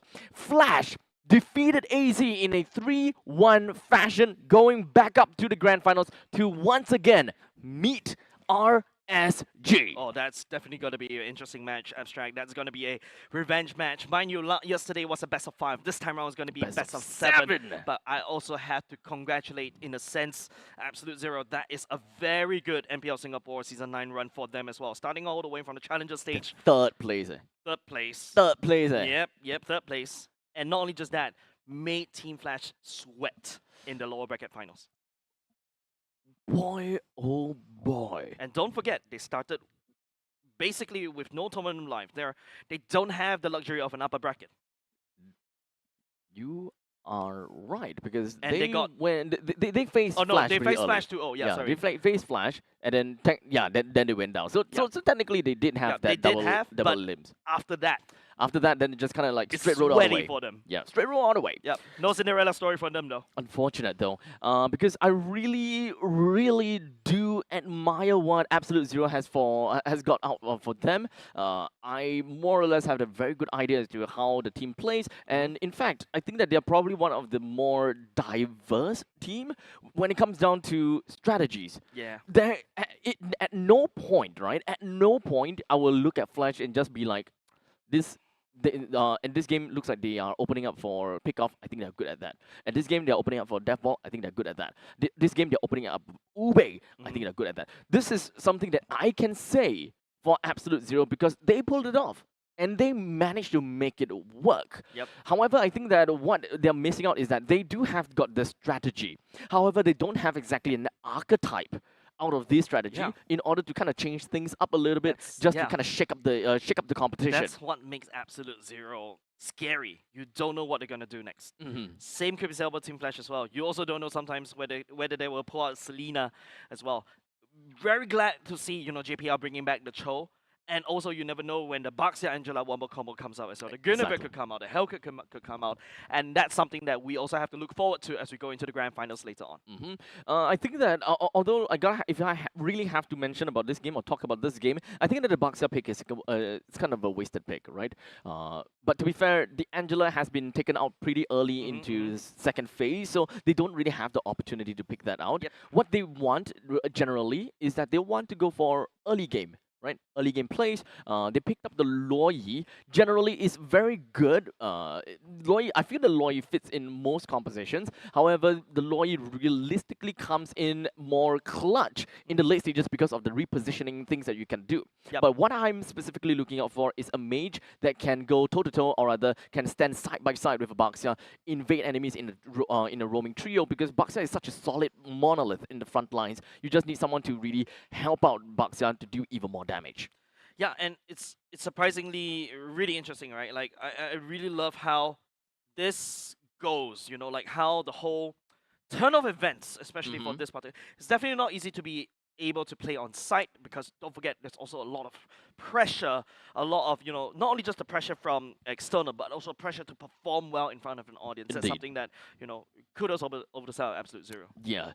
So Absolute Zero is really unfortunate to see them bow out, but this is an amazing feat coming in from Absolute Zero. Once again, we mentioned challenger team that made it all the way to third place. Yep. We have quite a bit of MPL teams that didn't even make it to third place. They came in first season, boom, third place. Yeah, the last time something like that happened was Team Evil, Team Evil. top 4. Yes. But with that said, ladies and gentlemen, we're going to throw back to live. Lawrence, what do you have for us?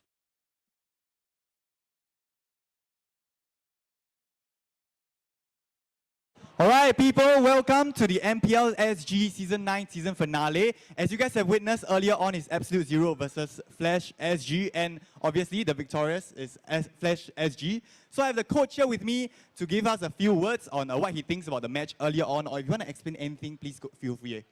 All right, ladies and gentlemen, let's give a round of applause for our Flash SG coach.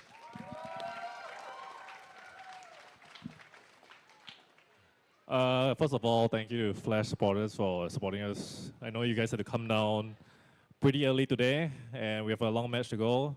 So we'll try to do our best and not disappoint you guys who are supporting all our players and everyone here. So give yourself a hands of applause. And then for Absolute Zero, I think they put up a good fight. When we faced them week 1, I already called it. This team is top 3 potential, and they prove it. So I think this team has a lot of potential, and in the future MPL, this team is a top 2 contender for sure. Thank you. Okay, so right now, Absolute Zero is walking home with the 3rd place, and Flash SG will fight in the grand finals against RSG.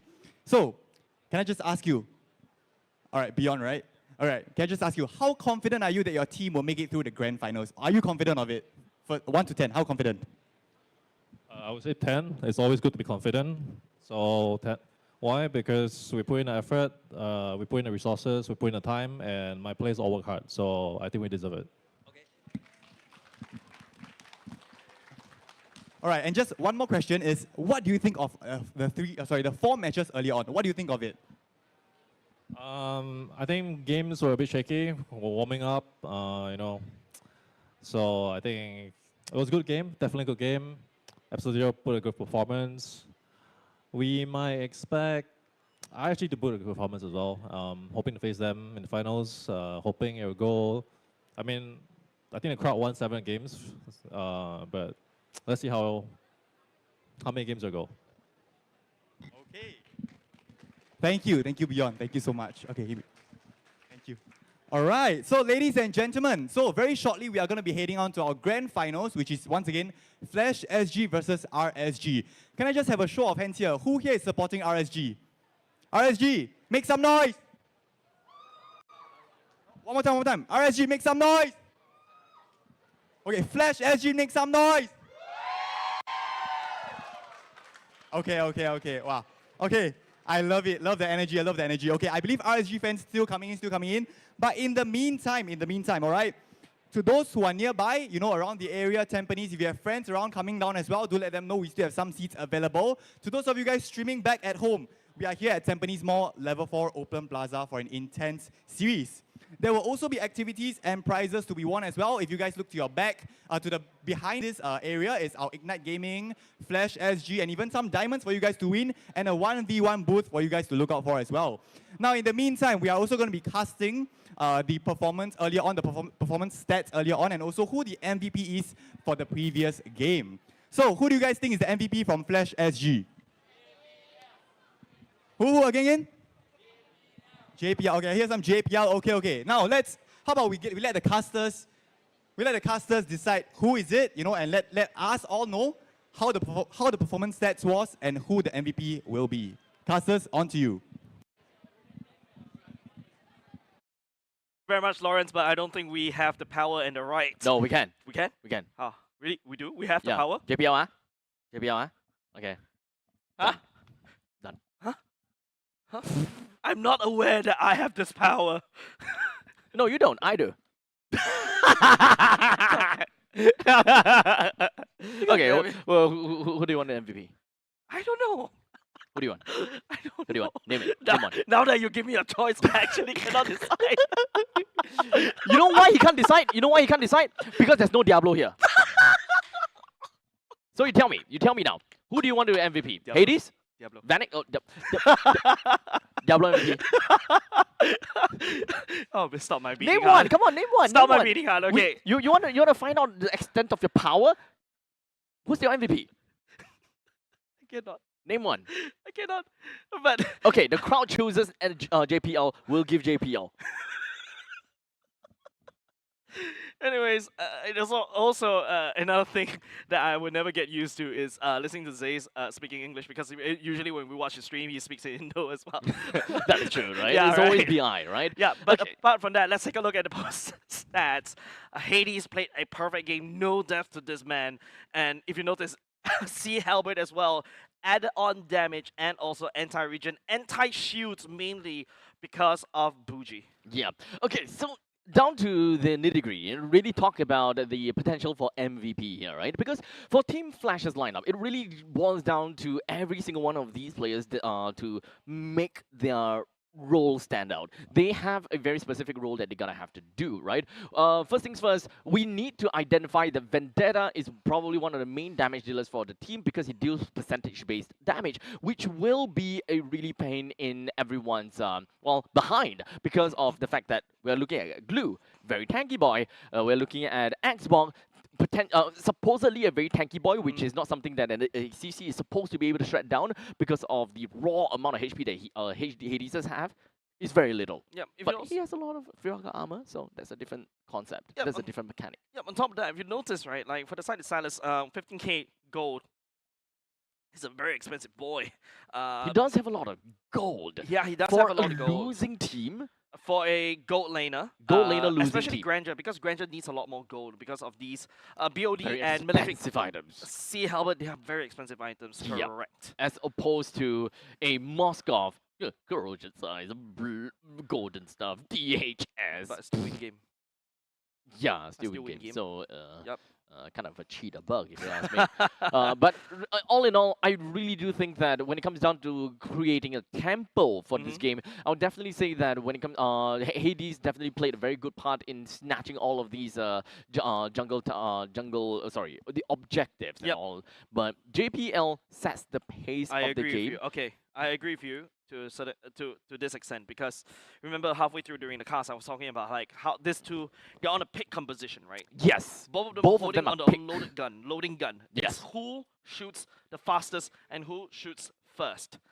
JPL shot first. Yes. Get a good pickup, and that's what broke that stalemate. So far, I don't exactly remember all too much of Rapidude being able to be the first draw, to be the one that's better with the quick draw, right? JPL constantly being able to identify where people is, and this is very important. Yeah. This part is very important because the opponent have a Lore Yi. To have JPL to play as a Cho, it enables them vision. This is JPL's signature hero. Whenever you see JPL playing at a show, you know that he's going out and above and beyond, and just literally tag onto the opponent's roam. Where's the roamer? Where's the mid laner? Where's everyone? And then he passes on this information in order to make these some of these cross-map plays. Even though Team Flash is not a lineup that allows them to do that, and we did see a couple of times the Vanix tries to join in the action with the SODs, alas, all of them unfortunately missed out. But I will still definitely say that Team Flash did manage to win some of these fights to a very small margin, which eventually still managed to help them win in the late stages, solely because of the fact that AZ was not able to play their early game. Yeah, and really, it's just that small margin of error is the one that really separates these two teams. So, like, I mean, we've mentioned how it's not easy for Absolute Zero to really meet this hill and yet still make, you know, Flash SG, give Flash SG some trouble. Let's take a look at the MVP for this particular game. It's going to be JPL, definitely for sure. Should be, yeah, JPL. See, told you.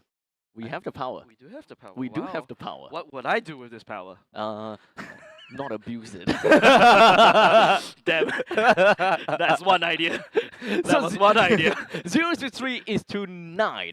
We got JPL setting the pace of the game and disabling the enemy's possibility and disabling the enemy's one of the main win conditions of creating diversions. Yep. Definitely not and pick off, of course. Definitely not distracted by the low E diversions as well. I mean, of course, like what I mentioned, I think he's the one that has the faster quick draw, and even if you draw quick, you also need to aim properly. And JPL was able to do so. Draw quick and aim properly. Yeah. You can draw quick, shoot, but if you don't land a shot, you miss. Yeah. Yeah. It's like as though I can do quick math. But maybe I can. No, I'm not gonna ask the question. We did that joke before. On stream? Yes, we did. We did? Yes. Damn. Okay. But anyways, that concludes our lower bracket final. Congratulations once again over to Team Flash. They were going to be going up to the grand finals, but also congratulations once again to Absolute Zero for making it this far as a challenger team. Looking forward to them. Looking forward to the grand finals, man. Yep. I look forward to the grand finals. I look forward to season 10 of AZ. I honestly wouldn't be surprised if AZ takes up a new name from this point onwards. So what? Become A1? I don't know, but I feel that there might be an organization that is looking forward to kind of pick them up. You never know. You never know. Sponsored team. Yep, but we see, ladies and gents, we're going to go into a short break. Coming up next, the grand finals of MPL Singapore Season 9.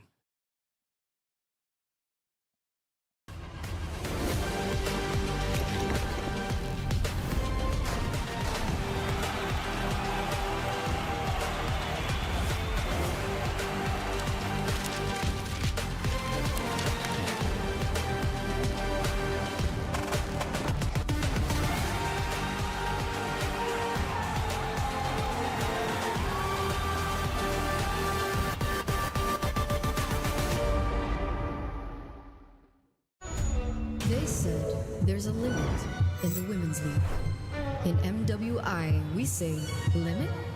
Watch us bounce from the MWI queens everyone knows, to the stars who came out from nowhere, to the ultimate champions. Now, MWI is expanding greater than ever. Turkey, EECA, Africa, Mongolia, and beyond. We're stretching the map wider. MWI, where dreams get louder. This isn't just a tournament. It's your passport to the world stage. A spotlight for women in the EWC. No rules, no ceilings, no limits. Just this. We're vibrant. We're ready. We're limitless. Dandruff keeps coming back? Your shampoo may not be 100%. Let's check. Use Head and Shoulders. Removes up to 100% dandruff and defeats itch. Protects scalp for up to 48 hours. So dandruff and itch don't come back. Head and Shoulders.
相変わらずやかましい奴らだ。今度は背中合わせで行くわよ。よっしゃ第7班ここに復活だってばよ。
ここは俺に任せてもらった。四代目他を超える忍びはお前しかいないと俺はそう信じた。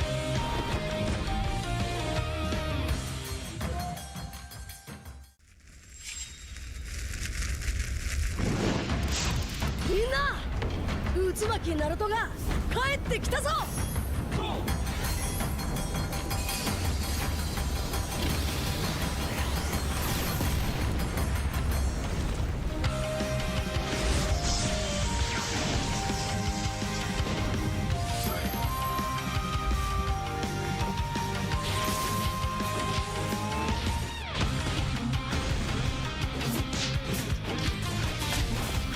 クラマ力を貸してくれ。よ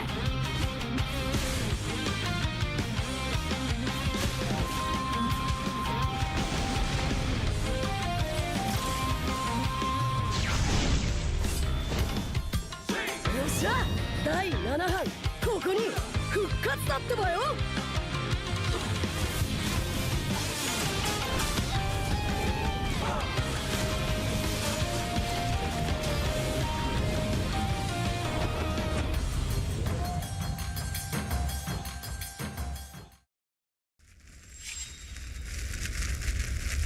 みんなを守るために私はもっと強くなる。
せてやるよシャリンガンの本当の力をな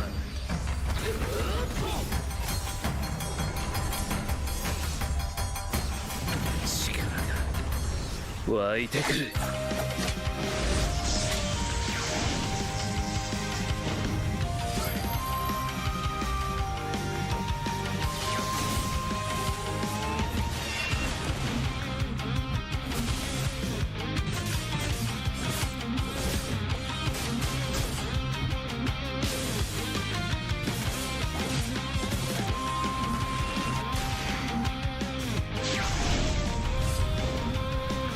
相変わらずやかましい奴らだ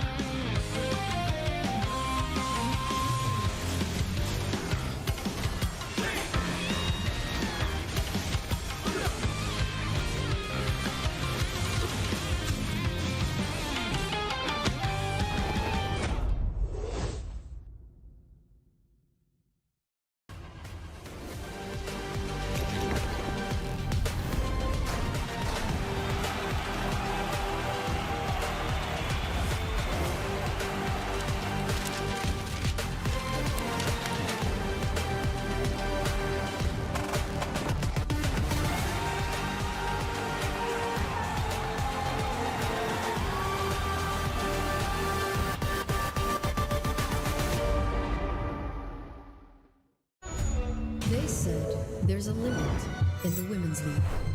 In MWI, we say limit? Watch us bounce from the MWI queens everyone knows, to the stars who came out from nowhere, to the ultimate champions. Now, MWI is expanding greater than ever. Turkey, EECA, Africa, Mongolia, and beyond. We're stretching the map wider. MWI, where dreams get louder. This isn't just a tournament. It's your passport to the world stage. A spotlight for women in the EWC. No rules, no ceilings, no limits. Just this. We're vibrant. We're ready. We're limitless. Dandruff keeps coming back? Your shampoo may not be 100%. Let's check. Use Head and Shoulders. Removes up to 100% dandruff and defeats itch. Protects scalp for up to 48 hours. So dandruff and itch don't come back. Head and Shoulders.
相変わらずやかましい奴らだ。今度は背中合わせで行くわよ。よっしゃ第7班ここに復活だってばよ。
ここは俺に任せてもらった。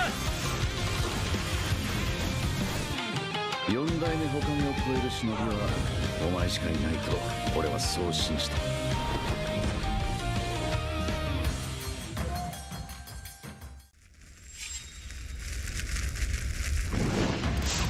みんな渦巻きナルトが帰ってきたぞ。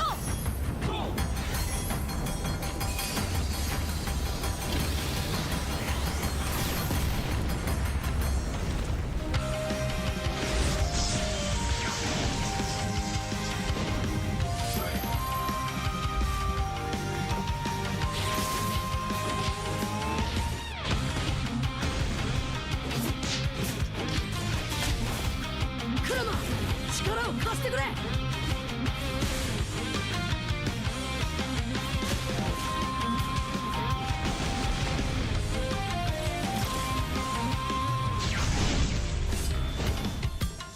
っしゃ第7班ここに復活だってばよ。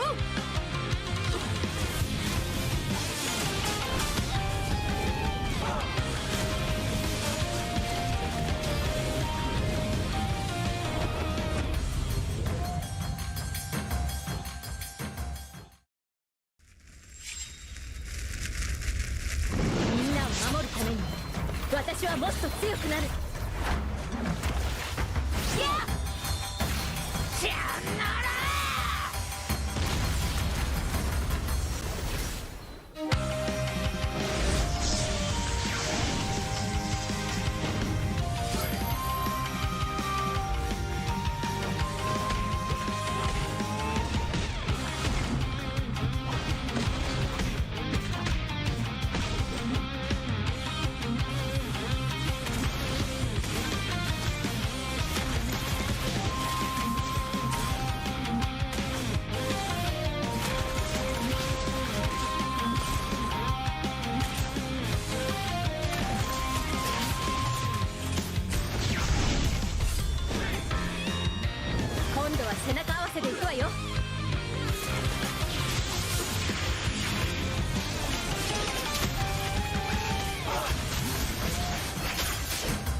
せてやるよ。シャリンガンの本当の力をな。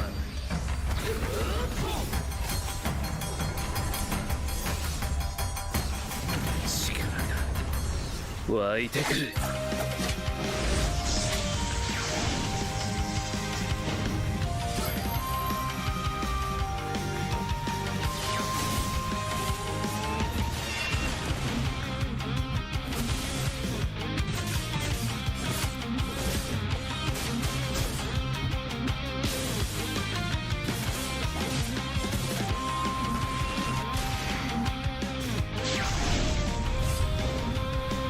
相変わらずやかましい奴らだ。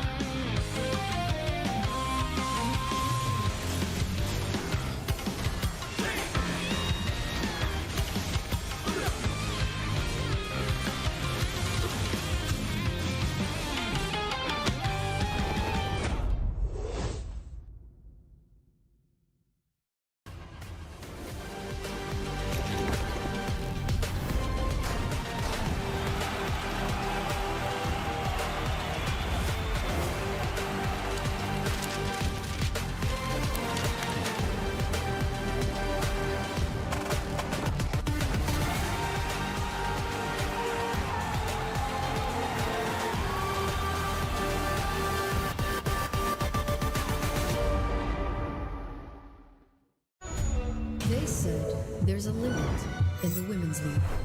In MWI, we say limit? Watch us bounce. From the MWI queens everyone knows, to the stars who came out from nowhere, to the ultimate champions. Now, MWI is expanding greater than ever. Turkey, EECA, Africa, Mongolia, and beyond. We're stretching the map wider. MWI, where dreams get louder. This isn't just a tournament. It's your passport to the world stage. A spotlight for women in the EWC. No rules, no ceilings, no limits. Just this. We're vibrant. We're ready. We're limitless. Dandruff keeps coming back? Your shampoo may not be 100%. Let's check. Use Head and Shoulders. Removes up to 100% dandruff and defeats itch. Protects scalp for up to 48 hours. So dandruff and itch don't come back. Head and Shoulders.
相変わらずやかましい奴らだ。今度は背中合わせで行くわよ。よっしゃ第7班ここに復活だってばよ。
ここは俺に任せて。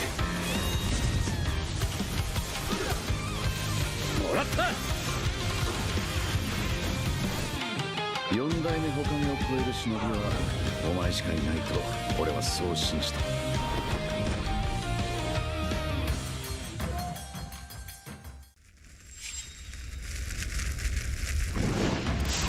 みんな渦巻きナルトが帰ってきたぞ。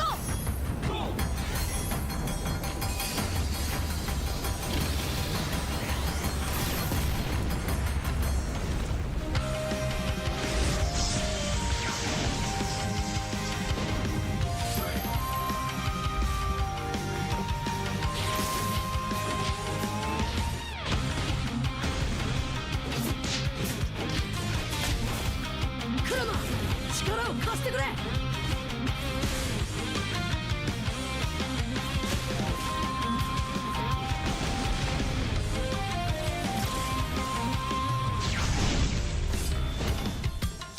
っしゃ第7班ここに復活だってばよ。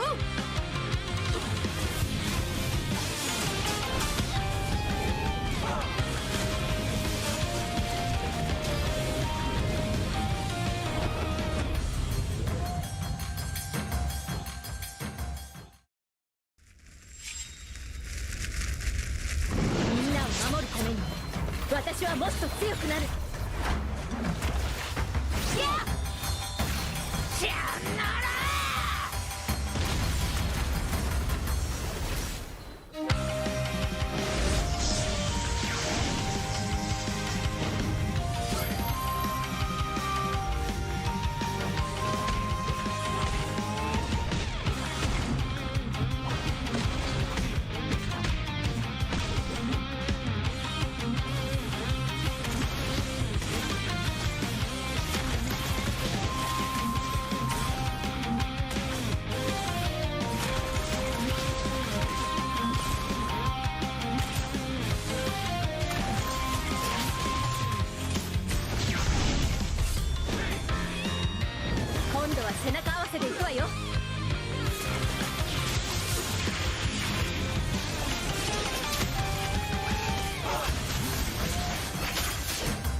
せてやるよ。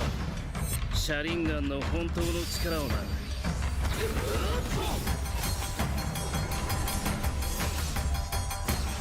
力が湧いてくる。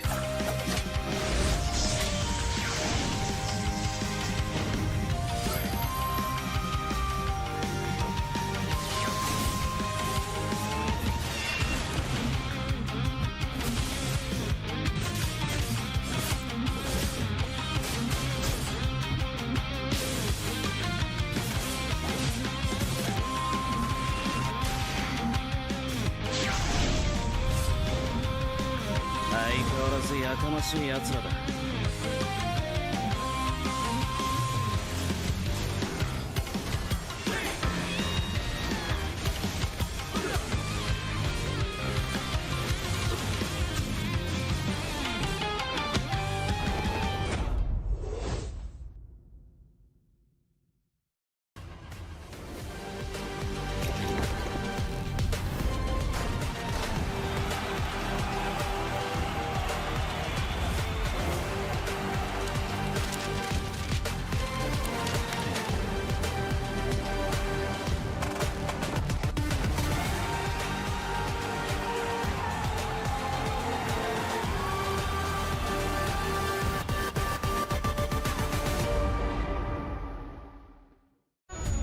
They said there's a limit in the women's league. In MWI, we say limit? Watch us bounce. From the MWI queens everyone knows, to the stars who came out from nowhere, to the ultimate champions. Now, MWI is expanding greater than ever. Turkey, EECA, Africa, Mongolia, and beyond. We're stretching the map wider. MWI, where dreams get louder. This isn't just a tournament. It's your passport to the world stage. A spotlight for women in the EWC. No rules, no ceilings, no limits. Just this. We're vibrant. We're ready. We're limitless. Dandruff keeps coming back? Your shampoo may not be 100%. Let's check. Use Head and Shoulders. Removes up to 100% dandruff and defeats itch. Protects scalp for up to 48 hours. So dandruff and itch don't come back. Head and Shoulders.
せてやるよ。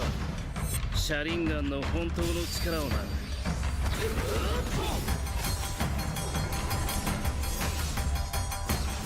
力が湧いてくる。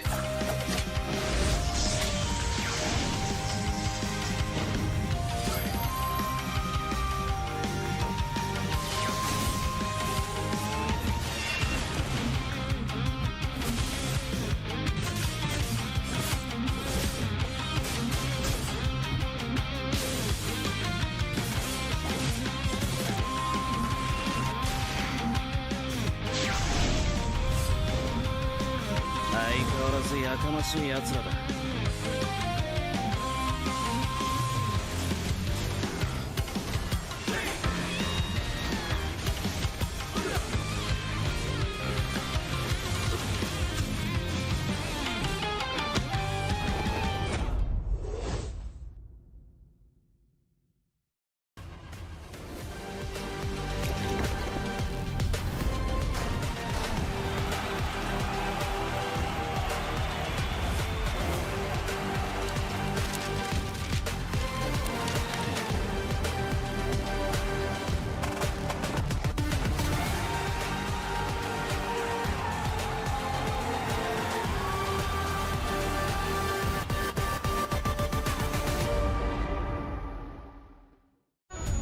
They said there's a limit in the women's league. In MWI, we say limit? Watch us bounce. From the MWI queens everyone knows, to the stars who came out from nowhere, to the ultimate champions. Now, MWI is expanding greater than ever. Turkey, EECA, Africa, Mongolia, and beyond. We're stretching the map wider. MWI, where dreams get louder. This isn't just a tournament. It's your passport to the world stage. A spotlight for women in the EWC. No rules, no ceilings, no limits. Just this. We're vibrant. We're ready. We're limitless. Dandruff keeps coming back? Your shampoo may not be 100%. Let's check. Use Head and Shoulders. Removes up to 100% dandruff and defeats itch. Protects scalp for up to 48 hours. So dandruff and itch don't come back. Head and Shoulders.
there's a limit in the women's league.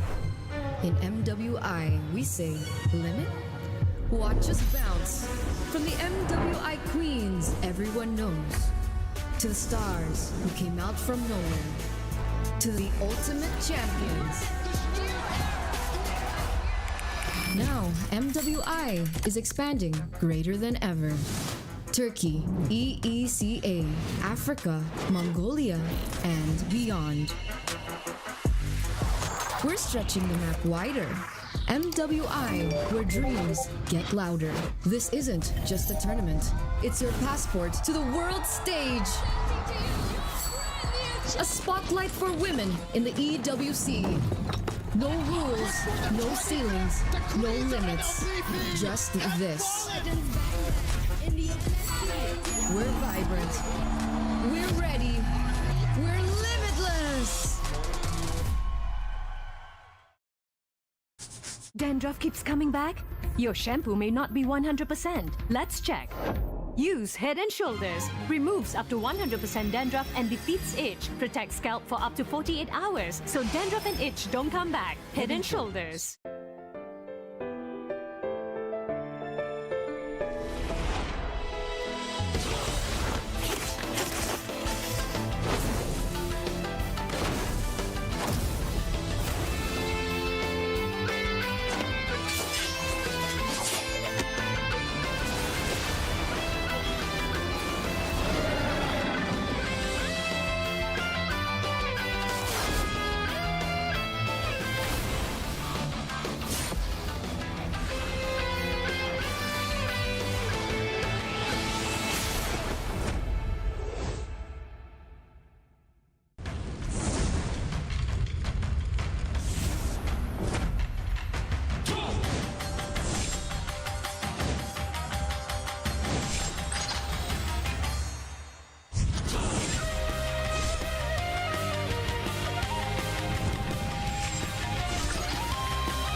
相変わらずやかましい奴らだ。今度は背中合わせで行くわよ。よっしゃ第7班ここに復活だってばよ。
ここは俺に任せて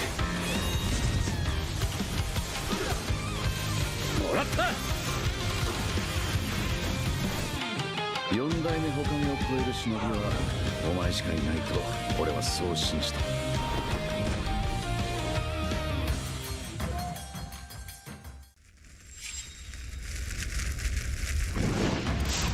みんな渦巻きナルトが帰ってきたぞ。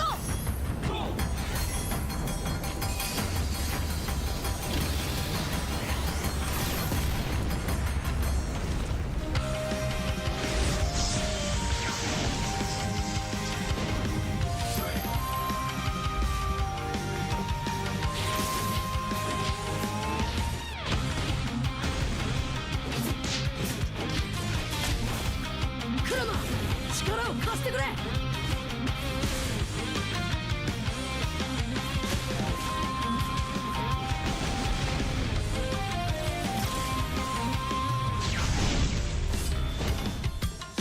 っしゃ第7班ここに復活だってばよ。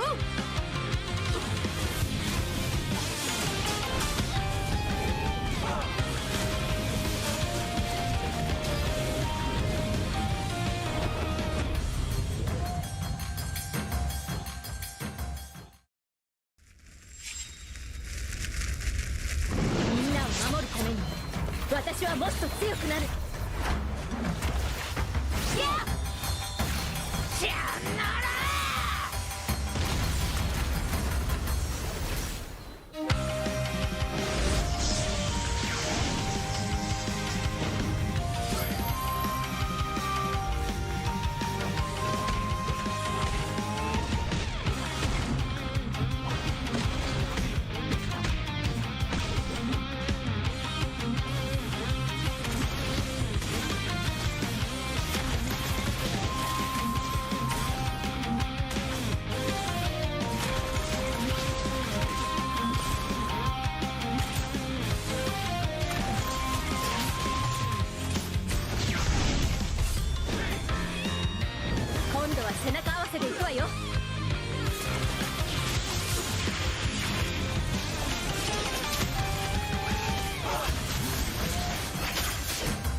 せてやるよ。車輪ガンの本当の力をな。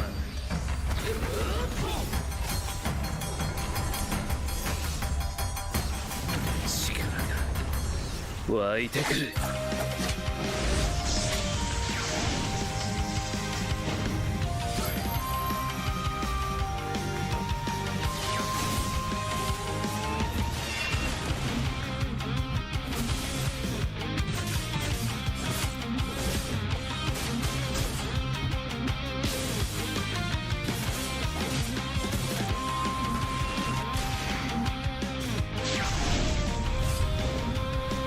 相変わらずやかましい奴らだ。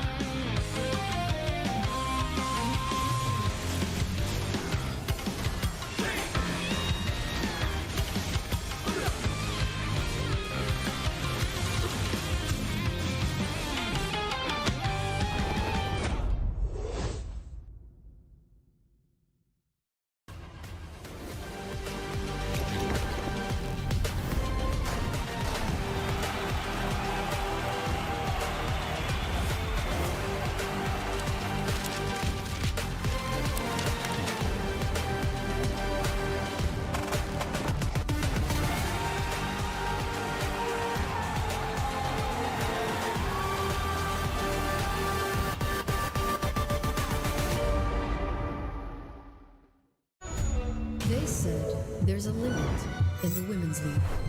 In MWI, we say limit? Watch us bounce. From the MWI queens everyone knows, to the stars who came out from nowhere, to the ultimate champions. Now, MWI is expanding greater than ever. Turkey, EECA, Africa, Mongolia, and beyond. We're stretching the map wider. MWI, where dreams get louder. This isn't just a tournament. It's your passport to the world stage. A spotlight for women in the EWC. No rules, no ceilings, no limits. Just this. We're vibrant. We're ready. We're limitless. Dandruff keeps coming back? Your shampoo may not be 100%. Let's check. Use Head and Shoulders. Removes up to 100% dandruff and defeats itch. Protects scalp for up to 48 hours. So dandruff and itch don't come back. Head and Shoulders.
All right, mic test. All right, ladies and gentlemen, welcome to Tampines Mall. Mic test, sorry. Let me go again. All right, ladies and gentlemen, welcome to Tampines Mall here at the finals, at the grand finals of the MPL Singapore Season 9. All right, ladies and gentlemen, do you guys know what to expect today?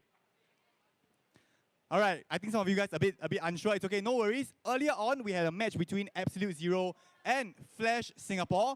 And of course, our Flash Singapore team won, which means now we are proceeding to the grand finals of RSG against Flash. So, can I have a show? Can I have maybe a showdown? Who here is supporting RSG? Make some noise! Okay. No worries. Flash Singapore, make some noise! All right, all right, all right. Okay, ladies and gentlemen, once again, a warm welcome back to Tampines Mall. My name is Lawrence. I'm your host for today's grand final. And we are going to be starting this match very, very soon. If you have friends around the area, get them here. For those of you guys on stream and watching all around the world, welcome to the grand finals of the MPL Singapore Season 9. All right, and next up, we are going to be throwing it back to the casters to find out what exactly that you guys can expect, what exactly you guys on stream can expect as well. And casters, are you guys ready? All right, I'll throw it back to you guys. Casters, on to you.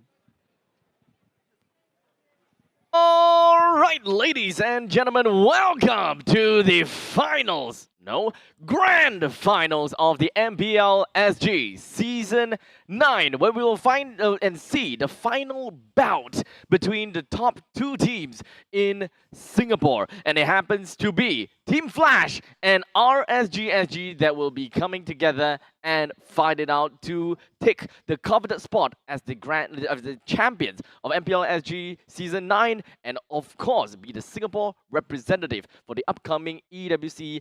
Of course, that is going to be the MLBB Southeast Asia Cup 2025. Yep, of course, we have MSC being held in EWC, also happening in Riyadh, Saudi Arabia. And of course, don't forget, ladies and gents, there's 32 days left to EWC. That's where we'll be witnessing, really the monsters in MLBB fighting against each other. And apart from that, we also have MWI happening during that period as well. Yep. So, at this point, we need to have a general idea what the hell is going on with the teams, such as from Team Flash as well as RSG. So I think that this is a perfect time to kind of talk history regarding their time throughout the entirety of Season 9. Yes, back to history lessons. Man, you want a history lesson? Here's a history lesson with Jace. By the way, the last time these two teams met each other was Season 7, almost the same stack, just that Jay was being replaced by replacing Dairy, and then after that you've also got from the side of Team Flash, Ken this time around replacing Diablo, but more or less similar stack. I think the main critical person that we also have to look out for both these two teams is Hades and Bray, the battler of the junglers. Bray coming back in, definitely redeemed himself, and now he's like showing who is boss because he's able to lead RSG Singapore. Just take a look through the brackets. It's very rare, and I think, back in the good old days, RSG loves their lower bracket run, but this time around they're taking the upper bracket. The air is a lot fresher up there. Oh, man. Bray came in and shook the country. We thought that, hey, there might be a little bit of a difference with RSG. Not too sure whether it's for the good or for the bad. And this time, I guess we have a very good understanding and we have our answer already. With RSG SG, let's take a look. We have Bray, Jay, Roy, CS, and Closer that will be representing RSG SG as they take up this mantle to challenge against Team Flash as they hold on to the upper brackets the whole time. And of course, gun for the champions slot. Definitely, this team, international experience-wise, Bray and Roy has been overseas. You also see sometimes they appear in SPS. But apart from that, I think another grudge match also that we have to take a look at is Jay. Jay used to be from Team Flash as well back in Season 6 and Season 5. And that's something that we also, I think there's a bit of rivalry right there. Hey, you kicked me out in replacement. I believe that time Jay was the mid laner. You kicked me out to replace me with Kurt TZ. And speaking of Kurt TZ, let's take a look at Team Flash's roster. Alright, so Team Flash, they had their bout in the lower brackets and went in with a 3-1 victory against Absolute Zero, and that is Hades, JPL, Katizi, Vanix, and Ken. It is going to be the same lineup that we saw in the lower bracket finals. They will be sticking to their guns and hoping that they will be able to come back with a sweet, sweet revenge. Yeah, Flash SG this time around bringing a very different EXP laner. I think it's a bit of worrying sign, the fact that they keep switching in and out in terms of their EXP laners, but Ken has shown a lot of improvement and a lot of potential, especially as a very young EXP laner, up and coming in terms of MPL Singapore. And don't forget, Flash SG, this is the super team that we're all talking about, unfortunately taking a lower bracket route, hopefully this time around they're able to deliver an interesting battle against RSGSG. Indeed. We have known Team Flash at least for throughout the entire three-peat runs. We found them as the dream team. Yep. At one point in time, we were kind of tired of seeing, RSG at the top, sitting at the top for all these times. Team Flash came in to challenge them for Season 5. Didn't really work out too well, but Season 6 is when they got themselves the victory and finally dethroned and usurped RSG. Ever since then, they have been holding on to their name for quite a bit, and of course with a little bit of changes to the roster every now and then, and even made some crazy plays, crazy roster changes every now and then, but they still held their heads up high as the champions of MPL SG so far. Yeah, the last time MPL RSG won, basically being the champion of MPL Singapore, was back in Season 5. So that's a very long time ago. I think if you kind of count it, that is what, 2 years ago. Fair. I think it is pretty fair. Yeah, So 2 years, 1 year, 2 seasons. Yeah. Yeah, 2 years ago, right? So if, just a big if, I mean, Team Flash wins this, there will be the first 4-peat for the side of Team Flash in MPL Singapore history. And it's not easy to be a 4-peat champion, ladies and gents. And I think that is also the first 4-peat in MLBB history. If I'm not wrong, it's the first 4-peat. I don't think that we have seen any other 4-peat in all the other like regions. to verify that. Hold on. I don't think that we have any 4-peat in That's any other interesting regions. in topic that definitely will be looking out for. But I'll give you guys an update later because, man, this is a very precedent moment, especially for MPL history. Indeed. And of course, RSG, they came back with a vengeance. And initially, when we saw their performance in the, I will suppose, in their seeded stage, they were not bad. Not bad. But I don't think that I don't think that they did all that great until Bray eventually came in for this playoffs. And this playoffs definitely, you guys pretty much saw their performance. Sorry, first 4-peat is Onyx ID. Oh, so they actually managed to get a 4-peat, huh? Yeah. Yeah, just langit ada Onyx. Never mind. That's why. Maybe we'll have a 5-peat. But anyways, we have to talk about the rivalries between we talk about now in terms of for MPL Singapore, in terms of RSG versus Team Flash. I think we've exhausted a lot of points in terms of how they're gonna meet each other, especially based on yesterday. But with Amox in tow as well, expect weird drafts. Roy was being put in Vale and Valere at the same time, and it feels like Amox has been doing a lot of background studying against Coach Zace. Yep, and not to forget, I think that for Amox, he has a tendency of not letting Juicin as well as the Loy leak through every now and then. I think that he also included the Baxia into the mix, if I recall correctly. But if things starts to go, kind of off tangent, the first hero that he would cut off would be the Juicin. The Loy still have to stay in the banning pool, and I think that throughout the entire game between RSG and Team Flash in yesterday's game, all of which there were no Loy in sight. Yeah, so I think that's also definitely a very interesting topic to talk about in terms of hero picks. I feel like you know them, you love them, you've seen what they can do before, and especially Bray. Don't forget Bray. I think let's talk more about Bray, because Bray as a player, rich history, very rich history. First debuted in Season 3. That's also the season where RSGSG first got their championship, and after that their flawless run for I think 2-3 seasons after that. And then after that, unfortunately, Team Flash took over in terms of the championship role. But like what I mentioned, MPL Singapore has only one slot to EWC. And when you go over to be it EWC or MSC or the M Series, right, the experience that you gain as a player is just something out of the world. And Bray has been there for quite some time as well. Same can be said outside of Team Flash. But Bray, with his history, I've seen his performance, remember his performance in Season 6 as well. But then again, he has grown in Season 7. Not only just a child prodigy anymore. I think he is a real man on stage right there. We definitely, I think that enough seasons have went by with us not talking too much about it. I think that now is a good time for us to, kind of revisit the past as to Bray's incident, right? It's definitely going to be a taboo for Bray, but I think that it has been enough time for Bray to, kind of collect himself. He did. He went through quite a bit, and of course, there were a lot of flags onto him. Yeah. I believe that at this point in time, he has learned from his mistake, and looking at the fact that he played in the upper bracket finals, he showed great promise. Yeah. And I don't think, and it is mistakes that maketh a man. It is. It is not manners. It is mistakes. And truly, he has become a man. And you don't need this season to prove that. Season 7 was his redemption arc, where he showed leadership. Don't forget, Season 7 was where RSG SG literally dropped Oki and Lucian Cutie and even Lozy. And then they have to bring out their subs. Was that the scrambling of all the RSG players, and somehow they made it to grand finals as well? Yes, that was the very season, and that was under the leadership of Bray. Yep. Don't forget, CS and Closer was subs from RSG since like Season 3 or Season 4. They're always in the backstage, and you know, it is Bray that brought these two players up, and now here we are. They're back at the grand stage once again, and like what I mentioned, I'm really proud of this guy. This guy's undoubtedly the best jungler that we have so far. In fact, even though we are not exactly looking at Diablo in the main roster, I think generally in terms of organization to organization, I think that what I see this as a storyline is really just a brothers' rivalry.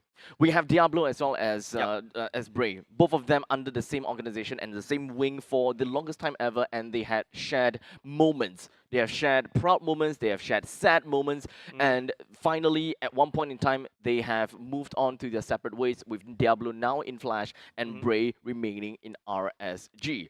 The both of them now gunning for their organizations to be the champions of MPL SG, and of course to be the Singapore representative for the upcoming MSC 2025.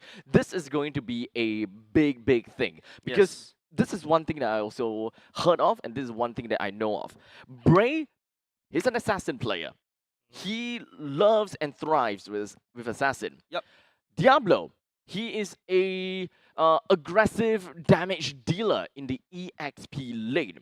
But because Diablo shined so bright that we have Bray that needs to accommodate for Diablo.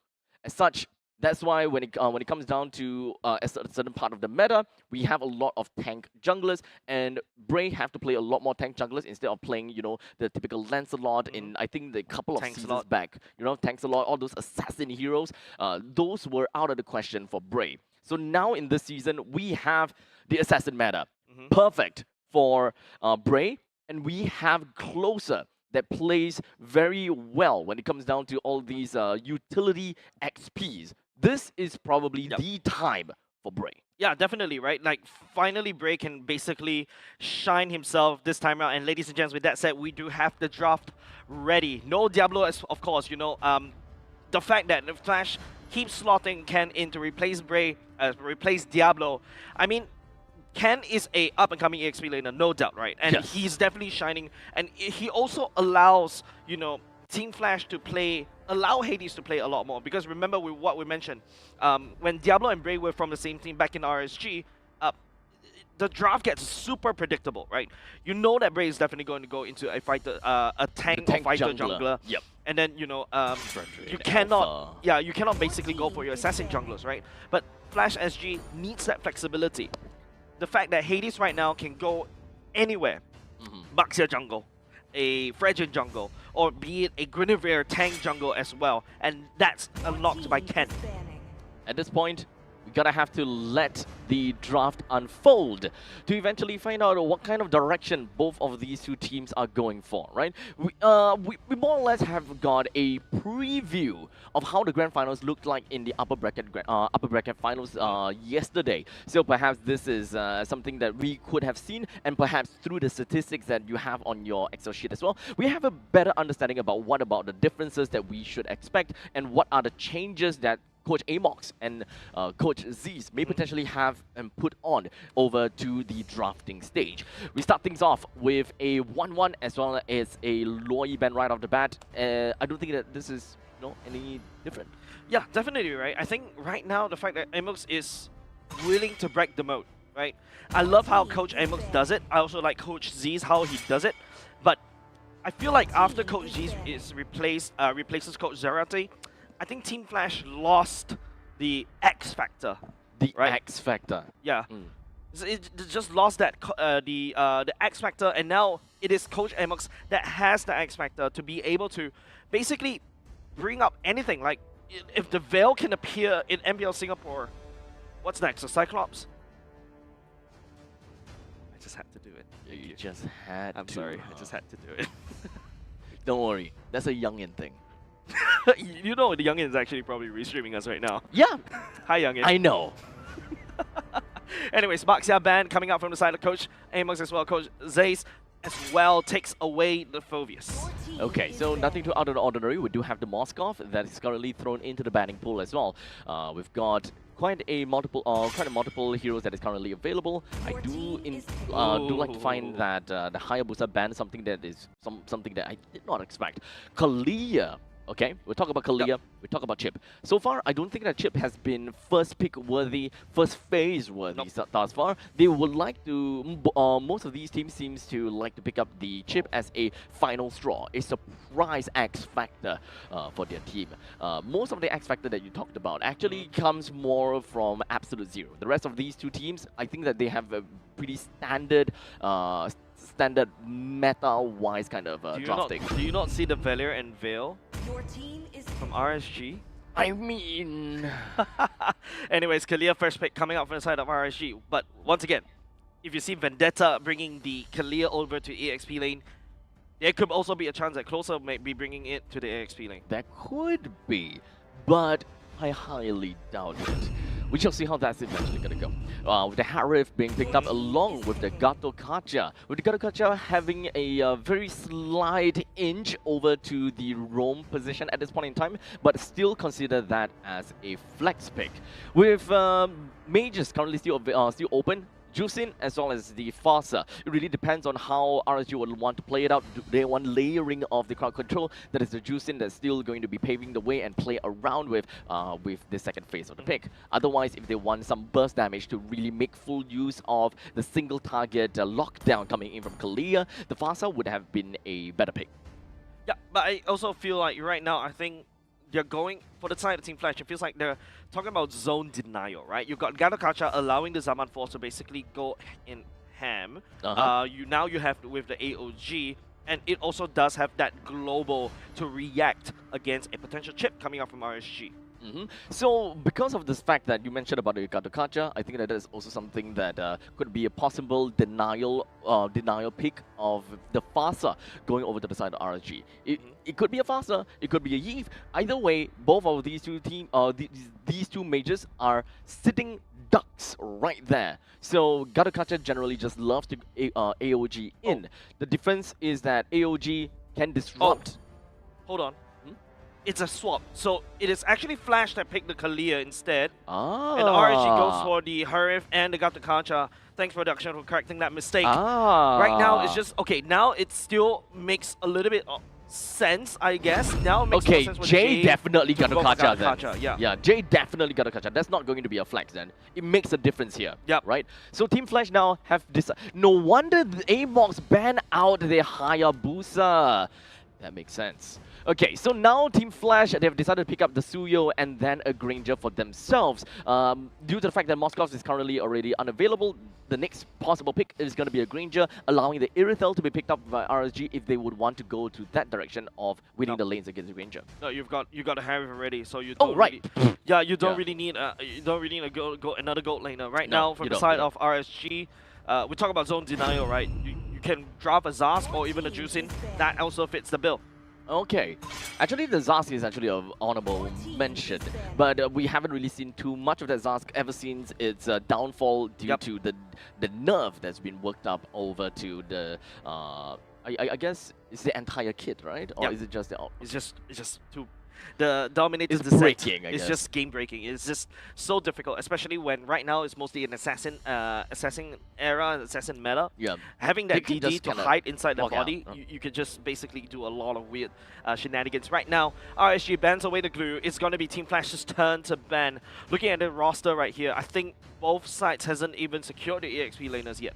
Not yet, yeah. So they can definitely double down on that. And one thing that's for sure is that RSG is the one that has to blind pick one of these heroes. It's either going to be the jungler or it's going to be the EXP lane. Given the fact that Team Flash... Wow. There you go. Zaz banned from the side of Okay. RSG as well. Like what I mentioned in terms of zone denial, Harry is also susceptible to this, right? You land down the Zaman Force, you put the DD right there, the Harry is not going to have a good time. But you know what's crazy from the side of Team Flash? Crazy idea number 5. Crazy idea number 5. Esmeralda. Esmeralda. By Ken. Juicin does have shields. Good sustain against the Kacha as well. And also Harry as well. That's also one interesting counter. And you have a massive CC. That's just a crazy idea. In theory, it does work. In theory, it makes sense. And in theory, she also do have the utility in terms of the Falling Star Moon to lock people down. I think that is a pretty good answer to that. You can also stick very close to the Harif. Yep. But in terms of the meta, do Team Flash want to play around it? And of course, does Esmeralda have a good lane matchup for that to happen? Sure. So I think that in order for Team Flash to play the Esmeralda into the EXP, it really depends if whether RSG decides to pick up a EXP lane first. They need to blind pick on the EXP. Yep. If RSG does that and the conditions allows, then only then Esmeralda is fair to be picked up. True. For Amos Sodia, so which means that if I think based on what you mentioned, we're getting a I think the caster desk is thinking maybe they're going to go for. Oh, hold on. So that's a chow for the side of Jay on the roam. Galakacha going to the EXP. So this is also kind of interesting. So this is an Esmeralda OK game. This is actually an Esmeralda OK game. For the side of Team Flash. Yes, for the side of Team Flash. Yeah. So aside from the Esmeralda, if we talk about the meta terms, it's likely gonna be Badang because of the fact that they don't have a lot of setups. If they want to set up, it's mostly gonna be single target setup coming in from Kalia, but it will only make sense in terms of meta to pick up the Badang that would suit to Ken's needs. Yeah. And then they also miss out. Okay. High lows. Okay. That's why I said it's a crazy idea. Okay. Don't follow my crazy ideas. It's not too crazy, to be honest. Honestly, it is not too crazy. Right. So now the assassin for Bray. I like how Amos is actually keeping it all the way to the last. You can go for Ling is already banned out. You still technically speaking there's a Lancelot, which is somewhere you don't try to go, even though you've seen some other MPLs pick them up. Lancelot is a no. The alpha may be a little bit awkward right here. The Xbox seems interesting because you can abuse the fact of the AOG and also the Juicin. But right now it feels like for the side of RSG it's lacking burst. Hanzo. Okay. Okay. Okay. It deals does have well. the AOG. Sorry, does have the AOE. You're pretty much safe. Well, in the meantime, Team Flash don't necessarily have got someone that can really just casually fly over to the back. What I mean by fly is quite literally just a faster. Yep. Dude, you really want the faster to chase the body. Yeah, definitely, right? And you've seen how some of the teams actually bring out the Hanzo.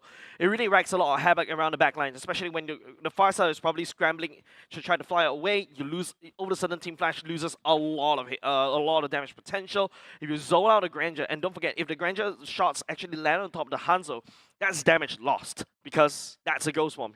Yeah. Basically, you do no damage to the rest of the team, allowing RSG to press on forward. So, win condition. What are we looking for from the side of both teams? Flash SG, I think both of them feels like a pick comp, right? You got a Cho, and you technically have a lot more flexibility for the side of Team Flash. Farsa can also be used as a siege unit. Right now, definitely, it's all about the mid lane play. Kurt TZ needs to be able to land, use the feather airstrike to zone out the rest of the enemies, whereas RSG Singapore needs to deny the feather airstrike. So, here we have, ladies and gentlemen, game number 1 between Flash SG and RSG Singapore. Definitely, both teams does seem as though they have a pretty strong composition and nothing too out of the ordinary. But we start things off with a very aggressive front coming in from Flash, pushing Roy all the way back home within the first minute. Yeah, you can definitely do that, right? The Kalia more than happy to take up a fight like that, and every time when he's landing down a punch, a Kalia heals Kurt TZ as well. That's what's allowed Kurt TZ to be a little bit more aggressive. And at this point, we are a few seconds away until the first turtle eventually spawns up. But looking at the jungle rotation, it doesn't seem like we're looking at anything too crazy. However, RSG's Hanzo is a slight tad bit slower. Okay, maybe it's not say slower. It's just that the Suyo decided to invade first before going into the Beetle. Yeah, but don't forget, Bray as the Hanzo can basically has a movement speed boost when he goes to the ultimate, right? So he can immediately go over to the turtle. He can be right here ganking at the top lane. Yep, so Bray immediately went over to the range of creep and of course consuming it, saving so much time. As we do have a little bit more of aggression from the side of Team Flash where they are looking more towards the northern part of the map as they prepare themselves for the turtle. But at this point, it seems like priorities is going to be more on RSG Singapore's side. Definitely, right? Level 4 power spikes from the side of RSG is a lot stronger. The AOG, the ultimate coming out from the Juicin. Of course, you got Hanzo's ultimate. Yes, technically speaking, same could be said on the side of Flash SG, right? If they choose to brawl, don't forget, Ken on the high loss, the Glorious Pathway is more like a utility. It's allow repositioning.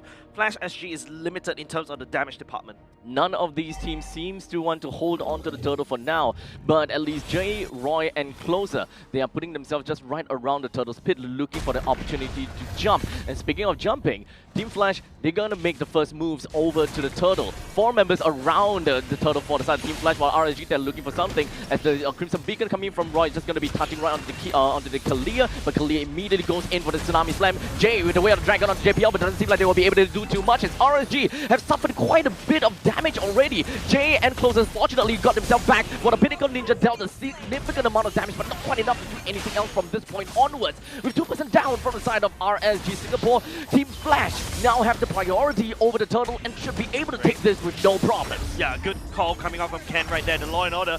And immediately, now Bray finds himself in the tough spot, but at least Roy... Wait, Roy, what are you doing? Oh! Oh no. That's an interesting interaction. Yeah, but I didn't think that Roy will want to throw them closer over to a almost dead Bray. But at this point, with our Dragon connecting down over to his side, Hades pushing him slightly away. This is a brawl fest all the way up north. Well, now more and more bodies are dropping from the side of RSGSG. It's a very long sequence, Abstract, but let me break it down to you. RSG Singapore, Bray is actually one level ahead of Hades, and when Flash SG decide to go on a full-on brawl, the AOG coming out from the side closer denies the Feather Airstrike. Remember, this is a game about Feather Airstrike, whether we can deny Cartesi of having a Feather Airstrike or allow Cartesi to have his Feather Airstrike. But then after that, when the fight elongated a little bit too long, it hurt Bray even more, and now because of that, Hades got 2 kills, and Bray is down. Now down 1 death, and they're almost the same level. So in terms of economy, right, the economical sense for Flash is definitely looking a little bit more sleek, with 1,000 gold to their name. The turtle will take some time before it will eventually pop up, but I mostly just want to understand what is going to be the case for both of these two teams. So early game, who's got the advantage? I think both actually has the same advantage, but if you scale all the way up to the later parts of the game... Oh, wait, that blind jump of the title strike from JPL actually found Jay. Well, now we do have a red carpet coming from Ken, but he's just going to be focusing on Roy. While the Pinnacle Ninja from Bray puts himself right on purple buff all the way down, deep in, dealt a significant amount of damage over the Kurt, but not that is going to do anything at this point. Yeah, but right now it's just a brawl fest, right? Like, yes, technically speaking, Jay is a roamer, you sacrifice that, but you're giving kills over the side of Flash SG. So now you can see the JPL is preparing himself, putting, of course, the passive right in front of the Turtle's pit. Flash want to do whatever it takes in order to get themselves a team-wide EXP buff, as well as economy, right? Gold all the way through. All 5 members from Team Flash congregating together while Bray goes in with the Pinnacle Ninja, but fortunately unable to steal the turtle away. RSG understands that, and they have no reason to continue this fight. Yeah, right now, definitely the snowball. Oh, man, as I try to say that. Ooh, that's not great. A non-committal play from Bray, only to have the Gunslinger right in the face of Bray. Yep, if you take a look at the gold lead right here, swinging in the favor of Flash. We talk about both these two teams has equal amount of snowball at level 4, but hold on, it's a 1v1 up top. I don't think that that's going to go anywhere for Hades. He's going to be fine unless, of course, Jay and Roy comes in with a quick S1 and S3, gets him fine and dandy, safe back home. Sasuke is really fast. case for. Yeah, top side already cracked open. Bot side for the side of RSG Singapore is cracked open. It's a push and pull for both these two teams. In terms of gold lead wise, it's still 2K in the favor of Flash SG. But Flash SG, even though yes, they have a good team fight composition, RSG Singapore, once you hit the late game, once Bray starts to pick up his items, he can do more than just kill. He can basically use his Ghost Swarm to steal lords away and steal objectives away. You know, at this point, we have a lot of information that we could have gotten from the side of Team Flash because of the fact that they have a Cho. This is a very explosive lineup that you can see from the side of Team Flash. They have very non-committal things that they can do. Even though we're looking at a Kalia that seems also committal, but her ultimate eventually brings you back to the team. So even if you just jump into the Shadow Strike, the Tsunami Slam brings you right back in and allows you to be in a pretty comfortable position. Top side, Vanix will be able to secure that one, but teamfight it shows. Immediately, Jay finds himself taken down, can take the last hit off of that. Well, in the meantime, CS is just going to be zigzag zooming all around onto the Zaman Force and joins into the fray. It is going to be Bray. He's looking for a kill on the Ken, but he's currently taking a little bit too much pot shot. But unfortunately, Bray, his real body is just a little bit too close onto the Z-Brush. As such, Hades found them, or rather found him, and took him down. Yeah, the real body's a little bit too close for the side of RSG, but take a look. You can start to see how Bray is trying to use his own fake body to burn the Tsunami Slam coming up on the side of Flash SG. But then again, the snowball once again is swinging in the favor of Flash SG right now. They're starting to encroach RSG side of the jungle. RSG Singapore needs to do something. So now we're gonna have to identify a few things. Do you want to use the Pinnacle Ninja as one of the main damage dealer, or do you want it to use as a peeling mechanism? If you want to use it as peel, you need to look for alternative damage sources. And I think that just having CS as an alternative damage source is not quite enough in this early game. Yeah, definitely, right? I think RSG Singapore, if they want to play, oh my goodness, Vanix crank open bot already. And only like around 8 minutes, the side wave, RSG is losing the countrysides. I don't exactly know what RSGSG can do at this point in time. We've got a Pinnacle Ninja coming in. Just going to be slicing and dicing on the Ken, but this guy is the front line. It's not easy going to be bringing him down because he's got his carpet as well as a Revitalize as such. Jared's going to find himself taken down by the hands of Vanix. We do have the Zaman Force that's going to be dropped as such. They will be able to bring down and whittle down the front lines. Yeah, Jay giving his body right there, but then again, you can start to see Flash SG, they have a plan in mind, and the plan is basically trying to bait out RSG Singapore out in the open, bait the Zaman Force out. But what Flash SG likes to do is they like to commit a lot of resources in picking one person. All that resource just to put Jay into the ground. Now, I would say that when it comes down to jungle versus jungle matchup, Bray, even though in terms of level, he seems to be relatively okay, right? Level 11 versus a level 13, and now just hit level 13. Suyo, they also managed to take down the turret down the bottom lane, so that's all fine and dandy. Putting both of them is at only one level gap. However, I think that when it comes down to gold, that is where the problem is going to be. Bray requires a little bit more gold in order to go online, and it's a slightly more expensive assassin. Yeah, apart from that, Hanzo is also a very greedy assassin as well. And if you start to notice, Bray is actually starting to fix the sideways, right? That's the power of a Hanzo, but I'm also interested in the items because I'm desperately looking at CS right here. He should have most of his items coming up online, right? At the very least, the corrosive side and the Holy Crystal. These are his two core items. Sorry, not corrosive side, my bad. The Stardom side. Oh my goodness, they changed the items along. Yeah. They're both sides. There's also the Feather Heaven as well. These are his two core items that are secured, but I think he needs more. The Holy Crystal is definitely something that you need. Vanix is already skipping the BOD, go straight for the Malefic Roll first. So he does have some damage in that department. But in the meantime, we're going to be looking at the main lot fight. JPL trying to close the gap a little bit while Kanda giving some information. And he's a very tanky boy. He's not going to have a lot of problems. As such, it is going to be ultimates coming in from both ways. But unfortunately, Bray, even with the Pinnacle Ninja, unable to steal the Lord away from the hands of Hades, while the rest of members from the side of Team Flash pushes the rest of RSG away. We talk about target prioritization right there. You can see how JPL focusing on actually pulling Bray away so that he doesn't use the Ghost Bomb to try to steal the Lord away. But apart from that, Abstract, I'm thinking about RSG Singapore needs to really try to focus on the priorities.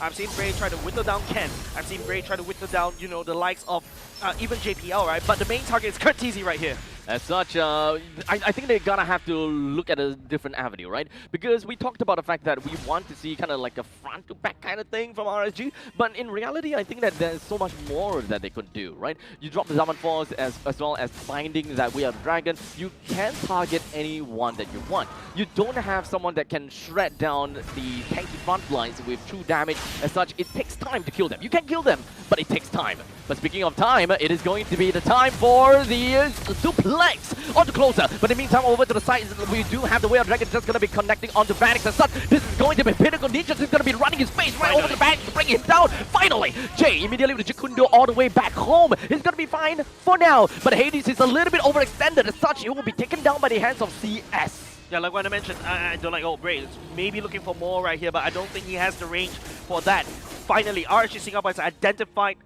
targets, right? Vanix must be taken down. His stacks on the Sky Piercer is crazy. Good for Jay right there to try to shut him down in terms of locking him down. As we take a look at the replay earlier just now for that particular sequence, take a look at Jay Cam, right? Jay is the one that really sets up the fight earlier just now, allowing Bray to basically go into his ninja form to try to hunt down Vanix. At the same time, yes, Curtizi may be there with the feather airstrike, but once, you know, the feather airstrike finishes, Curtizi is just a normal Farsa. Doesn't need to wait for a lot of cooldowns to come online. I really like the angle coming in from Jay. Manages to find Vanix. It would have been great if the positioning of Vanix was a little bit more to the northern side so that he can be kicked all the way through. But speaking of kicking, we do have a suplex instead. Roy melted down in an instant. I would like to believe that most of the damage came from Vanix. I wasn't expecting that kind of burst. You know, you expect Roy to be able to just jump out with the ultimate, but it seems like he's not able to do so.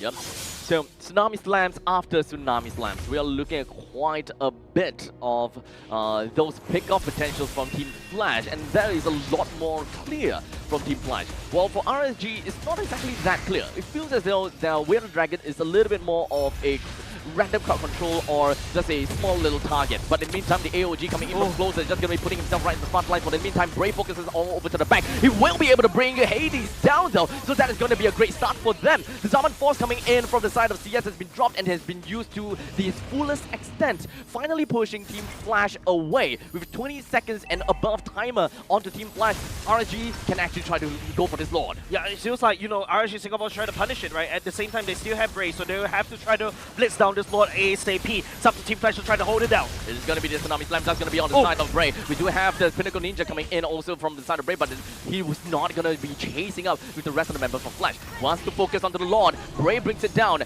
Realizes there's no reason to continue up to this fight because they already have Curtizi being staggered. But Bray, because he's a Pinnacle Ninja after all, if you're able to find a little bit more kills, that will be fine. Yeah, we talk about the late game right here. RSG Singapore, don't forget, when the Harris picks up the Holy Crystal, which he just did, that was the major difference. That's why RSG Singapore's damage increased exponentially. But it's also good for the side of Flash SG, right? Hades is there to screen Bray, but it seems like, you know, Bray started to pick up the items.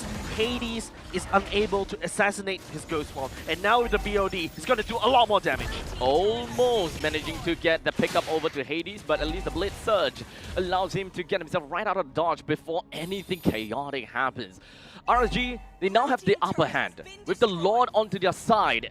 And this is a Luminous Lord. Not really a multiple charge Lord just yet, but still not, a little bit tanky, but not tanky enough. They would want to bring down all of the T2 turrets. I feel like right now, the Flash, the snowball ended. RSG Singapore finds a way, the mistake made by the side of Flash SG earlier just now to overcommit. At the very least, they're still able to, you know, hold on to the turrets right now because they do have a Farsa and they choose to take down the Lord before the Lord actually reaches the base. I'm not exactly sure what kind of angles RSG could be looking out for here. I think the only thing that they can work with is hoping that the Way of Dragon lands on someone and bursts them down quick, but I think that that's kind of a tall order. Right now it's just the Poke Fraud. Unless Jay has something interesting that he would like to say using his Cho. Yeah, but Bray is more than happy to pick these non-commitments. Right onto Curtizi, force the Wings by Wings as well as the Feathered Airstrike. I think that RSG will want to look for an opportunity here if Team Flash were to overextend themselves. Yeah, it's a little bit crazy. Curtizi is a different kind of fighter, different kind of beast. But Ray's still ongoing. Ouch! That's a Pinnacle Ninja already disappeared in an instant. And RSG realizes and knows that this is not their chance to fight. They have to reset themselves. And within the next minute or so, they have to play a little bit safe. For now, even if anyone were to go down, I think that it's still fine. They should be back in time for the Lord. But anything after 30 seconds, they need to play safe. Yeah, earlier just now, if you notice how, even though Bray is tagging onto Curtizi still, as a wings by wings form, still flies forward towards danger. This man knows no danger. He see an edge, he will knock into it. It's almost like he would throw caution into the wind, but not for not for fun and not for laughs though, because he understands the risks involved, and he is able to kind of stretch his hero far enough. He does have got the blood wings, so it's not particularly too afraid of being bursted down instantaneously. Lord will be spawning very, very soon. You can see Hades already trying to fix the wave, but don't forget, oh, hold on a second, Conflict. Immediately now, Hades is all alone, but I think that RSG and the rest of the members want to follow up on this. As such, it is going to be a Suyo down. The AOG connects onto 3. Vanix immediately flicks himself away. He's going to be safe and sound for now, but the rest of the members coming for the side. RSG just going to be going for the pickup onto Ken. That's going to be the next one on the chopping block. As such, 2 men down on such a critical moment. RSG, that was a free Lord for them right there. It's a good play coming up from RSG Singapore. They identify and they adapt and they understand. RSG Singapore knows Team Flash's pattern. They always see Hades try to fix away by the sides. They just bomb rush for it, burst him down, and hopefully, they take even more casualty as collateral damage. And there you go, boom, a free Lord. No more boots. Coming in for the Harith has picked up the Oracle to further cement what kind of damage and survivability this man has. A lot of shields coming in from every Chrono Dash. Look at Bray's items, man. A BOD, a Malefic Roar. Ooh. With a ton of attack speed. Can shred. As long as Bray plays his cards right, man, there's nobody from the side of Flash SG can survive that. I fear for the back lines of Flash. I'm usually the back lines. I'm scared right now. You will feel fear even just from watching this. That's the kind of fear that Hanzo can bring onto a team. Doing the Pinnacle Ninja. What? Oh, that's a great burst. But Bray can always do quite this. enough. Okay. But Bray can always do this, and that's the power of the late game Hanzo. I think Hades overestimated his now, and once again, Flash SG is forced to defend 4 against 5. Sorry, making 4 against 6 with a Lord marching up top. That's a huge blunder as now the way of Dragon connect down to Ken. The AOG connect onto Ken as well, but they're going to be focusing onto the front lines while CS wants to bring Ken down as much as possible. The Wings by Wings is currently unavailable as such. Roy picks up the Katizi, breaks him down, and at this point in time, RSG takes game number 1. A strong momentum coming up beside RSG in game number 1. The Hanzo, we doubted it in the early game because he hasn't have his items yet. You expect a Hanzo to have a lot of early game potential, but it seems like he cannot find any. But when it comes to late game, he's a monster. That ghost is scary. Remember how he got 3 deaths and not a single kill. It felt as though he was in a really, really deep gutter. But fortunately, as mentioned before, farming. He's out farming. He's got EXP pretty okay, right? Only 1 level discrepancy. So technically speaking, in terms of 50-50 battles for the objectives, he's not out of dodge. And of course, with the Pinnacle Ninja, it's essentially a free walk-in over to the Lord and literally just gunning for the 50-50. Yeah, like these 50-50, after you throw it multiple times, it started to lean over to RSG. Yes, Team Flash has a strong snowball effect in the early game because of the grandeur. But once CS starts picking up his items, his Holy Crystal, that's the one I was eyeing. And that's where, RSG...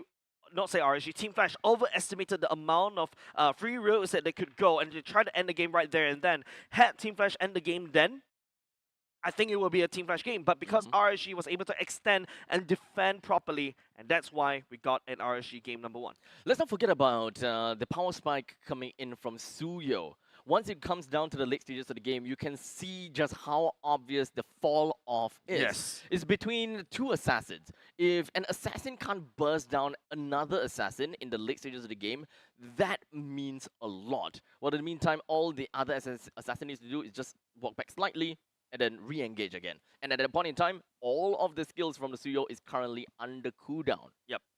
So unfortunately, I think what RSG realizes is that Hades likes to go on alone. using the Hanzo, I think the only closer time that Bray actually was caught off guard was when he's in his human form. That's where Hades was able to do the damage. But at that stage, Hades is forced to build defensive items because he's always getting busted down. Indeed. And he doesn't have enough damage to deal with Bray. And what Hanzo do, just goes in ultimate and start slicing. I would say that I would usually and normally want to question what is with that 1v1 coming from Hades, but I would like to believe that at that point in time Hades is already too deep in. Yeah. There's not a lot of things that allows him to escape, and he knows that if a Pinnacle Ninja is coming right for him, he's pretty much dead. So the problem right now is Team Flash, like what I mentioned, if you noticed, they like to do a 4-1 composition towards the later parts of the game. 4 people to defend, and then 1 person to basically start clearing the ways from the sides, and then after that coming off our flank. It's starting to get a little bit repetitive and also very predictable, and I feel like Amox noticed that. Most of the time we always mention and we keep on saying, whenever there's a Hades on the opposite side, look out for your side waves. Look out for your side waves. Look out for your side waves. So initially, this is probably the reason why they have decided to ban out the Hayabusa, because they just eliminate so many escape routes for a Hayabusa. Hayabusa have like 4 escape routes, and you gotta have to, number 1, you have to guess where it is. Got the iframes as well. Got the iframes as well from the Ogi Shadow Kill, and when you guess where the which Shadow Clones he teleported to, you will have to get to that Shadow Clone. And when you get there, you could still go to another Shadow Clone. That is the main problem. That's why chasing a Hayabusa 1v1 is never fun. You need to put down so much more resources just to chase down a split-pushing Hayabusa, which is why Hades is always unpunished while he's split pushing. Yeah, remember I'm for Kyrie Hayabusa? Yes, exactly why. But apart from that, I think that's why the Hanzo pick was really a beautiful pick coming up from Coach Amox. Yes, early game, you kind of doubted it because, like, you know, he's not doing really, really well, but that's also because, you know, you got a power spike coming up from the side from Team Flash. As to take a look at the stats right here, full-on items like what we mentioned and highlighted during halfway through the cast, right? Like, you've got the 3 attack speed items, exactly what a Hanzo needs. You've got a BOD, a Malefic Roar to burst it down, but don't forget, CS on that Holy Crystal was the game changer.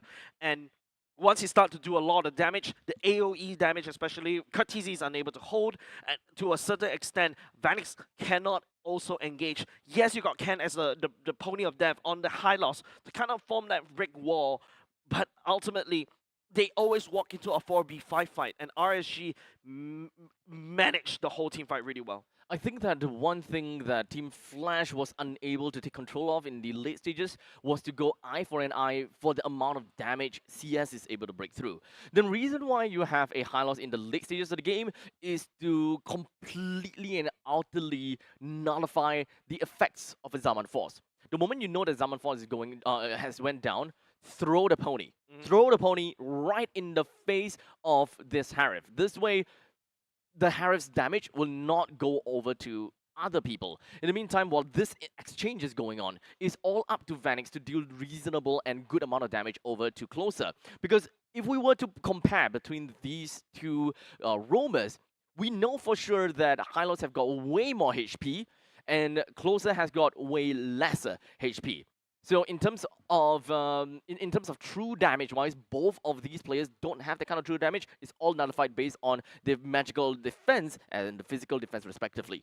Yeah, it's just, I think it's a draft difference right there. Really, like I feel like in the early game, yes, after a while, Team Flash felt like they're running out of fuel, right? When the damage department from the side of RSG start to spike up. Don't forget, Hanzo is also a DPS monster, right? Apart from Burst, he also has a DPS.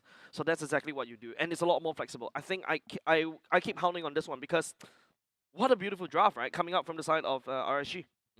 I think that this is a great start to a momentum. Yes, I find it really tough to kind of see this because Flash has been so unbeatable so far, as we mentioned in the previous seasons, and coming in, fighting up against RSG seems as though RSG is not a kryptonite.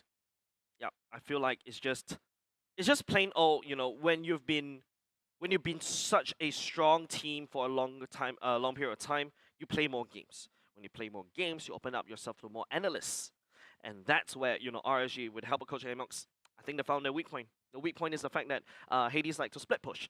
With that said, I feel game number 2, I feel like it's not... Okay, apart from the fact that I did say it's a bit of a draft issue, coming up from the side of Hanzo, the Hanzo changed up the draft completely.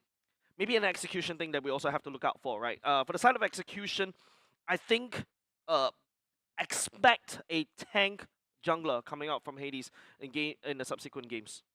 So tank jungler, huh? Okay. So at least that will change. It goes beyond my logic to say this. I guess so. I mean, tank junglers.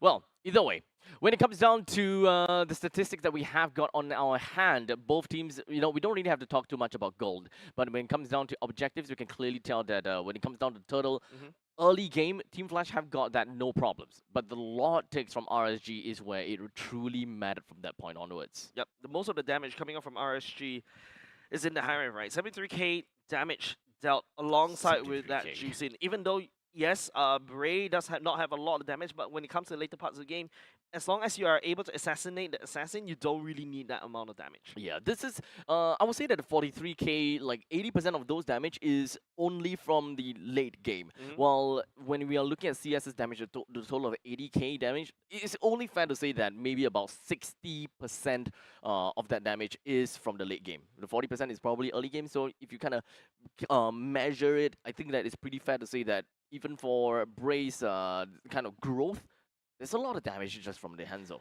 Yep, definitely, right? And now we asked the question, right? Going into the MVP screen, I was... Hanzo? I want to... Okay, close it. Gato. Okay. All right. You want to explain?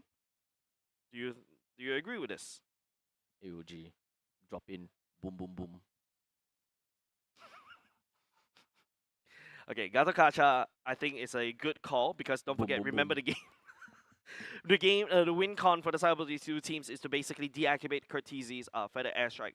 And apart from that, you zone out the Grandeur in terms of the Rhapsody and Death Sonata. The way you do it, and it allows the Harrier to basically go in ham onto the Zaman Force, is because of that AOG. Okay, so let me update the sound effects. Boom, boom, boom, ka-ka, ka-ka. Right? That bird. Yeah. I wasn't ready for this one, guys. I wasn't ready for this one. But yeah, game 1, but this is still game 1, right? Yeah.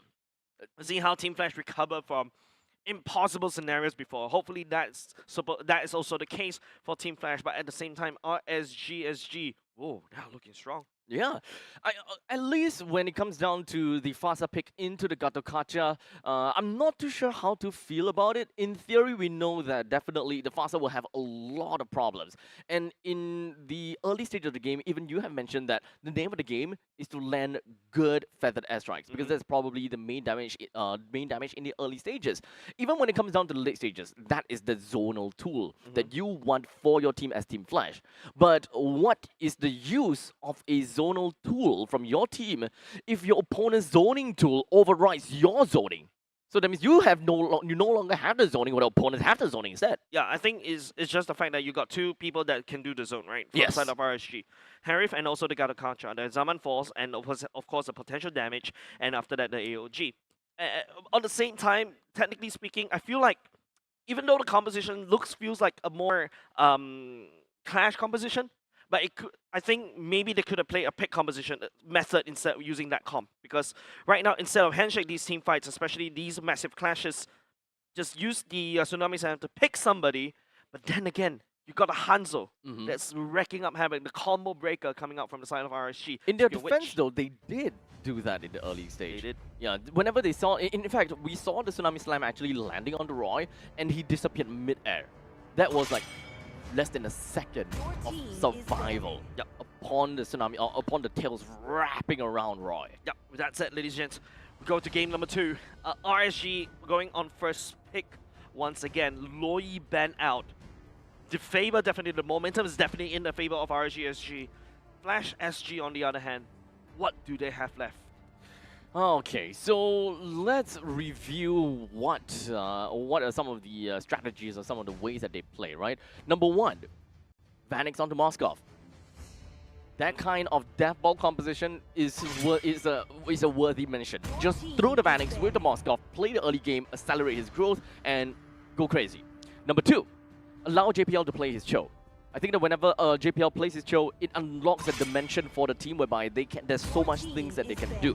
It also unlocks and enables Hades to continue on with those kind of side lane pushing, split pushing, cross map plays that they so very much love, because JPL is providing information. If Hades wants to go for the side push or not is all well within his own due diligence, if whether he can do it or not. It feels like you're balancing on the knife's edge right here, right? Using JPL on the Cho to provide that information, so that Hades has a better decision, resources to make a better decision whether to split push or not, or to join the fight. But I really want to see Team Flash, you know, clumping up together as a death ball right here, because it feels like the 4+1 composition is being dealt with by RSG. Okay, so that means that there is also another direction that we can go for.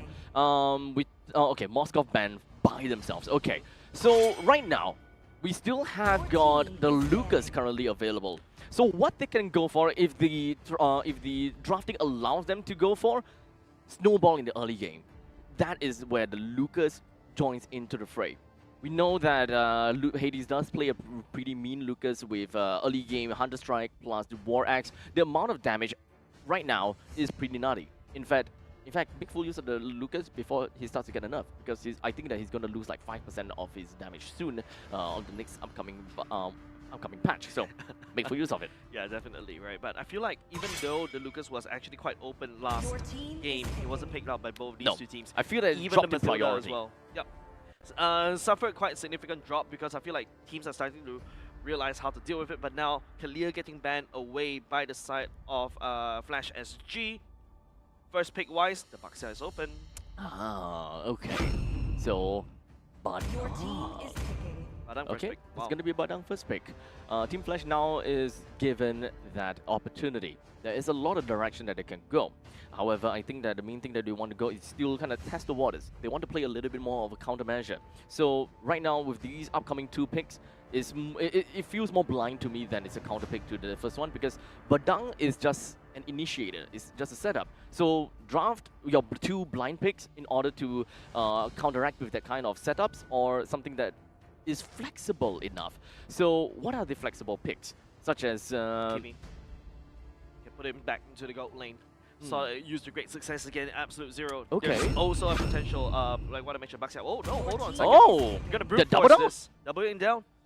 Using the chip as well from the side of JPL, and give Vanix the Harif. You need to make sure that Lord Vanix has his comfort picks, but once again, zone control, right? Badang can basically just face crack, just throw the Harif out of position, out of his Zaman Force, and not able to reset his Chrono Dash. Okay, so Harif is a relatively self-sufficient gold laner. There isn't exactly a very big need to be able to travel across the map with great speeds. Just general speeds is enough. So, the direction of Lucas is still viable. We can still expect to see Hades split pushing and still being able to join into the battles because of the shortcuts that are being built from the side of Chip. Last one pass, ladies and gents. RSG brings out the Claw and also the Faramis as scale. Again, Faramis into a hair is actually a very interesting choice, right? And not apart from the fact that you are more susceptible to the first skill coming out from the side of the Harif, you also allow yourself to get entangled by the ultimate from the Chip, because you need to stick together in close proximities. But if the fight goes on, the Clock should be able to win against a Harif, because once Harif runs out of Zaman Force, the Clock can come in and sweep it in. That means that if they want to nullify the amount of damage from the Zaman Force, a Hylos will always be a relatively good pick. If they would like to throw Jay into the Badang pick. But we'll see how that eventually goes. If RSG cannot match the kind of damage against the Harif, then the Hylos might be the way to go. Also an interesting pick. Definitely good, but okay, like what I mentioned, Kimmy. Flash SG goes for But Kimmy. that's a mid lane Kimmy. Mid lane Kimmy, but Double magic damage. Double magic damage, a little bit too much this time around. So you need more of a... I think you need to balance it out just a little bit more in terms of the EXP. Looking at Khalid's as well, even if you want to play that kind of roster. Khalid? Khalid, Raging Sandstorm right into a Cult Altar. Okay. Slice and dice, AoE damage, boom boom bam. Lucas have AoE damage as well. Why is... Fixated on Look, Lucas? I'm pushing an agenda. I can tell. Yeah. I can tell. It looks good right now still. It's like how my mom It still forces me looks to good. eat my vegetables. Yeah. No, I am not eating my vegetables, Eat Mom. your greens. No. Okay? Eat your greens. Baxia being banned Baxia right banned now. out, okay. Makes sense because of the shields coming up from the side of Harif. But of course, apart from that, it allows the Kimi to basically free hit from the back line easier. Nobody to jump onto you. Look, I know that I've been harping this over and over again. What? But here's some reasons why Lucas is great for Team Flash. Number one, he's a snowball hero. Number two, he doesn't need to travel from one lane to the other lane because he's got a chip in his team. Number three, when you use your enhanced skill 1 and you play into the traction pulse, that is crazy. Number four, when the Claude does BMI away, you do have got your Tail Beast Bomb. I forgot the real name of it. So you have the Tail Beast Bomb to chase and kill that Claude that ran away. Number five is handsome. Wow. Not bad. Right? So glad I know this side of Abstract today. Yeah. Anyways, back to the bans. Gadot Contra being banned away by the side of Amox as well. We're also expecting maybe more jungle bans from the side of Flash SG perhaps, or even perhaps an EXP ban. The glue, also kind of interesting ban if you ask me. For a ban from Team Flash for glue? Team Flash. Okay. I think that's fine as well. Glue is also one of the other heroes that can soak damage pretty well, especially against a Harif in this case. Ooh, Tigreal ban. Tigreal. Oh yeah, sorry, you don't, yeah. I think, yeah, Tigreal ban interesting, right? What I mentioned is you don't want this AoE massive thing because that's something that Jay could potentially play as well. Yeah, I agree. So at this point, Team Flash have a lot of AoE style, right? They have the Zaman Force. You can catch people with the ranged implosion. That's one thing. A lot of area denial, or rather, they want to play for areas. Yep. So far, Team Flash, they ban out the Baxia, they ban out the Tigreal. Seems like the direction that they're going for is not exactly a single direction, but they're looking at two different things. Baxia have got a great tankiness throughout the entirety of the games, while still providing great damage all the way through. Well, they just don't want an implosion on opposite side to kind of stop what they have on Team Flash's side. The implosion is really good against a chip, right? Because when you come out with oh right, it's ultimate, a natural counter. Yeah, it's a natural counter. The second best counter to that is probably I don't know. I'm crazy idea number 6, a Minotaur. Minotaur ultimate. I don't think so. Nah, I don't think so. That's why I called it crazy idea. Yeah. Team Flash right here. Do they go for an EXP lane pick right here? I think you do. Terizla looks wonderful as well, once again. It feels kind of easy to get out of. Because naturally, if for the side of EXP, okay, they stole it away. I have a feeling that they picked up the Hylos because they want to steal it away from RSG. So this kind of leaves the glue for RSG. Yeah, I think glue is great because especially when they have Faramis on their side, that's why Flash not keen for the glue. Yeah. But it's actually kind of interesting, right? Now, with the Hylos right there for the side of Ken, you're going to have a lot more frontline. And it's Alpha Matilda! Oh my god, not again. Oh my god, they're going for the combo. Team Flash, are they ready for it? Okay, so they are actually going for the Badang XP and the J under the Matilda. This is kind of nutty. This is hands down just a dive comp. So Team Flash, let's think about this. I think that this changes the game altogether.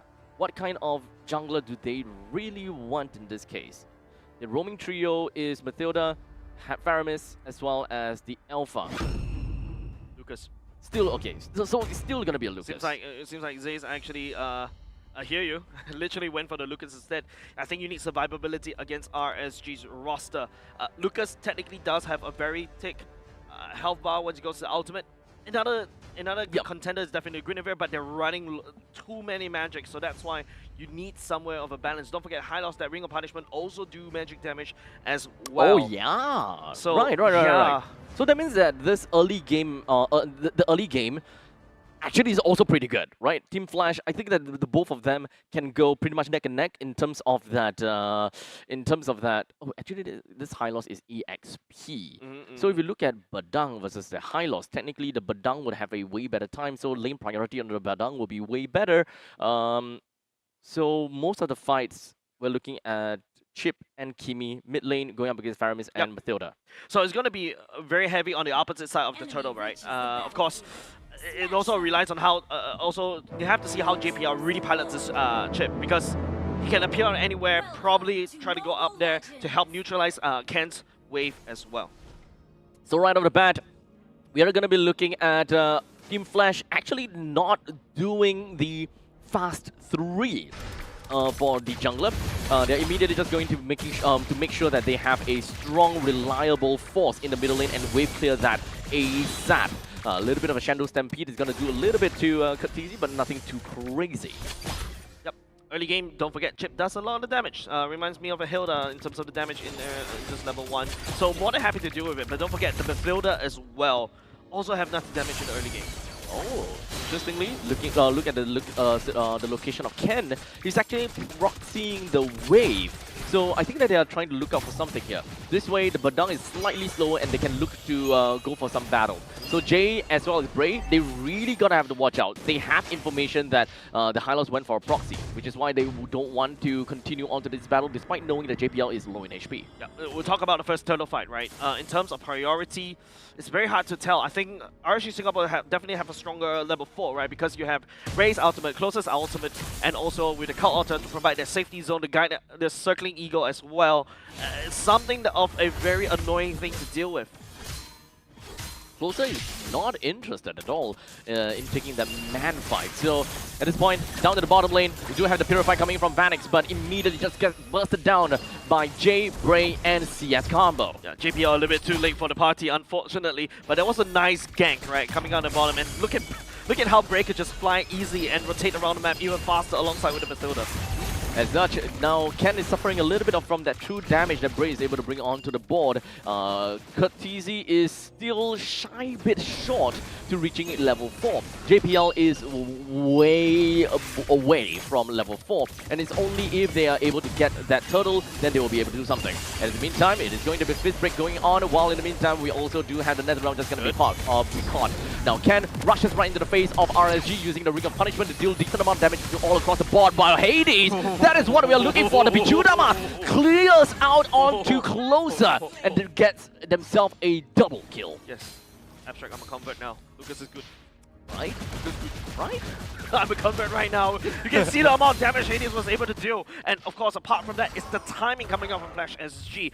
Knowing that Roy actually activated the Cult Altar super early, abuses that, and Ken, that was a wonderful glorious pathway to slow everybody down, and Law and Order to stun everybody, and the Flash SG just follows up. Okay, so now is where the micro game of JPL is super important. They actually don't need to put so much emphasis down in the bottom lane, and the reason why they do that is as long as JPL is very close and they always have enemies in their in his sight, he can always rush down to them, create a shortcut in the event that Vanix finds himself currently being targeted, and he can always take a shortcut to run away. If whether RSG want to follow through and enter the shortcut, then that is quite literally going to be RSG going into a very slim little tunnel right into the face and delivering themselves over to Flash. Yeah, right now.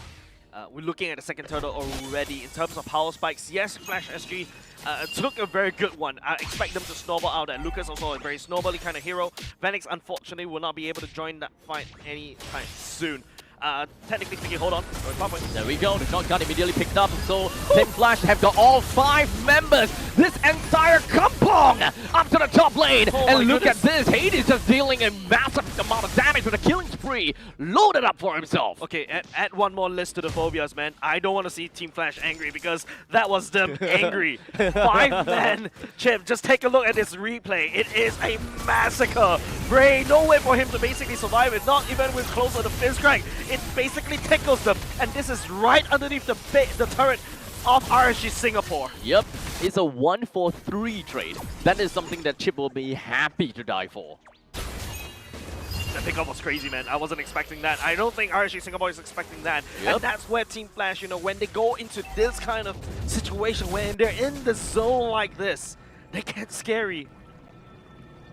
So, 4 minutes and 45 seconds into the game. And we are just generally going to be looking at 2,000 gold lead in favor for Flash SG. The turtle is now going to be spawned up for them as well. We got Starlim Science has picked up for Vanix. So that is going to be Vanix that try and go neck and neck in terms of economy against the Claude. Yep, definitely, right? Don't forget the Claude also does a lot of damage, especially shredding damage against Lucas when he goes to ultimate again. And just like that, Ken rushes right in with the glorious pathway. JPL flickers in and drops the shotgun. The rest of the members coming from the side of Flash is just going to be stepping on the paddle and hoping that they will be able to bring Bray down. And indeed, they will. Closer is going to be one of the 2 members that's going to be left remaining. Wow, that is a very far BMI dash away. I wasn't expecting that one, but then again, you see how Flash SG, they're angry. They are really angry. Yeah, angry. They're really angry. Man. Oh, man. Closer, almost down, but the main thing is they would want to bring down this T1 turret just so close. A little bit more Katizi. There we go. Yeah, just one more touch on the side of Katizi managed to crack the open. At the same time, CS was able to do considerable amount of permanent damage down the bottom lane, but now your mid lane is cracked open for the side of RSG. Feels like, you know, Flash SG learned, they understand from the absolute zero game, and now they know how to deal against a Mathilda Alpha. So now, what exactly is something that RSG gotta have to do with this? As for now, Placing do it, coming in from CS, but still gets knocked out from JPL. This is gonna be a relatively fair trade. For the Spear of Alpha from the side of Braid, wait, that dealt almost nothing to Ken. Yeah, of course, Hylos is the pony from hell, right? You cannot kill this Hylos, but of course, you know, that is a very good kill for the side of Team Flash. They definitely need it. They need to get Vanix a snowball going mid lane. Immediately. Doesn't seem like Hades is caring about anything at all. Just the 2 of them is more than enough to take down this Badang. I almost forgot in this particular meta, the Badang ultimate doesn't hurt. Yeah, tickles. Yeah, it isn't really just a tickling Badang. But it's the amount of CC that you basically it's like a 3-second stun right there.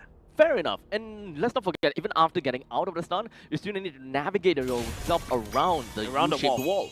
Yeah, so that's the value of the Badang. I think Closer needs to remember that he doesn't do damage. Yep, it immobilized the glorious pathway as well. We do have the Death Realm just going to be popped, and that is going to be the Death Realm is going to be gone. Well, in the meantime, this Real Alpha coming from the side of Bray, hoping that he will be able to go back home a little bit faster, but unfortunately, that's not going to be the case. CS is going to be holding his ground. He's slapping away, only for Hades to claw his way through, dealing a bunch of damage. Man, I am a convert.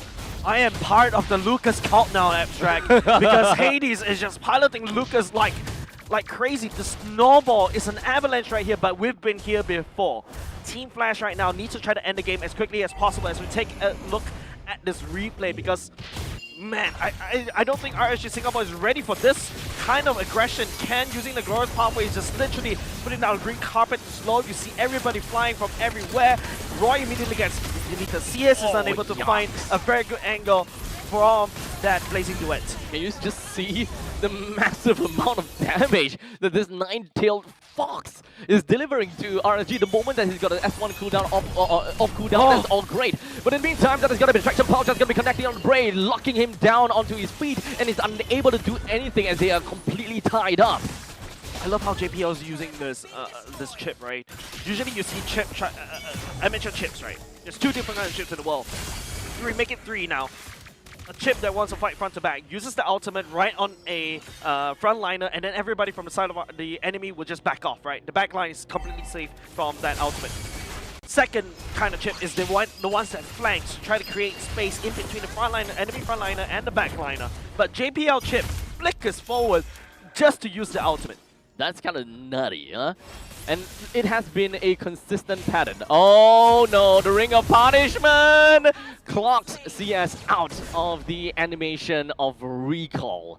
This game is, well, for the lack of a better word, screwed for RSG. No. It's 24k versus 31k. And we are looking at an early game composition from RSG. Yeah, but we've been here before. We've seen this before in game 1. I wouldn't count, if I were you, I wouldn't count RSG Singapore out just yet. Anything and everything can happen in this land of dawn. certain levels of copium here. You want to see a comeback from RSG, but it will take time. Holy Crystal already secured by the side of Vanix time. already, Abstract. So Yes. a substantial amount of damage. JPL is literally guarding Vanix all across the map. Right now, it's just RSG Singapore barely holding on to try to defend. We're still waiting for CS to pick up the last item. Oh. Once the Corrosive Scythe is up, Down bot. does have the damage. So, they have pretty much saw that Claude is trying to push his way down in the bottom lane and do whatever they can. So this is going to be a pretty good push down at the bottom, just so that they will be able to take a winning fight at the Lord. Not that they kind of need it, but this is still macro play at its finest in order to get an uncontested Lord for a better chance of victory.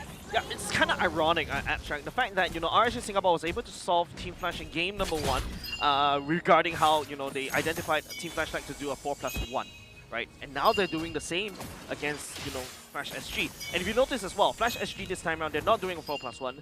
Nope, even though they can do it, but the fact is, JPL with the ultimate brings everybody together. Exactly. That itself changes the entire dynamic of what Team Flash would want to do. As such, Vanix can just go off and just clear whatever waves that he wants, funnel all the farm for himself, clear the enemy's creep camps, and he's not afraid of anything. Why? Because the portal appears behind him and is safe and sound already. Yeah. Top side, there's still a Lord push that RSG Singapore needs to answer to. Bottom lane as well, thanks Observer. It's just minions hard pushing, working against RSG Singapore.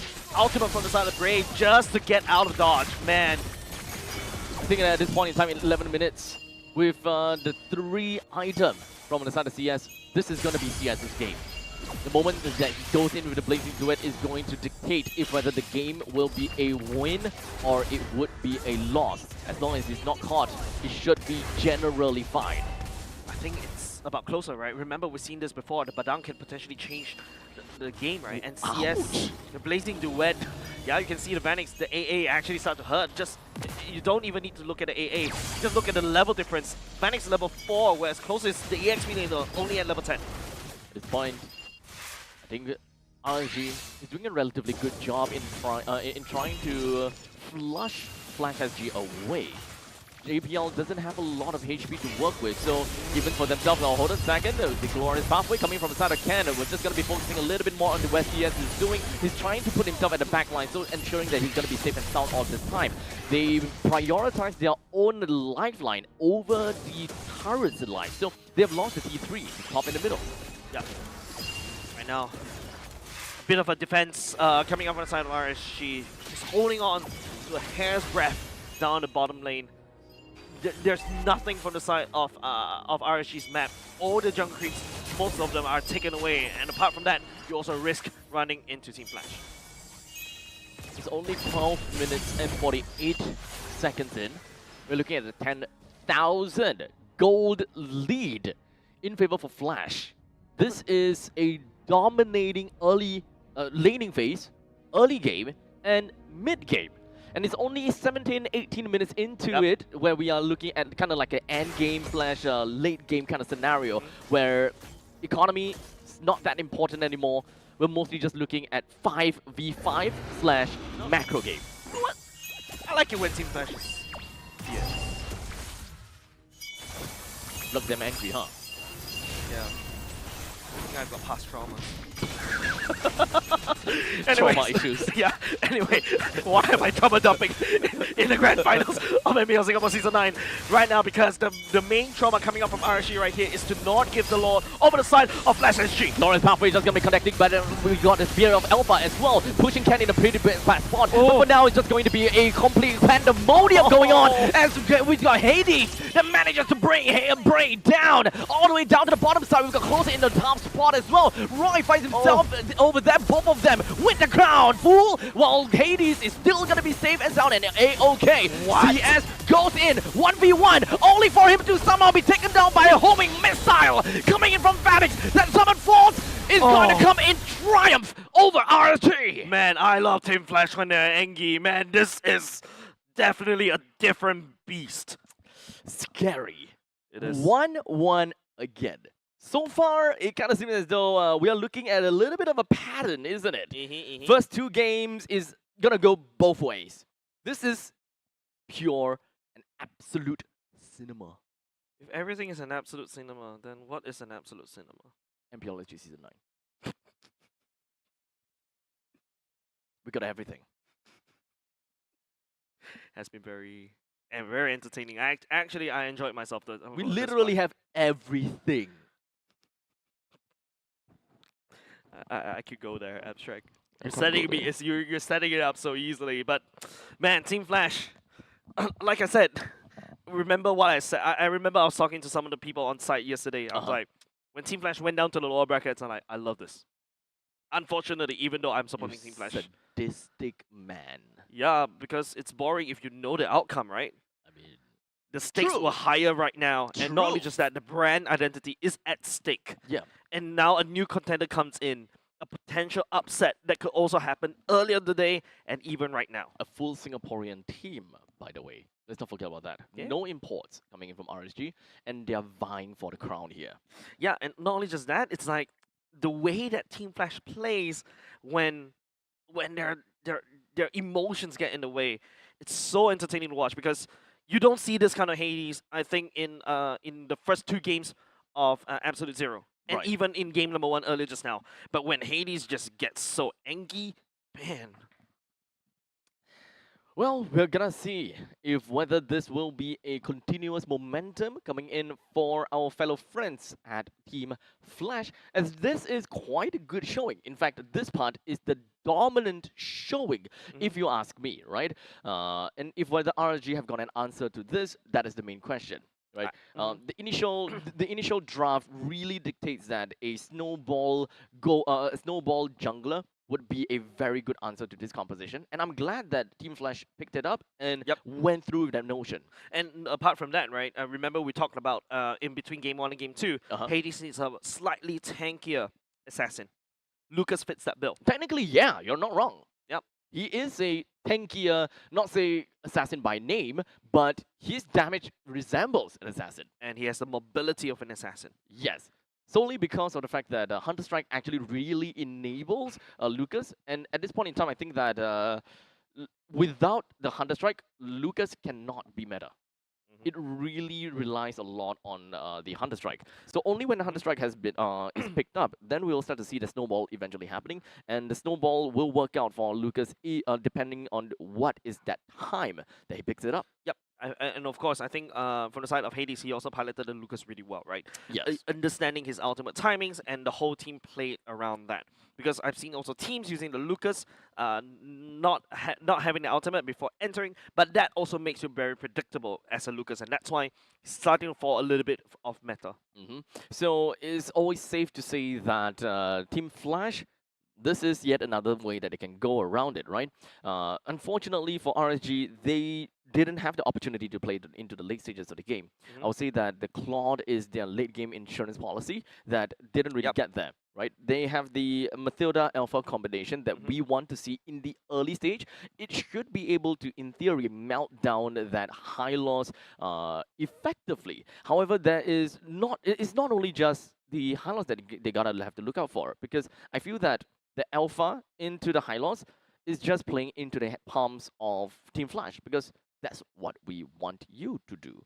We want you to throw your damaging spells to try to bring down our high loss as soon as possible. In the meantime, while my high loss is soaking up these damage, my assassin, which is Lucas as we speak, goes and use his skill and his damage on more important members. Yep. And apart from that, don't forget, Lucas is tanky Lucas as an assassin. Yeah.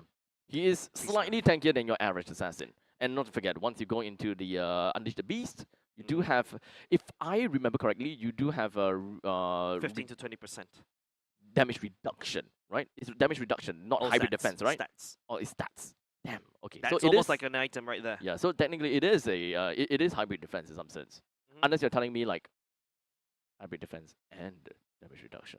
No, damage. Just damage, all stats, i.e. your armor, your movement speed, your everything. Basically your health as well. That's why you see when you unleash the beast, you literally see his HP bars goes big. Okay, 7 is to 23. That is the scoreline. But anything that we gotta have to kind of note about itemizations? I think definitely a lot of steady plays coming. Even though if you take a look for CS, right, you got your most of your items coming down. You expect this clock to be able to do the damage, but in the later part of the game, it feels like they're merely tickling because he's also constantly getting busted down by the side of Team Flash. And just look at the items coming out from Katisi. It's such a cheap item. You don't really need a lot. Glowing one, and then after that, you just build a Sky Piercer. You're golden, literally. So okay, I think nothing too out of the ordinary. I really do like the blade armor being picked up coming in from both ends. In fact, Hades went for the 3 core items, being the.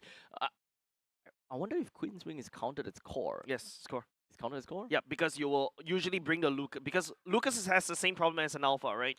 You go in, it's very hard to get out, so you really will fight to the death. So you need additional, more damage reduction coming out from the Queen's Wing as well. And I love the Blade Armor as well. Blade Armor responds over to the side of CS onto that Clot. Yep. Yeah, that's basically making it really hard to take down the Lucas. Why you hit yourself? Why you hit yourself? Yeah, One, we have a as a marksman, I've done this before. I see. I've done a vengeance. I've actually, as a Beatrix, on a shotgun. Ah, sounds fun. Against Alpha with a vengeance and Thornmail. I effectively shot myself to death. Yes. So not only are you a sadist, you are a masochist, and you have a dominatrix on the other end. No, I don't. Tell me about the alpha then. No. But yeah, Man set himself up for this. I've done that before. Marksmen. Wait, what? Oh no, I mean the You've marksman. done that. The marksman hurting themselves. All right. All marksmen's out there. When you see the Durian being popped, sorry, the vengeance being popped, do not basic attack. PSA out there. Yep. So make sure you guys know what's going on there. Okay. Have some trigger discipline. Yes. Trigger discipline.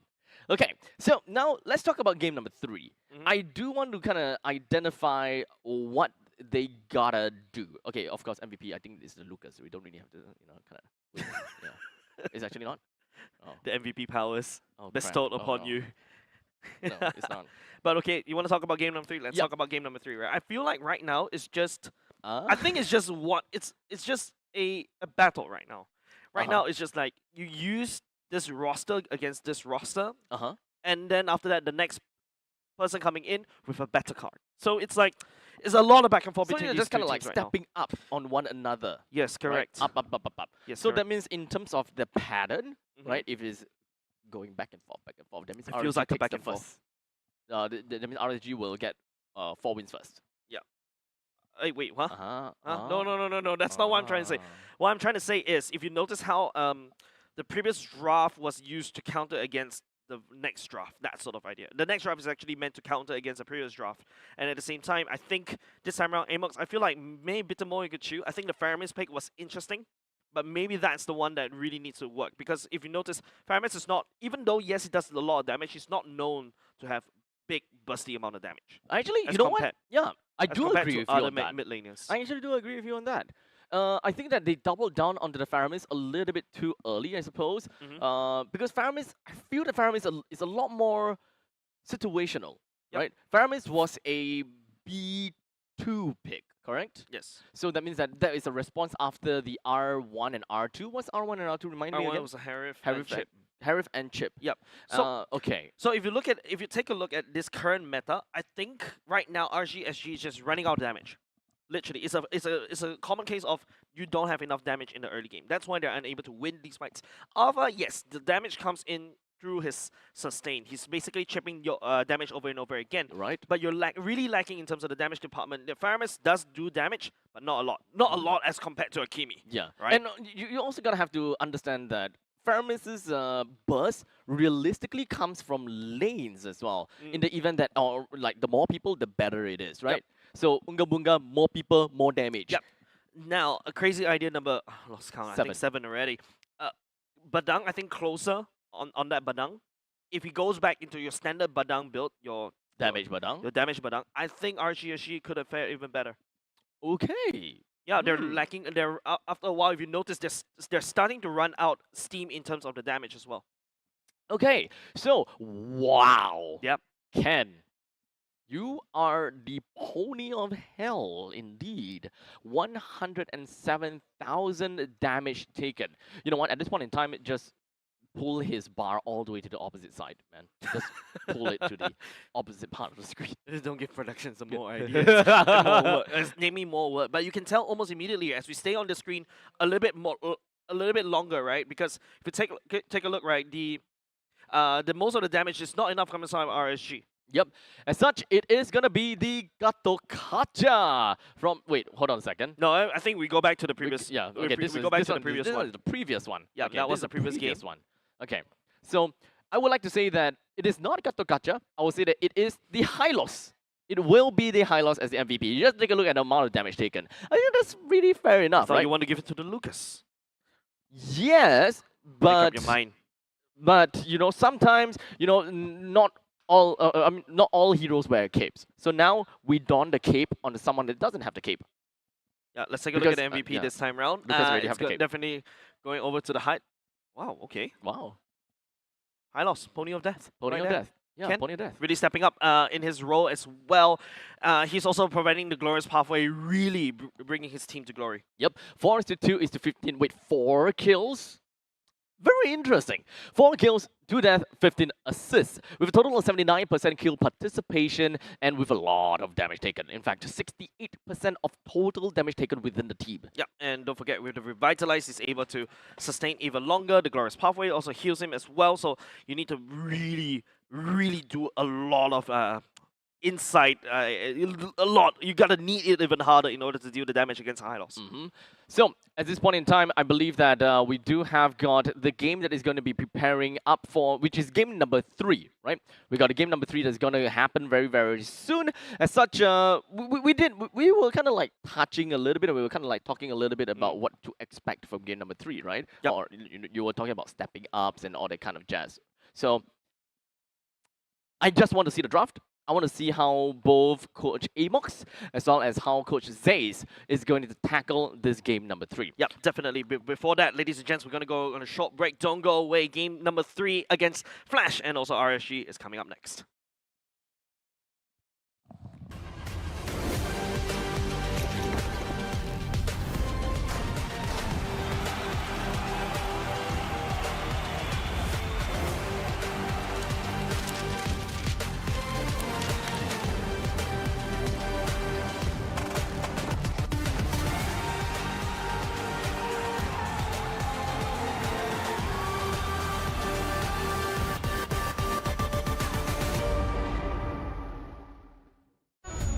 They said there's a limit in the women's league. In MWI, we say limit? Watch us bounce. From the MWI queens everyone knows, to the stars who came out from nowhere, to the ultimate champions. Now, MWI is expanding greater than ever. Turkey, EECA, Africa, Mongolia, and beyond.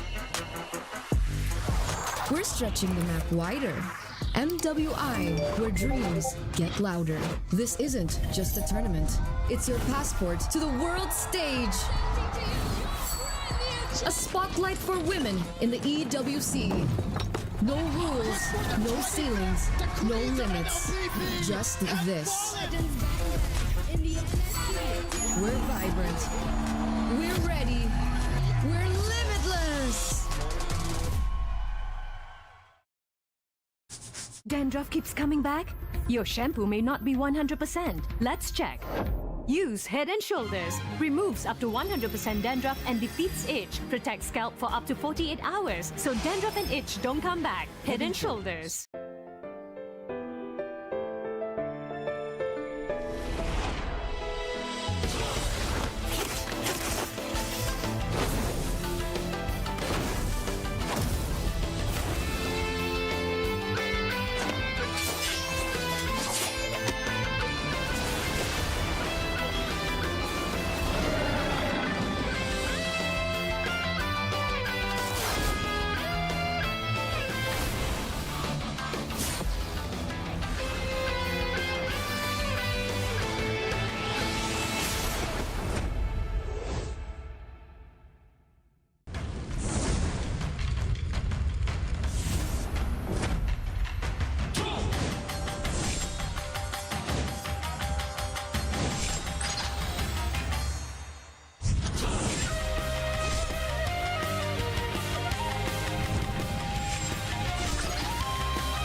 All right, ladies and gentlemen, welcome back once again to MPL SG Season 9. This is My the name's grand Abstract. finals. Sorry, what? And this is the grand finals right now, ladies and gents. Yes. And this guy is Jace. Yes, thank you. Both of us, you should know by now that we Yep. are your caster. Yeah, Yeah. they've seen us whole day. Yeah. But anyways, yeah. right now, game number 3 is afoot as well. Mhm. Right here, I'm excited to see what both these two teams will pull out. Because if you want to pull out something, this is the time to pull out all your crazy witty stuff. Because right now, you really need to try everything, right? Mhm. Like all the strategies that you tried before, do it right now. Do it right now. I will say that they gotta have to pull every single ace out of their sleeves. So what other do we have from RSG? So far, the bans, we don't necessarily have to cover too much about it while it's going through. So now we gotta have to kind of think about issues and think for RSG. Every time now when we see a team losing, we think for them and what they could change. What is the initial problem? Okay, so is Hylos a problem?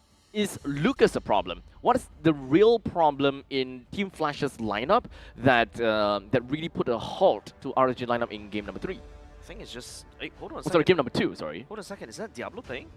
Huh? Oh, sorry, it's a Oh, okay, oh, so oh, oh, we okay. got confirmation it's Ken that will be playing instead, so we're gonna fix that very quickly. But for the RSG, right, going up against Flash SG, there's gonna be a Loi and also a Phobius ban from the side of RSG. Flash SG on the other side, I prefer them. They have a lot more wins on the red side because that's where they can secure themselves 2 prior picks, and that's how Flash SG likes to draft. So at this point in time, I will suppose that first pick materials, right? So far, what are we looking out for first pick materials in the past 2 games, actually? A lot. Like, literally right now, I think, starting to throw away my notebook right here because RSG, especially Coach Monks, right, he can pull out with really random stuff. Like, earlier just now, even the Buck sale was really wide open for the taking, especially for your first blue pick. They go for the Badang instead.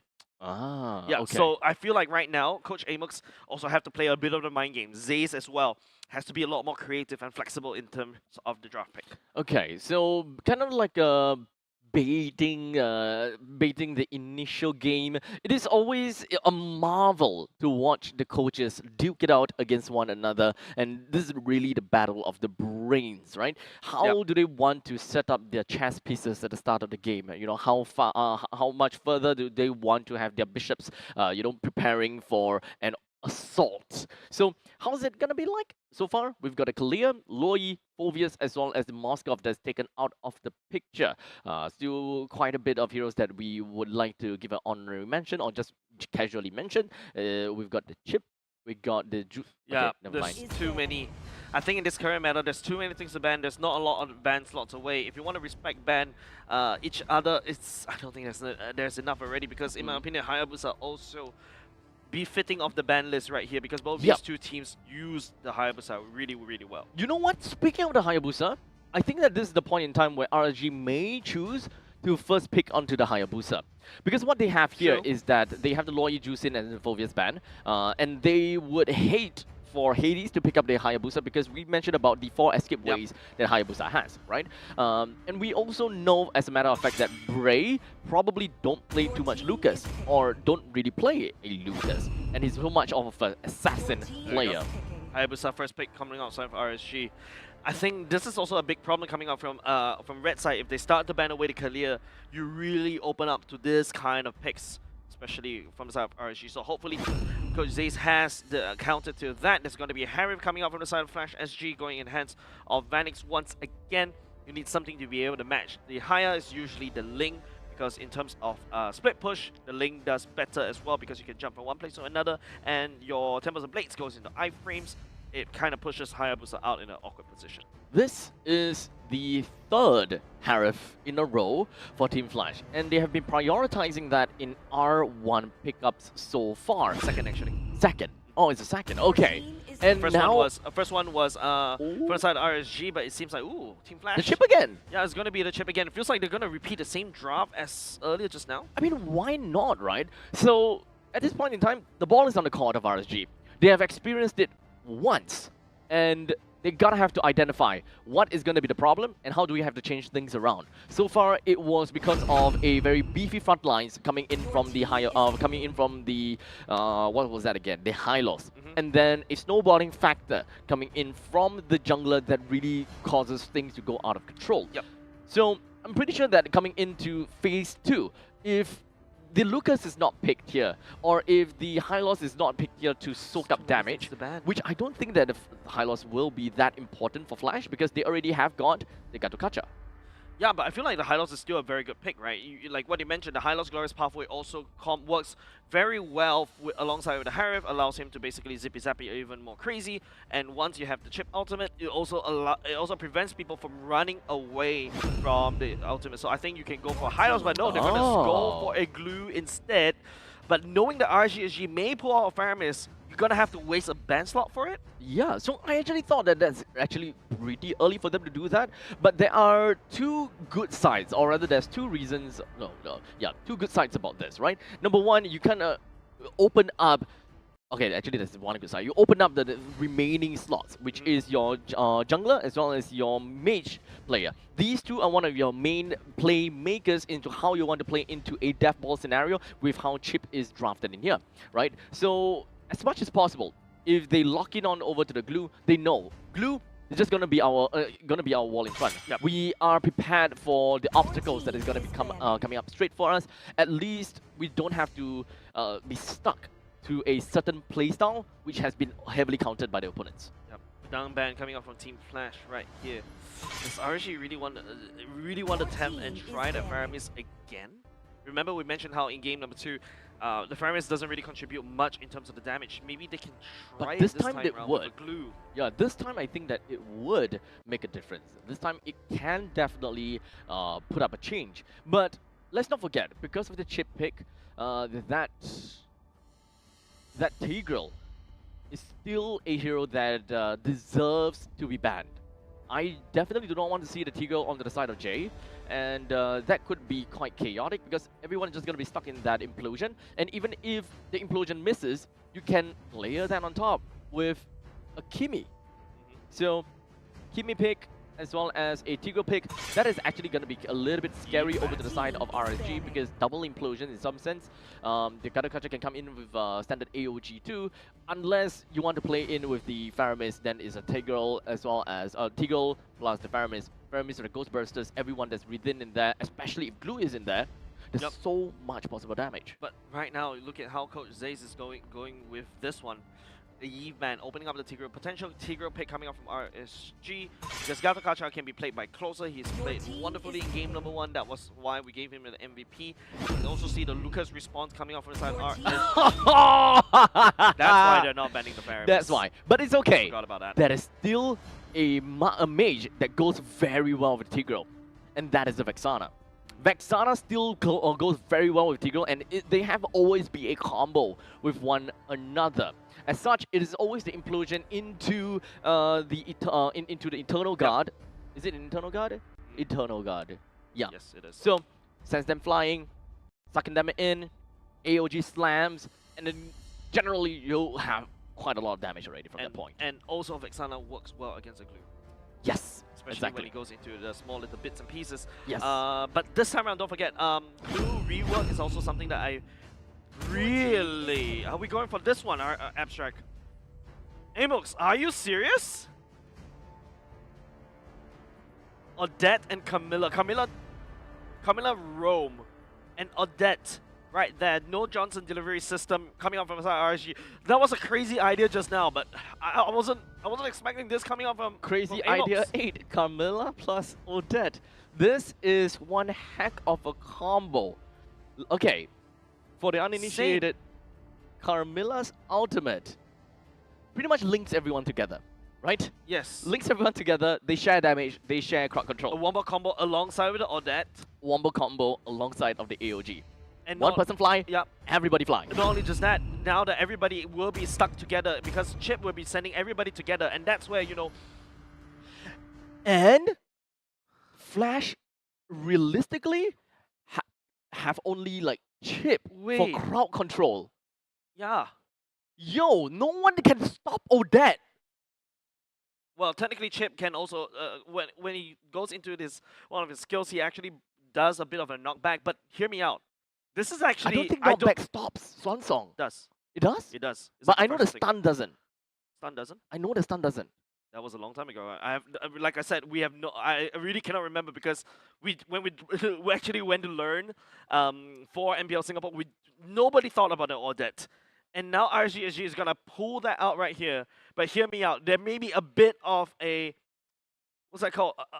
The maybe reason for this madness coming out from Coach Amox. We're not expecting Audette in MPL. Okay. We need to dig into this, right? Odette, when it comes down to the Swan Song, I know that there is a certain amount of CC resistance when she have got her shield. And she also have one single charge of repositioning inbuilt into the Swan Song, and even have got the flicker. But my problem here is just how good is that wave clear, because right now the Faramis plus the Chip is a wave clear guard. And it is only in the early stages, the laning phases, that I think that RSG is going to suffer.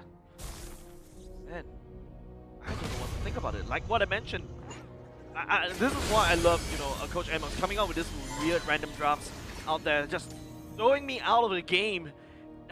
Literally, right? Literally throwing me out of my chair earlier just now when the Odette Camilla comes on. I'm not too sure. I've got not a lot of information on this abstract. High level crowd control. Knocked airborne, transformed, and etc. I don't think a knockback is knockback and a stun is considered as high-level control effect. I mean, the only way we can basically is to see. Yeah, is to see it. Right now, we're just doing an experiment. We need to see how JPL hopefully can push Roy out of this ultimate. Well, we'll see how that works. Vanix don't have the crowd control. Cut TZ technically has a repositioning tool, and that is going to be the Shadow Stampede. But that also means that you, as a Faramis, have to eat up the entire Swan Song. Yeah, technically Faramis, that pullback, technically also, I don't know whether that counts as a crowd control. High-level crowd control. Yeah, so it's very ambiguous. We have to see. We have really to want to watch this. But right now, let's take a look at this one. It is definitely going to be JPL once again. Oh, wow! That is explosive! Right down over to Roy. And Roy have used his flicker for the first time about 70 seconds ago. So this is not the first time that RSG have gained some heat from Team Black. Abstract, that felt like Truck Kun ran over Roy earlier just now. And Hades, that's a green carpet for them to pick up this turtle that's going to allow the Suyo to escalate. And now this time around, you don't really have a Hanzo, right? So it's a lot easier for you to deal with. Hold on. And there we go, the OG Shadow Kill coming in all the way through. We do have the shortcut that's going to be popped as well. But the OG Shadow Kill brings JPL down. Only one person entered into the shortcut, and that happens to be Ken. Yep. It seems like Roy hasn't used that ultimate earlier just now. The Swan Song was just available online, and that kill earlier just now by Truck Kun literally limiting the growth of Roy for now. So I think RSG needs to take a step back just a little bit more, but Flash SG, they need to ramp up that aggression. At this point, we do have Ken that is just going to be working his way over onto the EXP lane, trying to clear that out as soon as possible, but that might not be too good, because we do have Closer that is just hogging onto these waves, and Bray joins in the fray. There is no creep waves around, so Bray just wants to clear out the EXP, or rather the River Crab. Not going to go for the Ogi Shadow Kill as it's currently unavailable until now.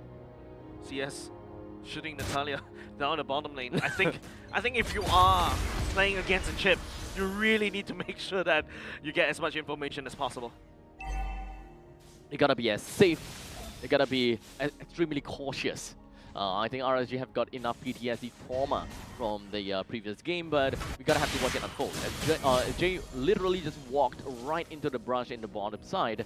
Hades just get a pretty decent damage in on the Jay, but I don't think that's gonna pick up fast. I think right now, for the side of RSG, this is a very reactive kind of roster, right? Like, Flash SG, they're the ones that are supposed to engage. So that RSG Singapore, this is meant to counter this whole roster coming out from Flash Singapore, especially that Chip. But funnily, if JPL doesn't use the ultimate, then RSG roster become useless, right? I mean, right? I guess so. But for now, we do have a little bit of a push down from the side of RSG.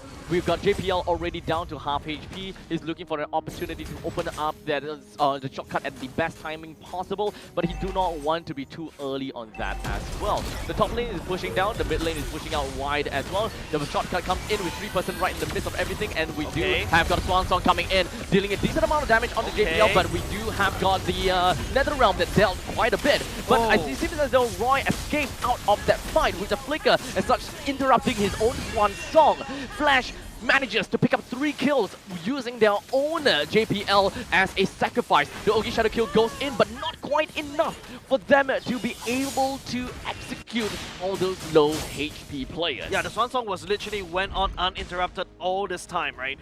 Rest assured, I think for the side of Flash, SG should have something in terms of a high level CC should have been landed, but he's able to output all that Swan Song. However, because of that early death, he's not able to output enough damage against Flash SG earlier. So we're gonna have to wait and see, right? Odette requires items to realistically be able to do good damage. At this point, she don't have any, with only 2,600 gold to her name. Yep. Going one, definitely being rushed out by Roy right here. Like what I mentioned, RSG Singapore shouldn't try to pick a fight. I think should try to disengage, but Flash SG, I think they're just holding a gun against RSG Singapore, forcing them to fight. 5 minutes and 55 seconds onto the clock at this point, with about 4,000 gold lead for Flash SG.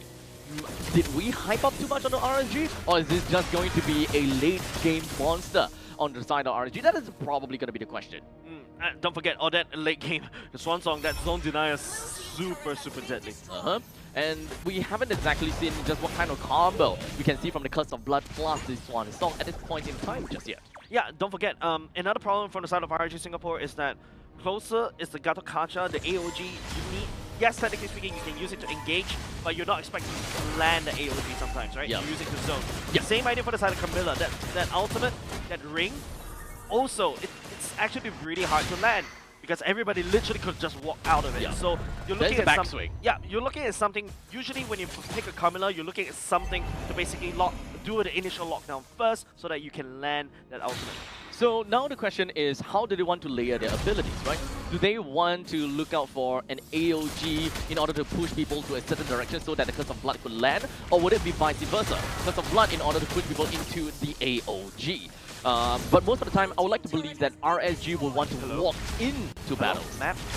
RSG Singapore, they're tunnel vision onto the turtle. Look at Vanix just free farming all the way down bot. I don't think that they're actually gonna deal with this at this point in time. Like, even if they were to walk down to the bottom lane, they're just gonna get a shortcut in. But in the meantime, Hades will be able to get themselves the turtle at this point. The rest of RSG is just gonna be congregating together right within of the T1 turret. And not only just that, Ken literally zones RSG away. Like what I mentioned, the tunnel vision onto, but hold on, JPL looking sneaky fleeky right there. Is just saying hi. That was a drive-by, literally. But you know, like the fact that RSG Singapore was literally committing into that turtle fight, but they tunnel vision right into that one, and they still lose the turtle. Ken right there zoning RSG Singapore by himself. Yeah, literally a drive-through, right? One hamburger with no pickles. Just coming in from the back and just quick little proxy. But regardless, let's talk a little bit about RSG. They are currently 7,000 gold behind. Yeah. They require some time before they are, before they eventually go online. Before CS can deal reasonable damage, Roy can deal reasonable damage as well. But how much time exactly do they need? Yeah, but I feel like time is definitely a factor, right? But then again, you lose out so much. Look at Flash SG. Bottom lane is so cleared up. Now Hades is just going to do his normal thing. Mid lane right now is going to try to get crack open. Ken will try to engage right here. Oh my goodness, the flicker coming in from the side of Ken. For the meantime, Katizi finds himself in the bad spot as we do have God Roy picking up that kill using the Swan Song. Yep, and that's basically maybe time for them. But then again, there's quite a big gold gap, right? Roy right here, you don't really trust his... I don't think you can trust his damage right now. It's all on Bray to make sure he lands the assassination on be it Vanix or be it Kurtizi or even Hades. It will take time. But how much time do they need? 6,000 gold lead from the side of Team Flash. Team Flash also wants to play onto the aggressive role. Jumps on to CS, but not going to be opening up the shortcut at this point. Doesn't happen. Doesn't happen. Doesn't happen. Yeah, but I feel like RSG Singapore, apart from the fact that they tunnel vision onto onto the turtle. Maybe Amos also tunnel vision onto the drop as well, right? Now if JBL just walks on in, activates the ultimate just to try to zone and bait RSG's ultimates out. Here we go. Immediately, with the Death Sonata, gets himself a huge amount of range away from Vanix. And now that they know that the Zaman Force is currently unavailable, this is actually a pretty good good time to strike onto RSG. Yeah. But they also gotta have to know that they are more of a reaction comp. They would want to counter-engage instead of engaging. Technically, they can just send Jay walking right in, poke the enemies, and force flash in. Yeah, but like, you need to. But then JPL could easily respawn, right? And that's the thing. That's the thing about RSG Singapore's roster. I mean, it's a very interesting way of doing it, especially Camilla and the Gato Kasha one more combo. But I think it's a little bit too reactive. Well, we're gonna have to wait to see what exactly is that dream play from RSG. But do note, this is a late game comp. The moment that they are able to land that kind of dream play, it could just potentially just wipe out the entirety of Flash. And even though Flash have got like these T2 turrets, it could just end the game in a blink. Good lord though.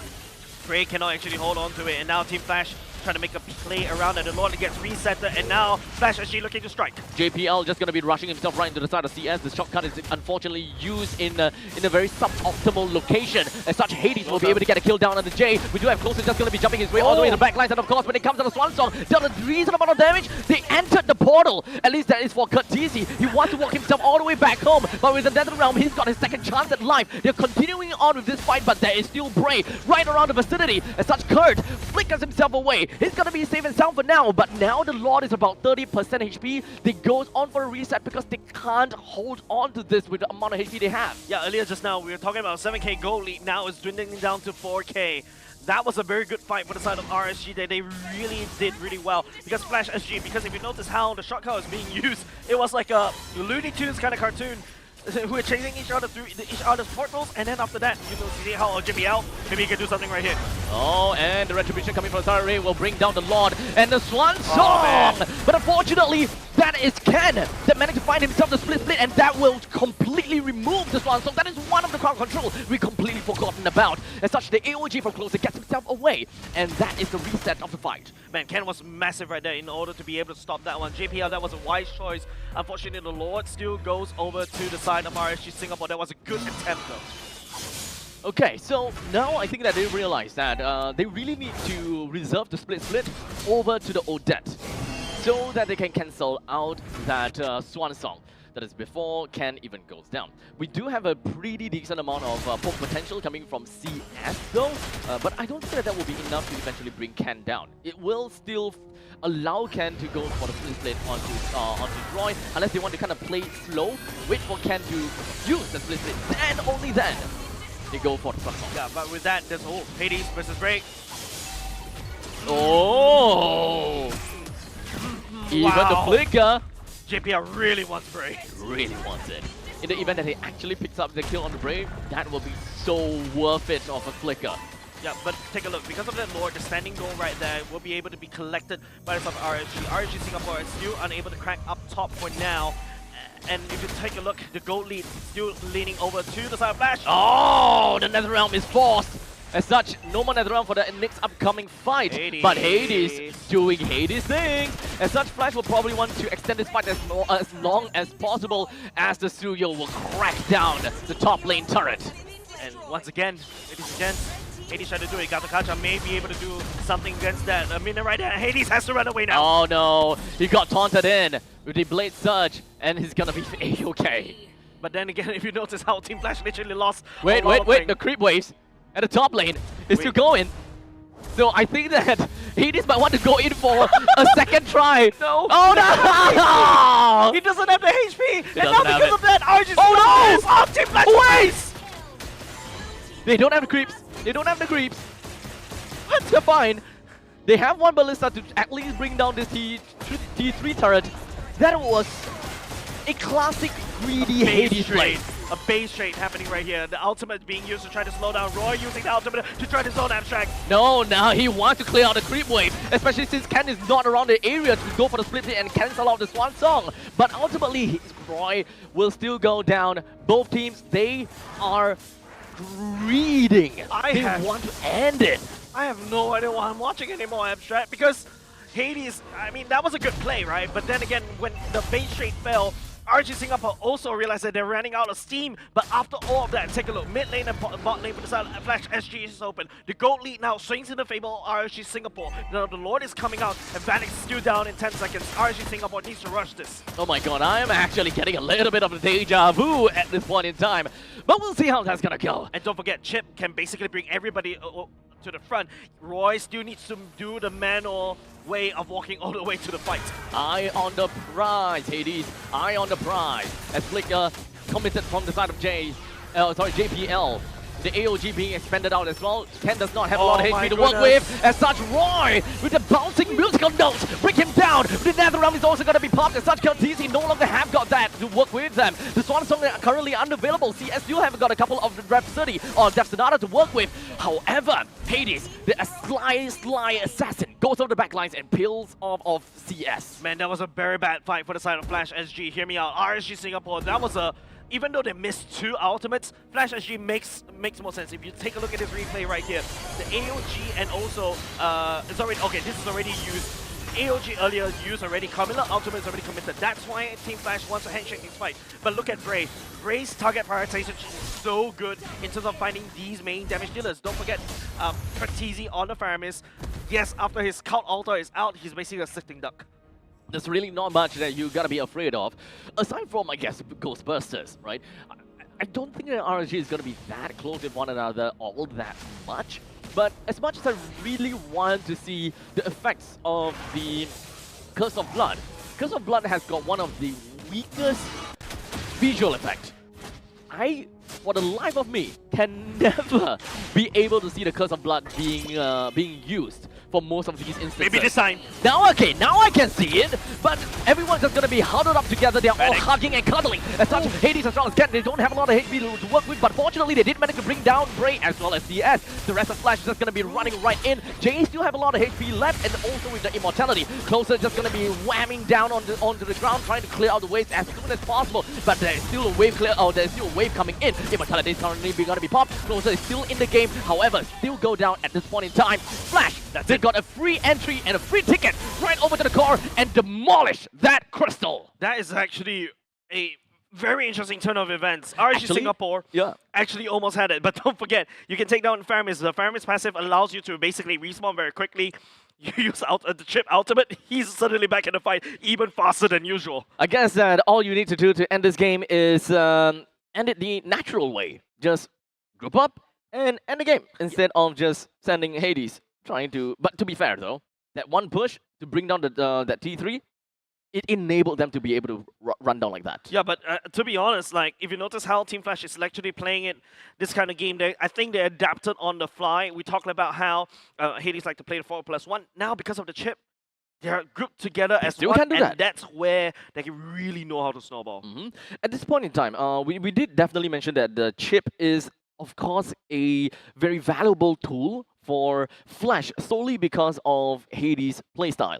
He always looked out for these opportunities and potential to go for the split pushes, and even though Suyo is one of those heroes that have decent mobility, but you have to use S1 and S3 in order to navigate around the map. But realistically speaking, you want to use them on killing and wave clear.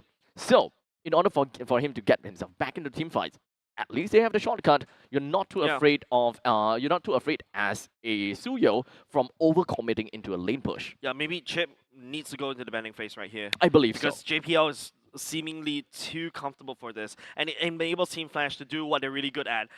Now, apart from the fact that 4+1 comp does, apart from using the 4+1 comp, one click of a button, you bring everybody together. Exactly. In fact, it doesn't even have to be 4+1. It's 1+3+1, right? You can basically spread everybody. If you notice, for a period of time, Team Flash at a period of time, they're literally having members everywhere. Vanix is having a good time down bot. Yeah. And then while RSG SG is literally tunnel vision onto the turtle. Yeah, free reign all the way down the lanes. He even went over and attacked the turret even when there was the whole defense up. Yep, and didn't care. Yeah, it doesn't really matter because the value of the chip, especially in Team Flash, is just way too crazy. I wasn't expecting JPL. I mean, why do I doubt JPL? I shouldn't doubt him. I'm sorry, I have sinned. I'm sorry. Yeah. I've sinned. He's the pioneer. Yeah. I'm sorry. I've sinned. Leave it to him. I doubted JPL for the chip. Leave it to him. Yeah. So I think that Amox have pretty much understood what is currently at stake. The chip plays well with Flash's current, I guess, way of playing. It works well with Flash's Flash the playstyle. Yes, that's the term I'm looking for.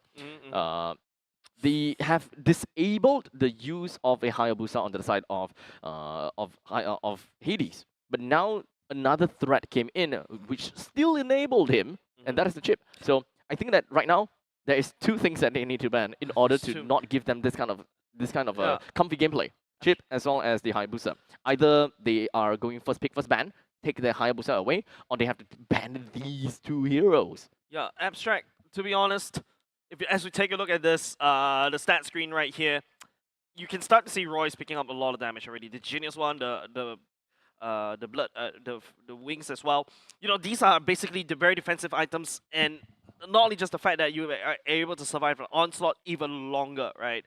And you can also start to see that even RSG missed the two ultimates from Jay and also Closer. They can still put up a good hell of amount of damage against Flash SG. But don't forget, the crazy plays coming out from Hades, especially Team Flash, just likes to keep us just literally on the edge of our seats. And yeah, the chip literally enabled this playstyle, allowing Flash to have even more free roam all across the map. I genuinely and really like the idea though, with the Carmilla plus the Odette. Initially, I was thinking, would that get them out of the early game? Would that be enough? Does the wave clear allow them to, kind of help out the other teams or rather help out the other lanes? I think to a certain extent, yes, right? Because CS doesn't seem like he's having too horrible of a time in the lanes. He's currently 7:3:4. Can't exactly see, how his creep kills and all that kind of stuff, but you get the idea. The main thing is to get CS farmed up and to a certain extent, some snowball potential.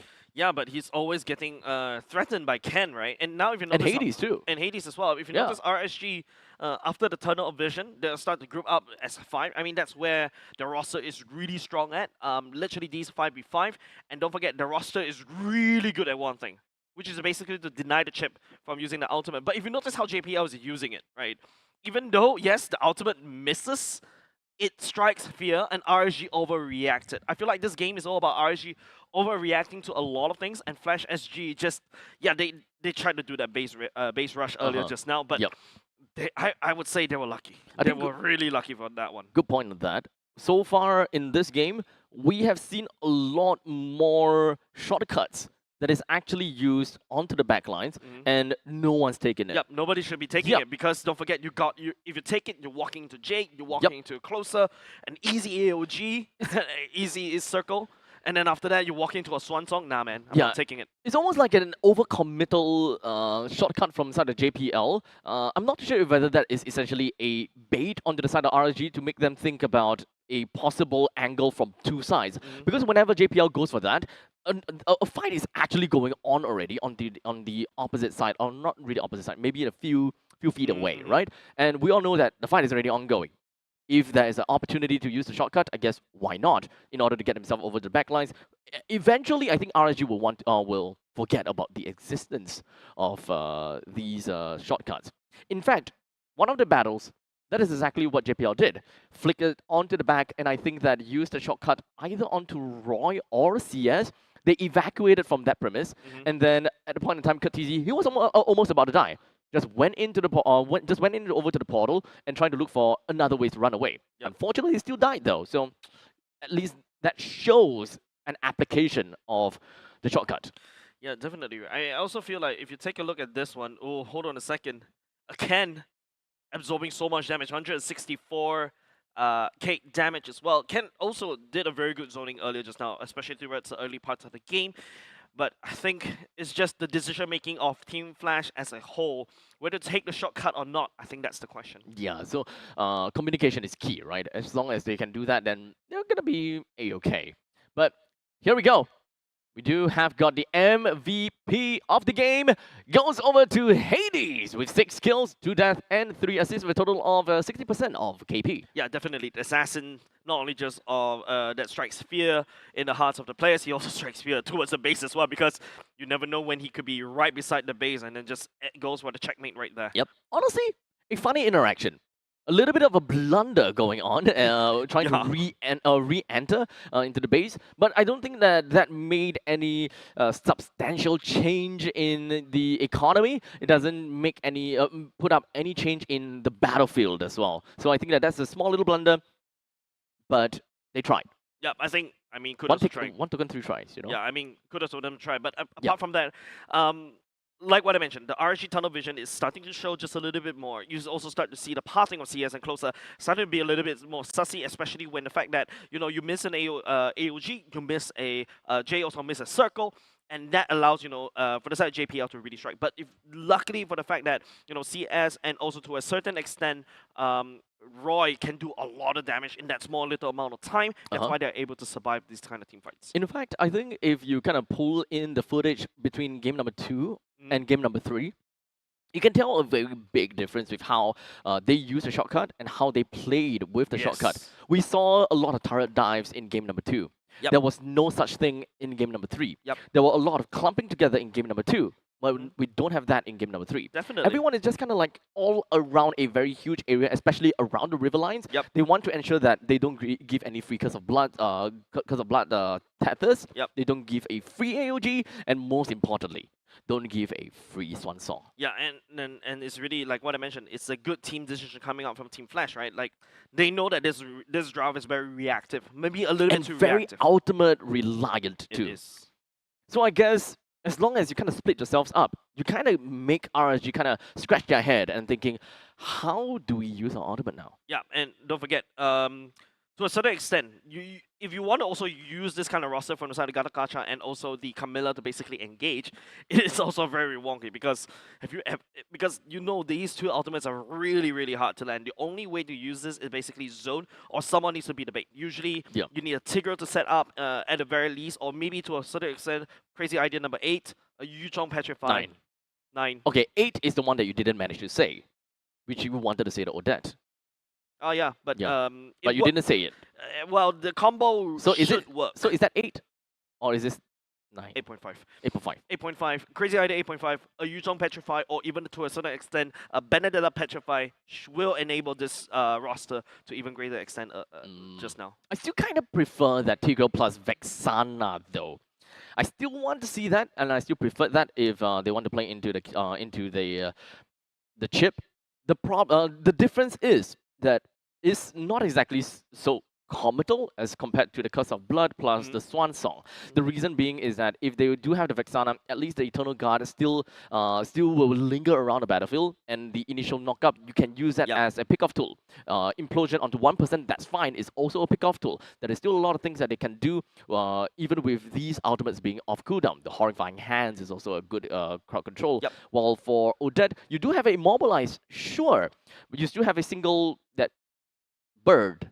I don't know what it's called, but a single bird. That's how rare we see. That's how we don't really see Odette. MPL. We don't even know the skill name except for the ultimates. Yeah. So ultimately, I will say that in most other situations, Vexana does wonders. Right? You're not that ultimate reliant. While in the meantime, Odette is super ultimate reliant. What they can do in that previous game is that they probably did that. I didn't really quite catch it. Is that instead of looking for a perfect 5-man because of Blood, AOG, Swan Song, is just 1 or 2. Just get it done and over with. Because of Blood on 1 person, what's the point? I mean, 1 or 2, I guess. 1. I think at least 2. At least 2, yeah. But I think that might be the plan, right? Using the Odette to try to catch somebody first and then follow up immediately. But technically, if you use the Swan Song, you kind of make people either run away, which is quite telegraphic as to where they would generally want to go. So I guess that is also a viable initiating tool, but that will also mean you lose a huge chunk of damage potential. Yes, that's right. But apart from that, I think I like what I mentioned. We also praised the fact that Team Flash really used even using the same draft and then even play into a very roster. different positioning. Yeah, but the way they play it is very different. The way they execute the draft is also different. So this is what I mentioned. It's the difference between, you know, a difference between a really good team and a very, very good team, right? And the fact that if RSG is unable to adapt on the fly based on the circumstance, maybe you're right. Maybe just start using the Carmilla to stun one person, we catch one person, and then we just rinse and repeat, right? Yeah. Don't need to use the Curse of Blood. Just follow up with AOG to cut everybody out. If you follow up with the AOG, you follow with the Curse of Blood, hey, that's a good bonus. So now, ladies and gentlemen, we're going into game number 4. So far, Team Flash have got 2 wins in the pocket, while RSG unfortunately only with 1 from game number 1. Once again, we throw our time and we throw our time over to the coaches and the notebook over to the coaches for them to play their initial brain game. Now, we did, of course, talk about the ideas of removing Hayabusa and removing the chip away from the hands of Team Flash. But is that really going to be something that Amox is interested in, or do they want to, once again, tackle that problem? You know, tackle the chip problem? Because I think that stealing away the Hayabusa or banning out the Hayabusa is a good idea. But for Chip, I think that they can counter that. They just need better execution. Yeah, but it feels like, you know, RSG... I mean, if you're Team Flash right now, do you ban the Kalia or do you ban the chip? Because right here, if I think they can play the chip. Just leave it to them. Jay can play the chip as well. So that's something that, you know, for the side of Team Flash, also need to look out for. Or unless you ban something that's completely random, and then after that you open. Let you choose. You want to go for the Kalia first pick, or you go for the chip first pick. That is the problem of on the blue side. I feel that it's kind of like a no harm done over the side of Team Flash. Even if they lose the chip, that means that they gain the Hayabusa. And it's kind of like it's kind of like an either-or situation for Team Flash. It's like, if we don't have the Hayabusa, at least the chip still enables Hades. Or if we lose the chip, at least we have the Hayabusa to enable the Hades. Whichever way they need, they have a way in R1 and R2. Which, in this case, RSG didn't care about all of that. In fact, this is the first time in three games where I think Amox didn't ban the Juicin, and the Juicin went over to RSG. Yeah. Apparently, yes. Game number 1 through 3. Game number 2, I believe. Game number 1. Sorry, game number 1 earlier just now. The Juicin was picked. Okay. But it's out of RSG, and now this time around, last gamer was banned. Fire pick over, but this, I don't know. It's going to be the same thing again. Okay. To be honest, guys, this feels like a Season 7 thing over and over again. Remember, Roy was just go on in with the Farsa over and over again. RSG, it seems like they're repeating the same exact draft as earlier just now. And now this time around, if Flash is feeling a little bit flashy this time around, going for Lucas this time. Yeah, they understand the potential of what Lucas can bring in a snowball factor game, right? This time, RSG, the change is in the mage. So they have a Juicin for their side. They are hoping to be able to use the Lantern Flare and possibly the Crimson Beacon to be able to pick everyone else up into the sky while they use the shortcut. But do note that those marks takes time to accumulate. And I don't know if whether the Juicin can stay around that long to pick them all up. Shall see. Right now, back to the banning phase. Abstract. Hayabusa ban off on the side of Flash SG. So Zace is actually targeting mostly on the side of Ray. The high loss is a good ban because high loss, I believe a glue should be coming up next on the side of RSG. Now Ken. I think a Link Band would be good here. A Link Band is also great. Yeah. Because you also limit the fact of cross-map plays that Bray can also do. Don't forget that Hanzo threat is also looming. Like what I mentioned, there's not enough band slot, Abstract. We need 20 bands. Maybe we just cut the amount of heroes that can be played, huh? Okay. Crazy idea number 9. Okay. The Fanny here for RSG. Yeah, because the fact that the Hayabusa is already banned away. Enable cross-map plays. And even if Team Flash plays around and far away, Fanny still got a way to catch up to them. Even if they come play close together, Fanny will be even happier because everyone is close together, enables all that AoE damage. So I think that Fanny is the kind of jungle assassins that don't really care about the positioning of Team Flash, no matter how they play the shortcut, because of the vastly different ways of game number 2 and game number 3, we clearly seen an archetype, a composition archetype from Team Flash that changes, even though the composition is more or less the same. Yeah. Okay. Abstract. Now, if we take a look at this one, Badang comes out. That's the response over to the Fanny, which is also interesting, right? I think Badang it's goes still into okay. the EXP lane this time around. I think it is still okay.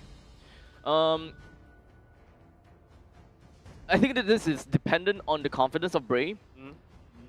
Amox will definitely ask Bray, I feel like, no. are you okay Don't against forget, Badang? Don't forget when Bray and also Diablo were back in the same team, and Diablo literally said it before, Badang is a perfect counter against the Fanny. Number one, he throws him They out. 1v1 before, but that was when Badang was a There damage you go. dealer. Tigreal and Okay. Suyo secured by the side of RSG. Tigreal is a good answer. Yeah, finally, right? I think one of the games, Zay's actually banned away the Tigreal in one of the games earlier just now. Now that's hopefully that's a good counter against the chip. Okay, I think that it is.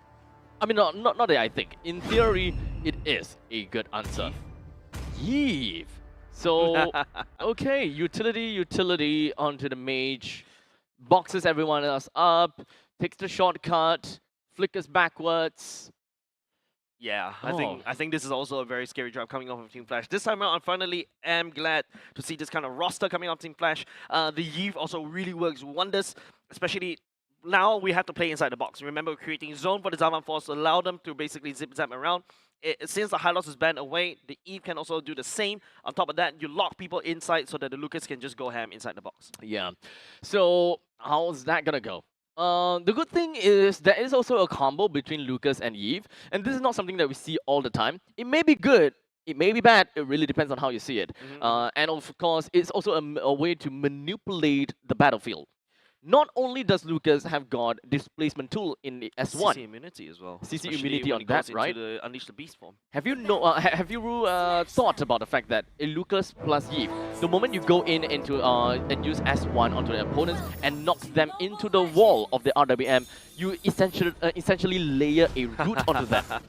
Literally stun everybody, right? Yes. And now, on top of that, you also got Ken. That's a lot of CCs for the side of RSG. Hopefully, they are able to respond. In the meantime, ladies and gents, going to go into game number 4 right here. And looking to spice up with the Tigreal on Jay. So, we're looking at a Badang versus a Gatokacha down in the bottom lane. Gatokacha has got a little bit of a lane priority on top of the Badang down the bottom. Top lane, we have the Granger with that lane prior. So, RSG seems to be looking decent in both of these lanes, even though Harif is supposed to technically win in the lane. In the meantime, here we go. 2 trades in between of these two teams. Bray is the one that suffers the damage, while Katizi is the one from Flash that suffers the damage. Ken really punching closer like that. These fist crack, especially punching people to the wall, it stuns them as well. And how closer is really close to that wall is not looking very good. So, I want to see the snowball factor that Team Flash love to play, and the way that worked out for them previously. Just how much damage can Hades bring into this game? Because right now we're looking at quite a bit of utility in the roaming trio. So most of the damage stems from Hades itself. Is it enough? That's what I want to know. I think it is. Don't forget, Lucas does have a lot of burst damage as well. You stun lock somebody, that's basically it. But don't forget, this time around, we need to... Chip has a lot of damage too, yeah. The only way that RSG Singapore is able to stay alive in these kind of engages coming off from Team Flash is Jay. Jay must be the win con right here. He needs to perform a beautiful implosion, or even if it's not an implosion, a good pushback. But this also means that Jay cannot be a trigger finger. If he wants, he's gonna have to look out for that. Decision making, man. Yeah, this is all about decision making. So most of the time, if Jay just sticks close to JPL whenever he sees that portal, then it was gonna be good. In the meantime, Hades gets himself the turtle almost immediately, and just gonna go straight in for all of that. The S1 triple combo, as well as the AOG multiple times. It did not happen. It's such a... I don't know about that. But now we do have Roy that's stuck in the wall, flickers himself out of danger. And that is Team Flash with 2 kills. And that's the power of Lucas, right? He goes Unleash the Beast, Bray cannot assassinate, and then he gets assassinated himself. And don't forget, you also got Ken building up that wall, just literally landing the punch onto Bray. RSG Singapore, I feel like this needs to be a hit around. The Suyo needs to be really smart in terms of his positioning. I kind of like the fact that Although it's kind of sad that Closer tried to AOG twice, but to no avail. We saw the warning signs, but it's like, Yeah. Because of the JPL constant knockback, right? To stop the channeling, it's very annoying. Even Hades also has a knockback. Even Ken also has a knockback. There's so many knockbacks. Oh yeah. Yeah. Yeah, literally AOG doesn't pop because of that. That makes a massive difference. But don't forget, as Courtesy is on the eve. Technically speaking, if you go into real world manipulation, you have a pseudo CC immunity because you don't get deactivated. Yeah, you just stand still right there. Yeah. So now Bray comes in. It does seem like the arrow actually didn't quite manage to land the can, but I don't think that is that big of a problem per se. We do have the total that will be coming up in 30 seconds. As such, let's review a little bit on the nice steal, but JPL, wow, brings in the goons for Ken. Immediately tries to go for the fist break, but unfortunately did not manage to land. That is going to be a one-man implosion. The AOG comes in to connect, but unfortunately Ken was actually CC immune throughout the entire period, so he's not going to be flying up into the sky. As such, Khadezi opens up the box. The RWM is just going to be locking people in, but it doesn't seem like it's going to do too much over the Closer. In fact, not enough damage. As such, we've got a backwards hit coming in from Hades, but the Bijunama actually ends the life of Jay. Hades is going to be fine. Bray was not able to touch a hair of Hades. Ken is the MVP of that particular fight. Oh my god! The fact that you use your ultimate, you are CC immune, you basically ignore the AOG, you stay alive and you still stun. You build a wall to block Bray from actually assassinating Hades. Man, that was crazy. That was quite an exchange, right? It is. Okay, that was fun to watch. But the total is still up and running. That fight translated to almost nothing for RSG. That's 4 kills in favor for Team Flash. We hit the 5-minute mark. All of the energy turrets, or rather energy shields, are all gone. We're looking at about 1.5k gold lead, and here we go! The entire family is here! As now Closer is just going to be completely wrecked up, full of bruises. Somebody called the disciplinary teacher. This is cyberbullying right here. Man, you can see how Roy's like hurting Courtesy right here. It's like, oh, you like hurt, you like hurt. Courtesy, nah, I'm chill. JPL comes in. The whole team from side of the Flash SG just goes in, picks up 1 kill. You blink, you lose. Oh man. But despite all that fight, Flash got an advantage of 0.5k. Yeah, I mean, definitely gold lead is something we definitely want to look at. The damage coming off CS is starting to show. Jay, like what I mentioned, we need to make sure that Jay actually gets a good implosion. We haven't seen that yet. Not yet, right? So I think that Flash, especially for JPL, I think his communication is the most important. Okay, he got assassinated right there, but it's okay. Now Vanix. Zaman Force still available. Maybe he can make a play out of his life here. Oh, as he pops out the Zaman Force. Not quite enough to defend, not quite enough to heal himself. Never mind, Ken joins into the fray. And in the meantime, it is going to be the RWM just going to be popped. Not quite enough to get a kill down on the CS. Khadezi all alone now have to face Bray. But at least the Void Blast gets him out of dodge. And Ken is literally enabling Flash to basically go in JPL with a shotgun down the entire team right under the turret's nose, takes him down. The Badang and also the chip wobble combo is actually crazy, right? Just go into shortcut, send the Badang out, you build a wall. There's no way from the side of RSG Singapore to basically escape one by one. Flash SG is using this roster as if it's like a pick composition. 7 minutes into this game, 3,000 goal lead for Team Flash. RSG finally managed to pick up 3 kills. Oh, I hear the conceal all the way in the middle lane. Ken, he's okay, but JPL, he's rushing in, drops down. Wait, no shortcut. No shortcut. No shortcut. We'll sacrifice his life to the RSG SG gods for now. But Flash SG, man, it's crazy how, you know, they get the chip for 3 games in a row. RSG Singapore refuses to bend it out, and then after that, you see variations on the chip play by Flash SG. These are all archetypes of Wombo Combo Unga Bunga, right? Playing around the chip. But right now, Vanix drops down the Zaman Force, but taking a little bit too much damage. At least he do have the Purify and got himself one shot after the next one onto Bray. While in the meantime, Bray had a solo fight against CS. That is two of the main damage dealers coming from the side of RSG that's already going to be taken down and closer. Despite how tanky it is, he will still go down to the claws, the ripping claws of Hades. Man, Flash SG literally tearing out RSG Singapore bit by bit. You also start to see that, you know, the fighting spirit for the side of RSG Singapore sapping away. Flash SG is on a roll right here. Oh boy. Now, the Lord goes over to the hands of Flash. 8 minutes in this game. We've got two turtle takes, one Lord, and 2 turrets taken so far. The Lord is going to be marching up from the top lane. And the middle lane eventually will might go down. Flicker. Jay, single man flicker. He wants to do something about this, but it doesn't seem like he's going to do too much as Kurtz even put up the RWM just so that they will be able to isolate that Tigreal. As such, Roy. Oh, wait! That is more or less a one-hit kill coming in from the side of Hades. Man, I really have to give Flash that kudos. He's going to go on. Oh, the shotgun is back.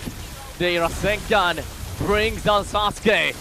And CS walks away with a sliver. JPL is literally speed right there. He brings the rest of the team, and don't forget with the fleeting time, he can use the ultimate over and over again. RSG Singapore, there's no time for them to breathe. The Suyo is unable to snowball, and you see how Kurtz used that real-world manipulation creatively. What a Giga Chan. With all of these turrets now currently going to be under siege. Middle lane T2 down. Top lane T2 is now currently attacked by the Lord. Every single one of these waves are just marching in with the holy defense being popped one after another. I would like to believe that the top lane's holy defense will eventually be popped as well. But the great thing is if it explodes before the Lord reaches. But never mind, there's a bunch of HP gone from the Lord. But I think that's a small thing. Yep. Bottom lane's holy defense is also popped. Man, 1 Lord, 3 lanes pop, and that's only just the first Lord, and that's not ideal for the side of RSG Singapore right now. They need to try to hunker down, but the Suyo is unable to farm. CS is also a little bit low in terms of farming as well. We're looking at Jay, the Tigreal, the implosions. Yes, you can catch, but you get real-world manipulation, and that's like a massive divide between you, and all of a sudden you get caught in a no man's land. JPL is just wondering. I think it's fine for now. The Zaman Force has been committed just to ensure that they will be able to bring down the T3 in the top lane, while Hades all alone, they managed to bring down the T3 in the bottom. Yep, it's back to the 4+1. Once again, RSG Singapore, they'll have no answers against this chip. JPL and also Ken playing out of their minds. Topside also cracked open as well, Abstract. Yikes. I feel like RSG Singapore just doesn't have the fuel to continue on the fight. Oh man, what went wrong? Oh wait, I know, Chip. Man, this is giving me Season 7 vibes once again. Remember how in Season 7, RSG Singapore insisted to use the Farsa on Roy over and over again, even though Flash has found 3 ways to counteract against the Farsa. And now we're back here once again. RSG Singapore refuses to ban the chip 3 games in a row. I don't know, but this game, I don't feel that early game power spike from the Granger. I know that he's a skilling marksman, but if he's fed, he actually can be a pretty naughty marksman. But I want to see either a farmed up Granger or perhaps even a Moskov bringing him back into the game. I feel like we need a good implosion from Jay. We need an AOG from the side of Plaza. There's a lot of checklists that RSG Singapore needs to check. Flash SG on the other hand, they can do whatever they want. They've got money bags, they've got EXP gaps right here. And then look at Vanix's Zaman Force. Go 1v1 against Closer right there. He already pushed one of the frontliners all the way back. Jay was completely out of position and now went in for the implosion. Unfortunately, did not catch anyone at all. Oh my god. Well, Flash takes an easy Lord. And you thought the Tigreal was a good counter against the chip. Kurtz goes in the Eve. And now you ask the question, who are you trapped with right now? The real world manipulation zoned the rest of the members from the side of RSG from even committing into the fight. This is the problem. Because Jay is just looking for an angle. Everyone had the same idea. He himself had the same idea. I want to position myself in a way whereby I can just dash in and then flicker in and get a good implosion. Let Closer be the one that takes the shortcut. But JPL knows he's not doing that. He will not do that. As such, they will always take some time before the shortcut even appears, or maybe don't even appear at all. So Jay will end up being out of position throughout the entirety of the fight. You saw that Jay, throughout that fight, he was on the opposite side of the entrance of the lock pit. There's nothing that he could do. Cutting Jay right there. With the Diamond Force now being popped right out as RWM that locks everyone else inside. Roy with the Crimson Beacon back home. And Bray trying to clear out every single one of these waves only to be clawed to death by the nine-tailed fox. Man, that was a long and tedious fight for the side of RSG. They're literally torn apart bits and pieces over again just to be revived and rinse and repeat. You can see how RSG has tried so many different ways. Engage with the Tigro, engage with the Gatot. Nothing seems to work because of the real world manipulations is creating such a big space for them and allowing the Lucas just to scale like that. Yep. And the fact that JPL is allowed to just do very JPL things on that chip, I think the chip needs to go, man. The chip needs to go. The final fight was where we saw the collection of combo that we are looking out for, especially the Lucas plus the Yves combo. Just went straight in, whoever that was in the box, they are clumped up together, push them to the wall, additional damage in, and you know what's even greater than that? The fact that you know the trajectory of S1. You know how they are going to land in that place. So you just swipe that one line, everything, you spam click at the final destination. Yeah, and all by the wall. And that's where the Eve really do most of the damage, right? Usually the Eve, the way you play the Eve is you set up the wall, you swipe first to slow, and then you start tapping, right? Yep. But now you know where the Lucas is going to push, right? So you use lesser boxes just for the swipe. And not only just that, the fact is, the chip also enables the Badang so well, so many times in the early game. If you notice how the chip enables goes through the shortcut, the Badang appears, a wall is being built immediately. In most situations, I will always kind of wonder and just kind of have the question mark thinking, why would you draft a Yves into a Gatokacha? But this time, the cons, the pros outweighs the cons. Yeah. It really enables the composition so well, and even if the Gatokacha goes in for the AOG onto a backline RWM, my real world manipulation is still up. And I mean, you're gonna have to wait for the taunt. The taunt, eventually the RWM will go down, but the main problem will be the front lines, and that is snowballing Lucas. If you're able to AOG the snowballing Lucas, that will be great. But you are in the box, so it's kind of like a damned if you do, damned if you don't moment. Yeah, and if you notice how RSG really couldn't follow up. They can't. They tried so many ways, the box is way too big.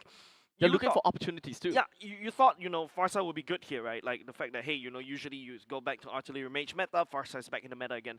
But a Yves offer a very different dimension. And you see how Kurtizi uses it to great extent. Yeah. Most of the time, I think that we always compare Farsa and Yves is because of the damage potential. But this time, because of the range. And the range, yes. Yep. Farsa has got way more range than a Yves. But in this case, you don't necessarily need that much range playing around the chip. And because of the fact that you have a Lucas on your side, I think you more or less have got equal, if not more damage than a Farsa. Because a Farsa is 4 strikes of your Feathered Airstrike. While in the meantime, as a Yves, you can just kind of go on over and over again. And okay, apart from that, from the side of Team Flash, man, Hades, a perfect game. 10-0-6. 10-0-6 as well. No depths. No depths. Really. So, I would say that at this point in time, Hades, he is the catalyst that enables the team.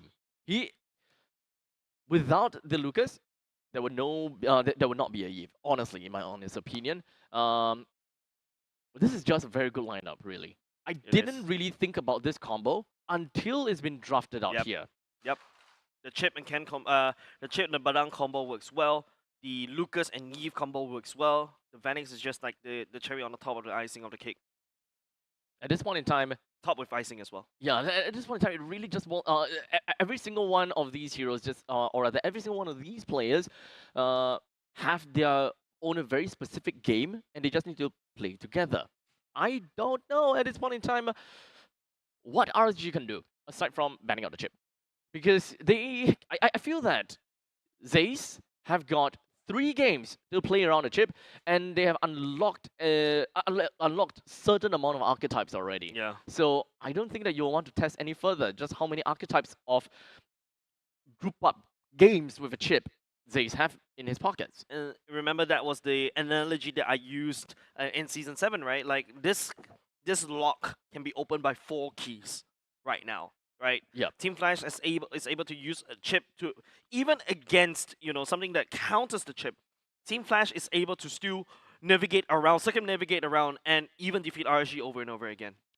Yeah. So RSG, Amox, I think that the chip needs to be banned or needs to be picked up. But I don't think that I've seen Jay play too much chip before.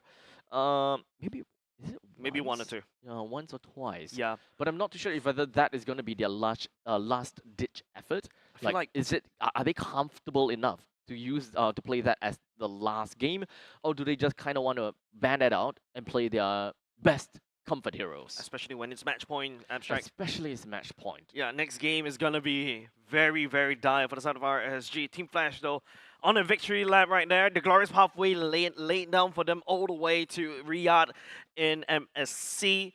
If Team Flash keeps up this tempo, they're in sync. RSG needs to really pull something drastic in the next game. I've been trying to think of signature heroes for each of these players, but I think that they have quite a large hero pool that they have been playing so much to the point that it doesn't really there is no one hero that just popped up in my head at this point in time, right? But Bray's games yesterday, I think that those make a big difference, and that is the Link. If anything, this final game, I would want Bray to play the Link. Yeah, but unfortunately, I think there's a period of time, there's a couple games where Ling got banned as well. But I think right now it's just the draft. Like, how do you work against Team Flash's draft, right? Because it seems like they've got answers for almost anything that RSG was throwing at them, especially after yesterday's games lost. Yeah, so RSG, all the way from the start to the end, they don't have any ways to play this game, right? Not a single turret taken, not a single turtle, not a single lord. Yep. Of course, we have to give the MVP once again. Lucas, of course, 10-06, no deaths, but of course, enabled by so many things. There's one death that he almost did, can save him by the way. Oh, yes, yes. That's why. That was a clutch moment, right? There's, I think, also a hefty bounty onto the head of on Hades. But even if Lucas were to go down, I don't think that that's going to make that big of a difference, and I don't think that that's going to change anything to the battlefield. Yep, of course. It's a very crazy game. As of now, RSG in dire straits, right? They need to really pull something out. I think the Odette was interesting. I think, the Faramis and Claude was really interesting to a certain extent. Maybe even pulling out the Veil of Valir, interesting. Something, and hopefully, maybe Emos will be able to cheese out the win. You have one last chance. Yep. Okay, maybe not one last chance. Okay, technically yes, because this is a match point. They need to get this out. They need to throw whatever that they have, this tournament lifeline, this is the grand finals, one more losses, and that's going to be over. Yeah, and that secures a ticket for Team Flash to all the way to Riyadh for MSC at EWC. And I'm pretty sure that everyone in Tampines Mall, everyone that is at home, what you guys want is a full 7 games, right? Everyone wants a full 7 game, especially since we saw the potential of RSG, right? It is not out of question. It is not out of question for RSG to be able to start winning games again, right? So I'm just gonna leave it up to Amox. Let him just kind of think about it, especially since it has been quite some games already. You probably need to kind of go back to a huddle, re-identify what's the problem. Yep, back to the drawing board, back to the drawing blueprints, board. right? With that said, ladies and gents, we're going to go into a short 5-minute break. Don't go away, because coming up next, potential championship point for Team Flash going up against RSG.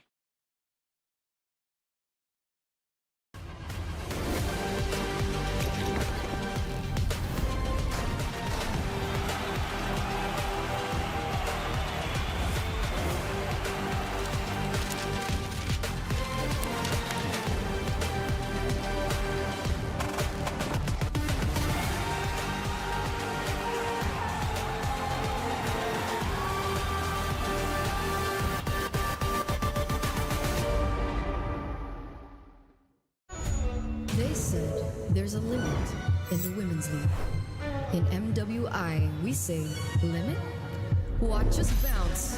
From the MWI queens everyone knows, to the stars who came out from nowhere, to the ultimate champions.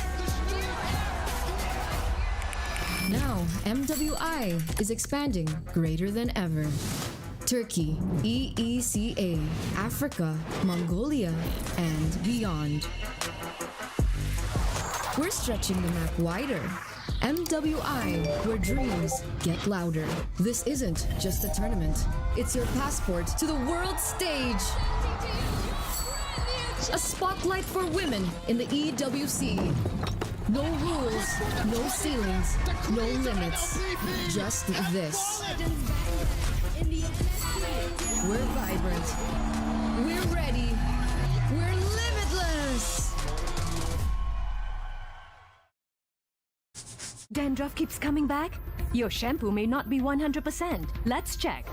Use Head and Shoulders. Removes up to 100% dandruff and defeats itch. Protects scalp for up to 48 hours. So dandruff and itch don't come back. Head and Shoulders.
Ladies and gentlemen, welcome back to almost the finale of MPL RSG Season 9. My name is Abstract, with me here is Jace. We have completed 4 games so far, and we are looking at a 3-1 scoreline for Team Flash and RSG. Yeah, and it's kind of demoralizing if you ask me for the side of RSG, right? They've done so well during the regular season, and then with the addition of Bray, it feels like they've leveled up significantly. Then after that, when they actually managed to beat Team Flash in the upper bracket final, send Team Flash down to the lower brackets, starting to run out of steam just a little bit. Yeah, so technically speaking, they aren't supposed to be the team to run out of steam, considering that they didn't play the BO5 at the bottom half of the bracket. So they have a lot of time to, kind of recuperate, a lot of time to even watch Team Flash's game and understand what do they have on the composition, what are the heroes that they play, and generally how they move around. Yeah, and I think really, I think we harp on the chip a lot. Right, the chip was a nuisance. Team Flash was able to just use the chip over and over again to great extent, and also the way that they manipulate the chip, like even when they draft into something that's supposed to counter their roster. I know I cracked this joke in one of the earlier parts of the game. I say, what if the chip just doesn't use the ultimate? Then the whole roster just would just become useless, right? Technically speaking, in some sense, it's kind of true. He did use the shortcut, but nobody not came in the most unorthodox ways. Yeah, right? and if you notice, I think if you watch back to that particular game, the shortcut was used, but then it became like a Tom and Jerry Looney Tunes kind of thing. They also used parameters. They delayed entering.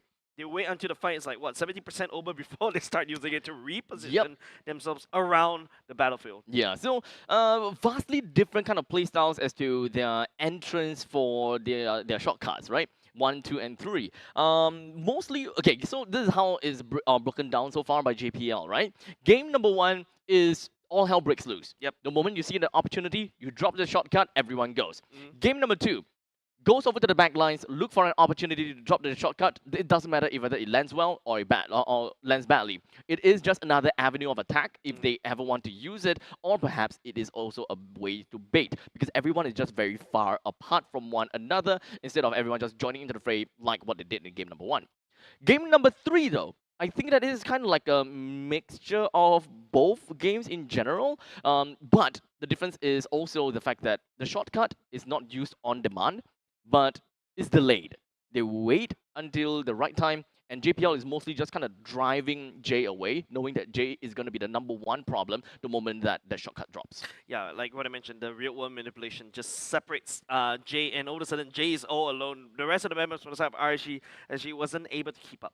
Yeah. And don't forget, in the early parts of the game, after they started unlocking Ken as a Badang, you start to see how they use that chip wombo combo, right? Just TP through the teleport, raise up a wall, and you're like, there's no way for you to escape on that one. So, unfortunately, I think that RSG, they have got a tough road ahead. Definitely. Filled with gravel and spikes, I suppose. Caltrops. Caltrops, yes.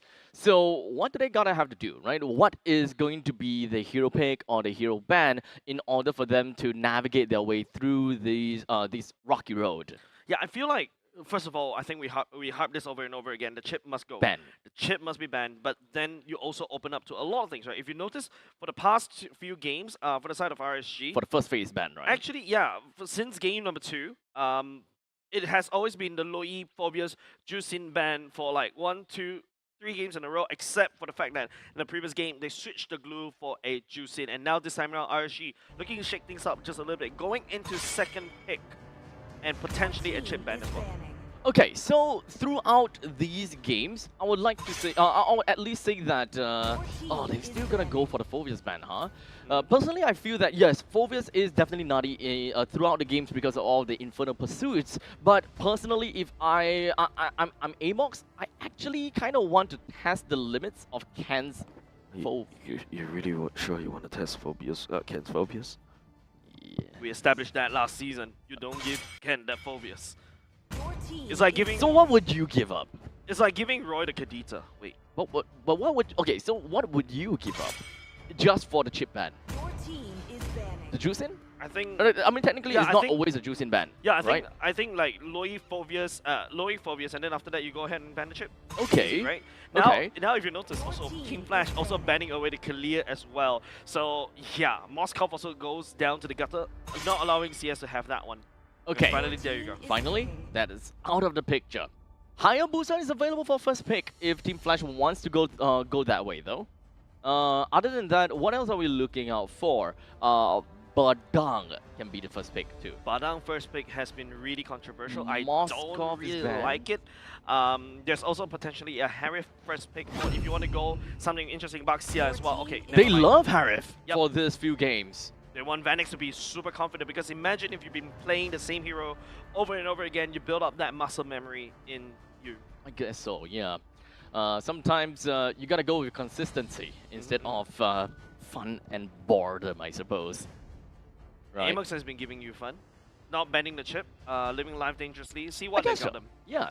So now we get to the question, right? What enables Hades? So so far the theory is as long as there's a chip, you don't need a Hayabusa or any ways to kind of split push, right? But we have a lot of these assassins that's currently available to enable the Hades. So Hayabusa is available on board, Link is available on board, Fanny also. So many of these that we can still consider. So even for RSG, they don't really bother picking up the jungle.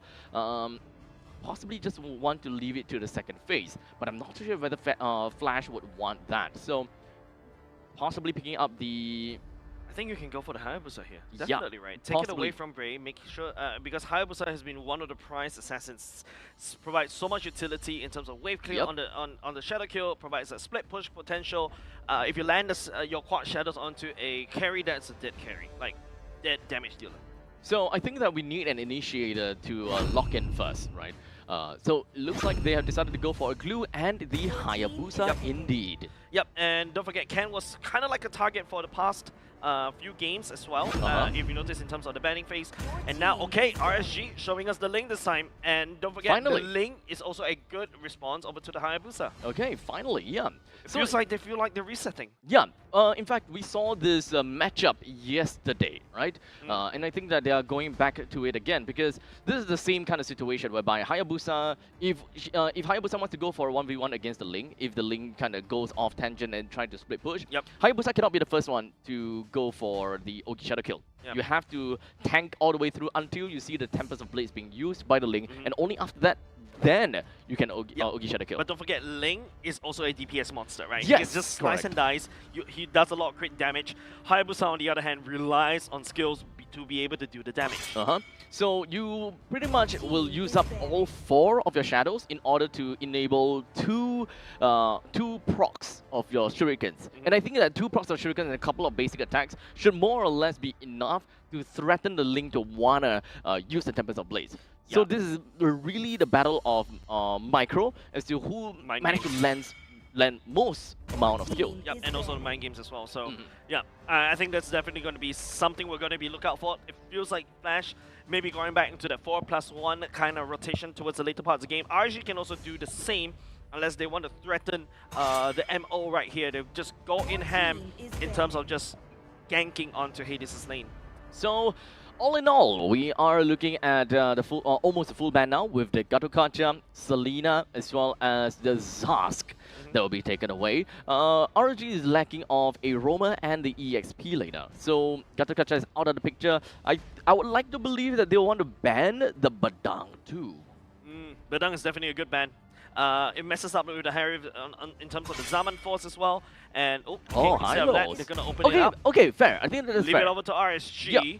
I like the fact that, like what I mentioned, the Bandagato is something that Closer has been playing for the past few games, and that's going to be Jace Cho being picked up by the side of RSG. Yeah, it's been a long time since we've seen Jace Cho coming into the Land of Dawn. So how's that going to be? Well, we'll see. Because we still have one last counter pick coming in from RSG, where they have to decide that EXP laner.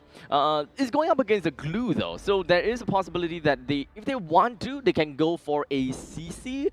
But what else are we missing out here? Crazy idea number 10. Okay. Lapu against a glue. You cleave, especially when it goes to the little bit, you just basically heal everything up. Like I said, it's a crazy idea. So yeah, it is a crazy idea. It doesn't have to. Doesn't have to be. Make sense. Okay, Badang will be selected by the side of Team Flash. Going into the hands of JPL, definitely. Kimi being secure. Once again, a lot of magic damage, but this also allows, you know, the Hayabusa physical damage to really penetrate through. What other EXP laners right now is viable? Honestly, CC is Lucas- still available. Lucas Tank might be a not yeah. Crazy Lucas idea Tank, number 11. No, that's not really a crazy idea per se. I would say that that is a pretty decent matchup against Glue if they don't want to pick up a CC. But one thing that I kind of want to see is enough damage to play around the way of the dragon, because at this point in time, in the early stages, they don't have any ways to make full use of it. And I think, yeah, Hilda does work on that. Hilda does have burst damage in the early games. I keep The numbers forgetting about are Hilda as well. really nutty. Yeah, one of the forgettable heroes, right? Yeah, like the Juicin. like the Juicin. But apart from that, now you also got Mega Burst coming out from the Grandeur. You also got Burst from the Hilda. And so, like what I mentioned, once again, the win condition relies on Jay, once again, to be able to kick and isolate. Hopefully isolates, be it the Harif, be it the Kimmy. The Cho also good as well, right? Because apart from the knock-up, you're also able to kick the Harif away from the Zaman Force. My only problem is trying to deal with the front lines, right? Team Flash, the way that they have is mostly going to be pick off and, in some sense, dive. I want to believe that Ling and Hilda would generally want to work together for full-out team fights. Otherwise, look for an avenue to get a really good way at the dragon kick in order to immobilize one person and get yourself the numbers advantage. Well, in the meantime, I think that Team Flash, this is more or less a death ball comp. Yep, death ball comp, definitely. And apart from that, Hades can also do a 4+1 with the quad shadows, but yeah. Uh-oh. I don't think that this is going to be good, but by now he should have his Shumpo back. Oh wait, he don't have Shumpo, sorry. It's level 1? Level 1, yeah, so he have to use his Flicker. Yeah, no choice, but this Flicker should be available, but look at the damage coming up from Hades! Oh, Roy! Instead of a dead Jay, we see a dead Roy. Not a great start to the game. Just under 1 minute, we're already seeing something in here. But fortunately, on the flip side, Vanix is having a little bit of problem up to the top lane. Yeah, and that's good, right? So maybe RSG can also pivot around towards the top side. Don't forget, RSG Power Spike comes in the later parts of the game. Ken? Ken, I think that he has a Flicker. If he, okay, so it's okay. He forced the Flicker on the side of closer. 2 Flickers being forced out in 1 minute. Flash SG is not letting go on in terms of the momentum against RSG. And now down back to the bottom lane. Ken is looking for more again onto closer. Just zip them. Oh, Ken! Oh, too early. Yeah, but right now at the very least, maybe they can play around CS right here. Vanix, in fact, is not having a good time, like what you mentioned, right? Because by right now, Vanix should be at the same level against CS. It feels like, you know, Vanix missed some minutes. Yeah, he definitely did. He lost a little bit too much HP in that initial bout. I think that was the very first wave already, or maybe the second wave, right? So during that point in time, he already lost quite a bit of farm. Yep, I think that's 1 siege minions different, and now the turtle will respawn up. Level 4 checks right here, not a lot of level 4s coming up from the side of RSG except for Prey. In the other hand, Curtizi already hits level 4. The Juicing, yes, the wave clear is good, but I think Curtizi's as a Kimmy, the wave clear is a lot faster. Yeah, but the thing is, Jay never really quite focused on the middle lane creep waves to kind of clear that out as fast as possible together with Roy, because that would have been a great way to get himself lane prio. But in the meantime, there we go, Ken with their grab, slam down, and of course even the split down onto Jay, picks him up and takes him down. Yeah, even Vanix joining out down in the action in the mid lane as well, leaving the lane to his own devices. I mean, that's okay, because, you know, Granger, known as a lane bully, should be able to outbully him. Might as well just do some other impacts across the map. As we continue to move on from this point in time, the turtle is currently available and just gonna be in the hands of Team Flash as they got the priority over the turtle. What RSG is doing right now is that they are looking for some other avenues of attack while the Ling is currently in the middle lane. We do have got JPL with a fist crack that dealt quite a lot of damage on the closer, forced that flicker on over to him. The split now over to the side of Jay as well. So a lot of members from RSG actually lost a little bit too much HP before the turtles fight. Yeah, you started to feel RSG is piling a little bit weird, right? This is not a game 1 RSG that we look out for, right? This is not the upper brackets RSG that we look out for.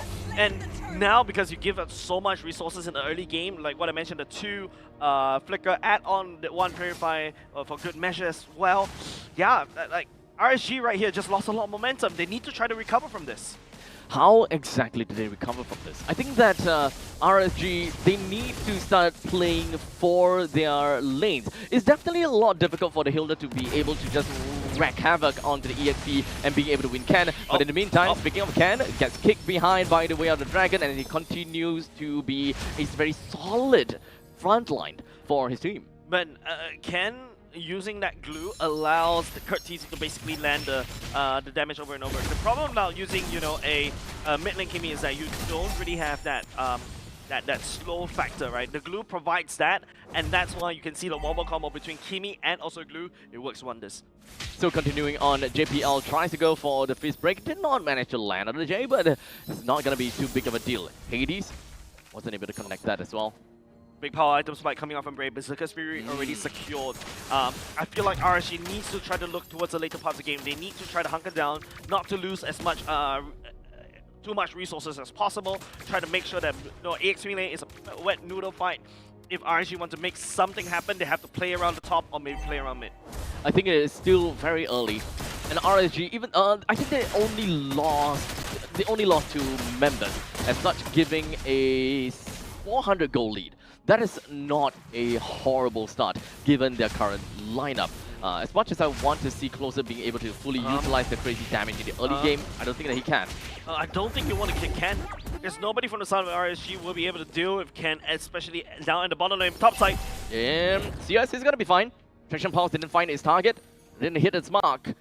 Team Flash push the rest of RSG away, but it does seem as though the Hilda found someone. And now we do have the fist break just going to be connected. Closer just walks himself away, while Jay got the way of the Dragon down to the JPL, flickers himself right back, while Vanix drops down to Zaman, Force dealt a reasonable amount of damage over to Roy, and of course the fist break from JPL locks down onto Roy and allows Vanix to pick up yet another kill. The Synchro Fusion connects down onto Closer, forces him to run. But mid lane, Ling was able to sneak away a turret at the same time top side, slowly getting cracked open. But Flash SG will be able to secure 2 more kills and also the turtle. In fact, I would say this is something like an equal trade for now, but Team Flash definitely still has a lead. Yeah, so but the difference here is that RSG managed to bring down a T1 in the middle lane. This will, technically speaking, enable the team to play a little bit more aggressively into the opponent's jungle without too much repercussion. However, that will mean that we need more garrisons onto Jay as the leader, right? Because he can always go into the opponent's jungle and provide information, but he needs a way to get out, or he needs a way to counterattack. Man, JPL does have the fist crack ready to go, but hold on a second. Do have a grab down to the Closer. Even when it comes down to Zaman Force, it's just working very good for Vanix. But these 2-man team is just not being able to get a kill down the Closer, but could immobilize almost just one more hit, and there we go. Yeah, CS off screen right there, also taken down. RSG in shambles, unable to secure a single kill at the same time. Bray, the only way they can survive this is to really start split pushing. Yep. Managing to bring down half of the HP up in the top lane, I think that is good enough for them to just play a little bit of a macro game. We have the Dragon plus, of course, the Lantern Flare down on the JPL, brings him down pretty effectively. Bray still have Temples of Blades, as such, sends himself up to the sky with 3 blades. 3 blades and gets himself away. Yeah, Heartcore is also secured by the side of Brave for now. That 1 kill definitely is desperately needed by the side of RSG. Team Flash, on the other hand, is just sending waves and waves of damage, and now RSG is a tough pill to swallow. Do have got a bit more time, but before RSG need to force the fight. They have a very greedy assassin though, so it's a Link that requires and wants to play in the late stages. Even in the mid stages, if you want to go crazy, technically he can just go for 4 swords, but the front lines from Flash is a little bit thick, so RSG needs to find a way to eventually land all those. Roy, that's the ultimate. Not a good idea. I don't think you want to engage that one, Roy. Not at all. As Hades now finds himself the OG Shadow Kill as well. The fist break onto Roy, forces Roy in a very difficult position, as such bringing him down. The rest of the members coming from the side of Team Flash wants a piece of Closer, forces the flicker, and Closer is going to be fine for now. Yeah, mid lane. Don't forget, mid lane for the side of RSG. They're cracking open. Bot lane, RSG Bray is actually working on split pushing at the same time. Flash SG is working on the Lord. I don't know, man. Has RSG lost more too much? The mid lane is actually a massive bargaining chip for the side of RSG, but Flash SG this time out has a Lord. Have a taste of your own medicine, Flash, as we are very clear to see that Bray is just working on the macro game. he wants to ensure that his entire team can still hold out in the late stages of the game by getting himself a little bit more passive income through all these turrets and to ease the general pressure from all across the map. Yeah. Not too sure what to do for the Sun for RSG. You've lost your side lane. CS is not farming. CS is not farming. Your Rhapsody doesn't come up as often. Roy's also not farming. He's always constantly getting ganked. Closer right now, unfortunately, as a Hilda, is just a stun machine. And JPL looking for a consume play. I don't think that he'll be able to find one. Ken looks like he's looking for an opportunity for the grab. But now the middle lane turret stands tall with a little bit of a HP to work with, but JPL is just tanking him all of that damage while the Zaman Force is already dropped down. Might as well just bring the turret down. Yeah, at the very least, Bray is still matching in terms of the levels against Hades, right? That's probably the only way that RSG can basically stay alive. But apart from that, CS early on just flicker when he's actually ready to stay. Jay! Great way on the Dragon that will be able to single out to JPL. Vanic drops down to Zaman Force, but he's taking a little bit too much damage. But the Tempest of Blaze allows for Bray to deal quite a bit to the front lines. But unfortunately, KTZ will still bring him down. CS though gets a kill on the Hades. In fact, that's a double. Closer wants to get himself right out of the dodge, but we do have that grab that latches on the Closer. That is a 3-for-3 trade. That's exactly what we want to see coming out from RSG, right? Jay entering, he needs to be the playmaker right here. If you take a look, start with Jay, isolating JPL on his own. Vanix right here will be able to up with the damage, but main important thing is CS picking up these kills, especially when the Skyfierce stacks is starting to hurt. The way that Oki shadow kill was so clutch though. It could have turned the game so different because both CM and Jay got out with just a sliver of health. Let's not forget about that. Yeah, if you take a look at items, yeah, Skyfierce is starting to build. You also even see a C helmet just to be able to deal with not only just the Harris, but also the glue as well. Just slowly getting there. Very, very slowly inching in. Yep. Well, in the meantime, we'd have the link with the Berserker's Fury, Harsh Claws, as well as Endless Battle. Yep. I think that this more or less does a bulk of the damage that they need in order to bring down heroes such as Kurtizi or perhaps even Vanix. Yep, the Ling is starting to come online. Don't forget, Ling is also a good counter against Kurtizi as well, because once Kurtizi gets caught off guard, especially with you have an assassin that's jumping onto him, that's basically game over. So how it's gonna be like for the next few minutes though, as it is in 11 minutes mark. This is going to be the second turret, and normally when it comes down to second turret, those late game heroes and late game composition will start to be a little bit more scary from this point. As the Ogi Shadow Kill connect down to Jay, he haven't found a way out of Dragon just yet, but a grab will be more than enough to kind of latch on and of course giving Kurtizi that kill. The fight is now going to be split up into two. CS currently in a pretty bad spot at this point, and it does seem like he wants to teleport himself back home, knowing that this fight is more or less over. They want to ensure that Bray and as well as CS, the main damage dealers, still survive just so that they can hold out in the base. Even if losing out this Lord is gonna be fine. Man, the fact that, you know, Team Flash, they pick the battles, they pick the team fights right here closer, no way for him to run. That's definitely going to be dead.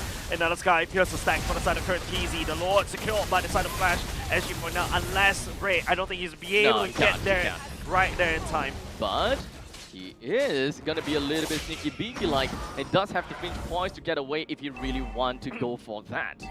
Yeah. And that really, like, Split pushes. Split push is the only way to go, right?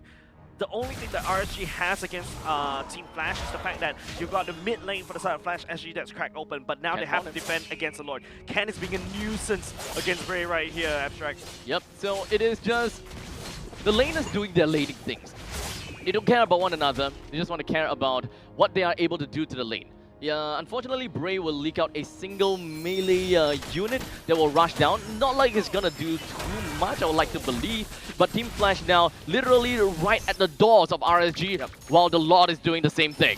Could this be checkmate, Abstract? Because right now, Bray is getting zoned out from his base. Hades is on the hunt right here. The Lord's actually crashing onto the bot. And now the members of RSG, they're having difficulties even clearing the Lord right here. Mid lane is getting engaged on. Bray is currently looking for an angle from the backside. Well, most of the members coming for the side of RSG is going to be a little bit difficulty to work at this point in time. Bray is looking for the opportunity and indeed, but he got caught!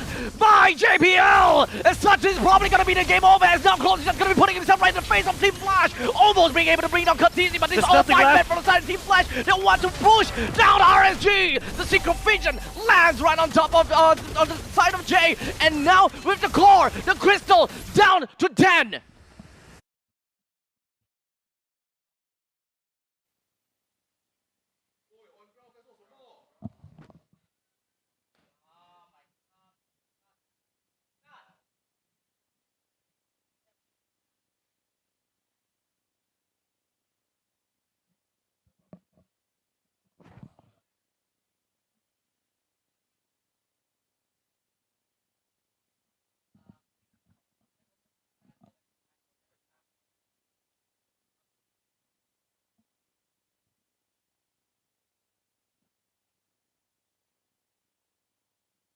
Man, that was a crazy, crazy game.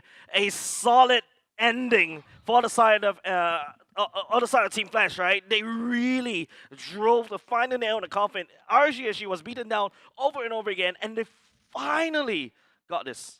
Ladies and gentlemen, it is time, and of course, we've got the champions once again for MPLSG Season 9, a 4-peat. Yes. For Team Flash, and they are going to be our Singapore representative that will be going over to the MLBB Southeast Asia Cup 2025 right in the Esports World Cup in Riyadh. And of course, commiserations over the side of RSG Singapore, right? Unfortunately, the journey has to end here because Team Flash booked a ticket all the way to Riyadh in the EWC. Oh man, what a game.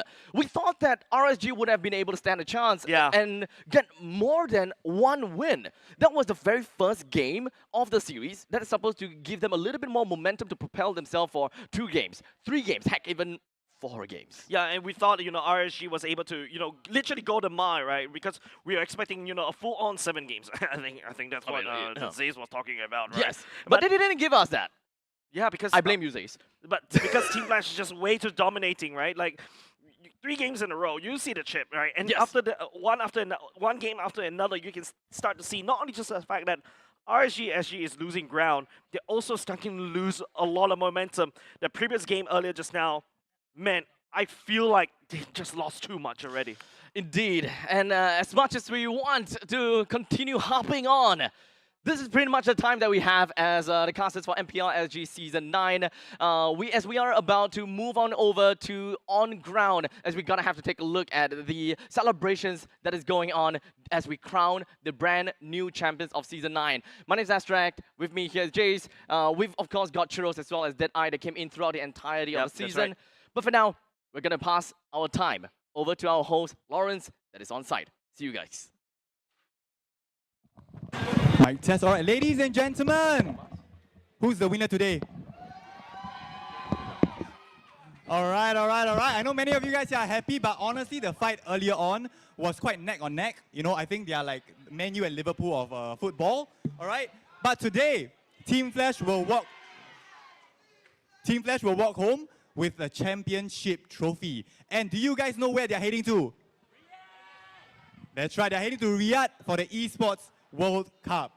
All right, so ladies and gentlemen, before we hand over the trophy to our winning team, let's have a look. Let's ask our first runner-up on what they think about the match, shall we?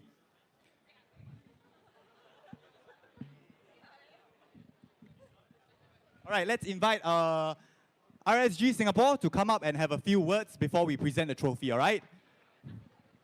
All right.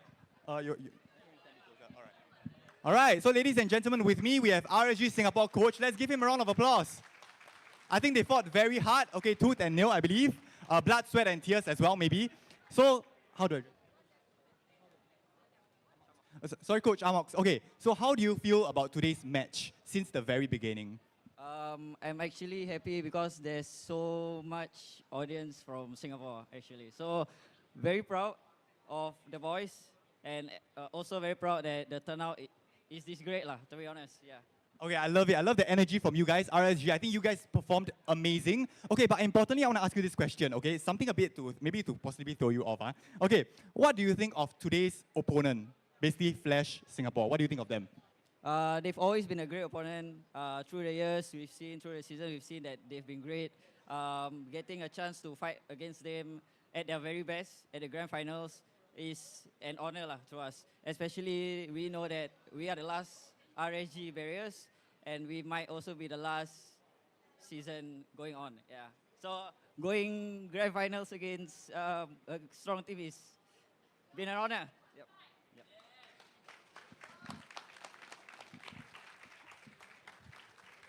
All right, one last question is, what is, like moving forward, what is your plan for RSG? Hopefully there's still RSG, but if not, I'll still be looking out to grow the Singapore scene, especially as you can see our lineup is full Singaporean lineup. So let's see what the future holds for us. Yeah. All right, once again, can we give a round of applause to our RSG Singapore team?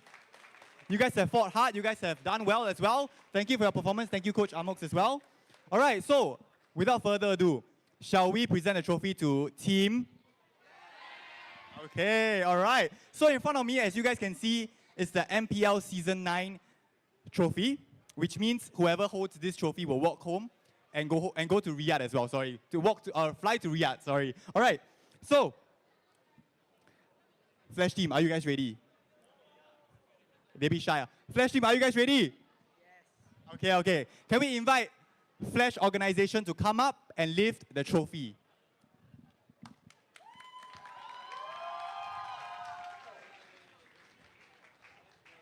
I think those with Flash team as well, just come on up because we want you guys to be in together to raise the trophy with our 5 players as well. Is that all, or do you still have anyone else?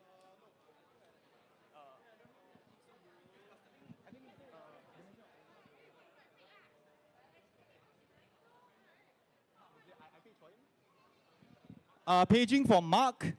Are you here by any chance, Mark? And Adam, sorry, and Adam, Mark and Adam. Wow, two very, like Charles and Keith, Mark and Adam. I think you want to stand a bit closer to the trophy because this one is yours, right? All right, before they lift up, okay, Mark and Adam, are you guys here? Adam is the boss, okay.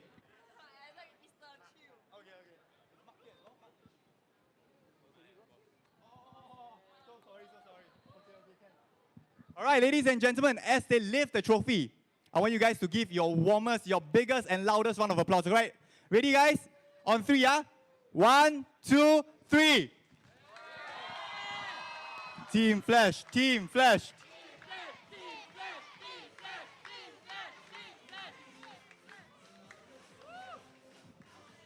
Maybe Team Flash, you want to pose for a picture for everyone here, the audience here. All right, you guys want to get a picture? You can get it now. All right, pose, pose, pose. Smile, smile, smile. You guys are the winner for today.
Sorry, can we take one picture?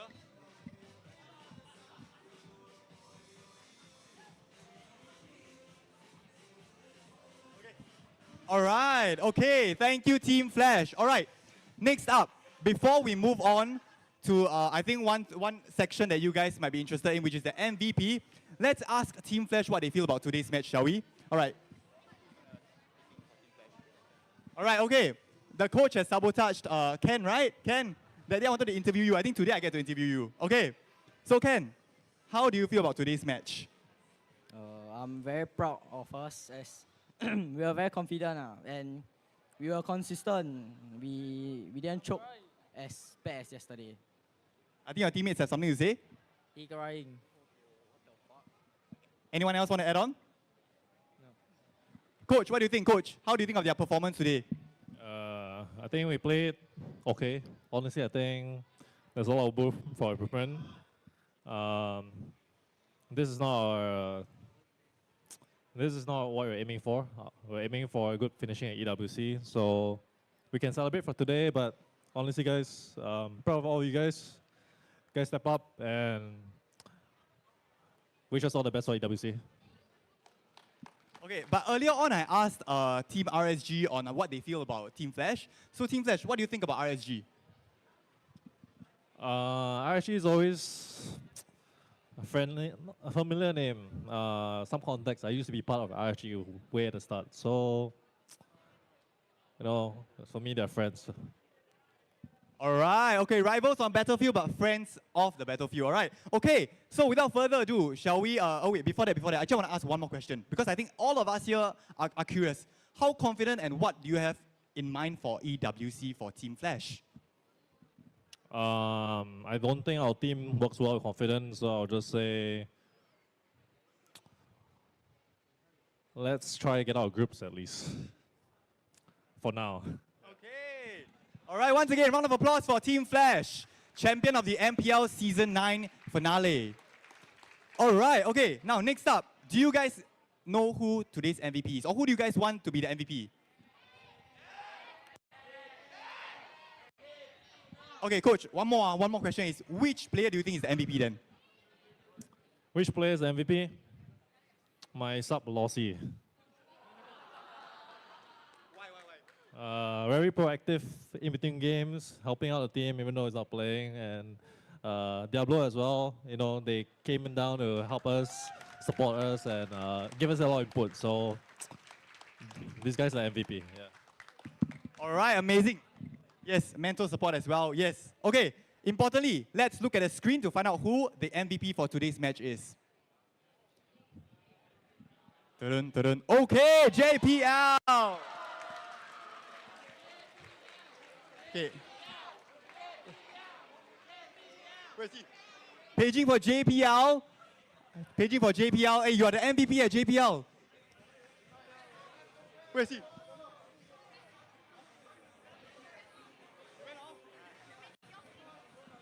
Oh, JPL, we need you here, you know. If you don't have MVP, we can give it to someone. I'm kidding, guys. I'm kidding. I don't have the power, but yes. JPL, are you here by any chance? JPL. You have fans here. JPL fans, make some noise.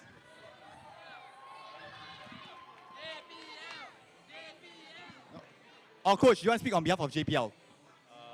Sure. Wait, is JPL here? Wait, JPL.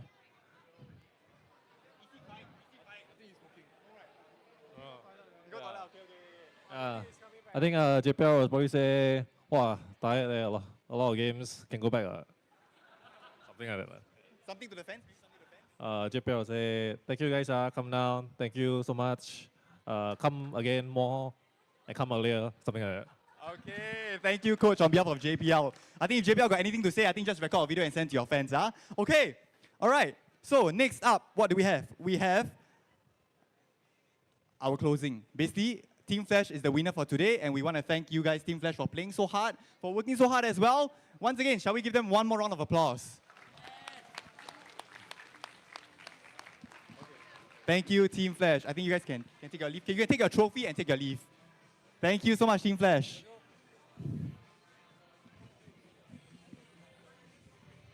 All right, now back to the broadcast. Those of you guys watching at home, on stream, or globally, a big thank you for watching and also supporting MPL Season 9 finale. All right, so thank you to all teams who have played for the MPL Season 9. Thank you to our live audiences here at Tampines Mall as well. And also, thank you to those of you guys who are watching at the comfort of your homes. And also importantly, I think today, without our sponsors, Moonton, Singapore Esports Association, and also Capital Land, Head and Shoulders, and also Tampines Mall. Without your help, without you guys, this wouldn't have been possible. So once again, thank you ladies and gentlemen, and we hope to see you guys in the next season of MPL. My name is Lawrence, signing off, and we will see you in the next season once again.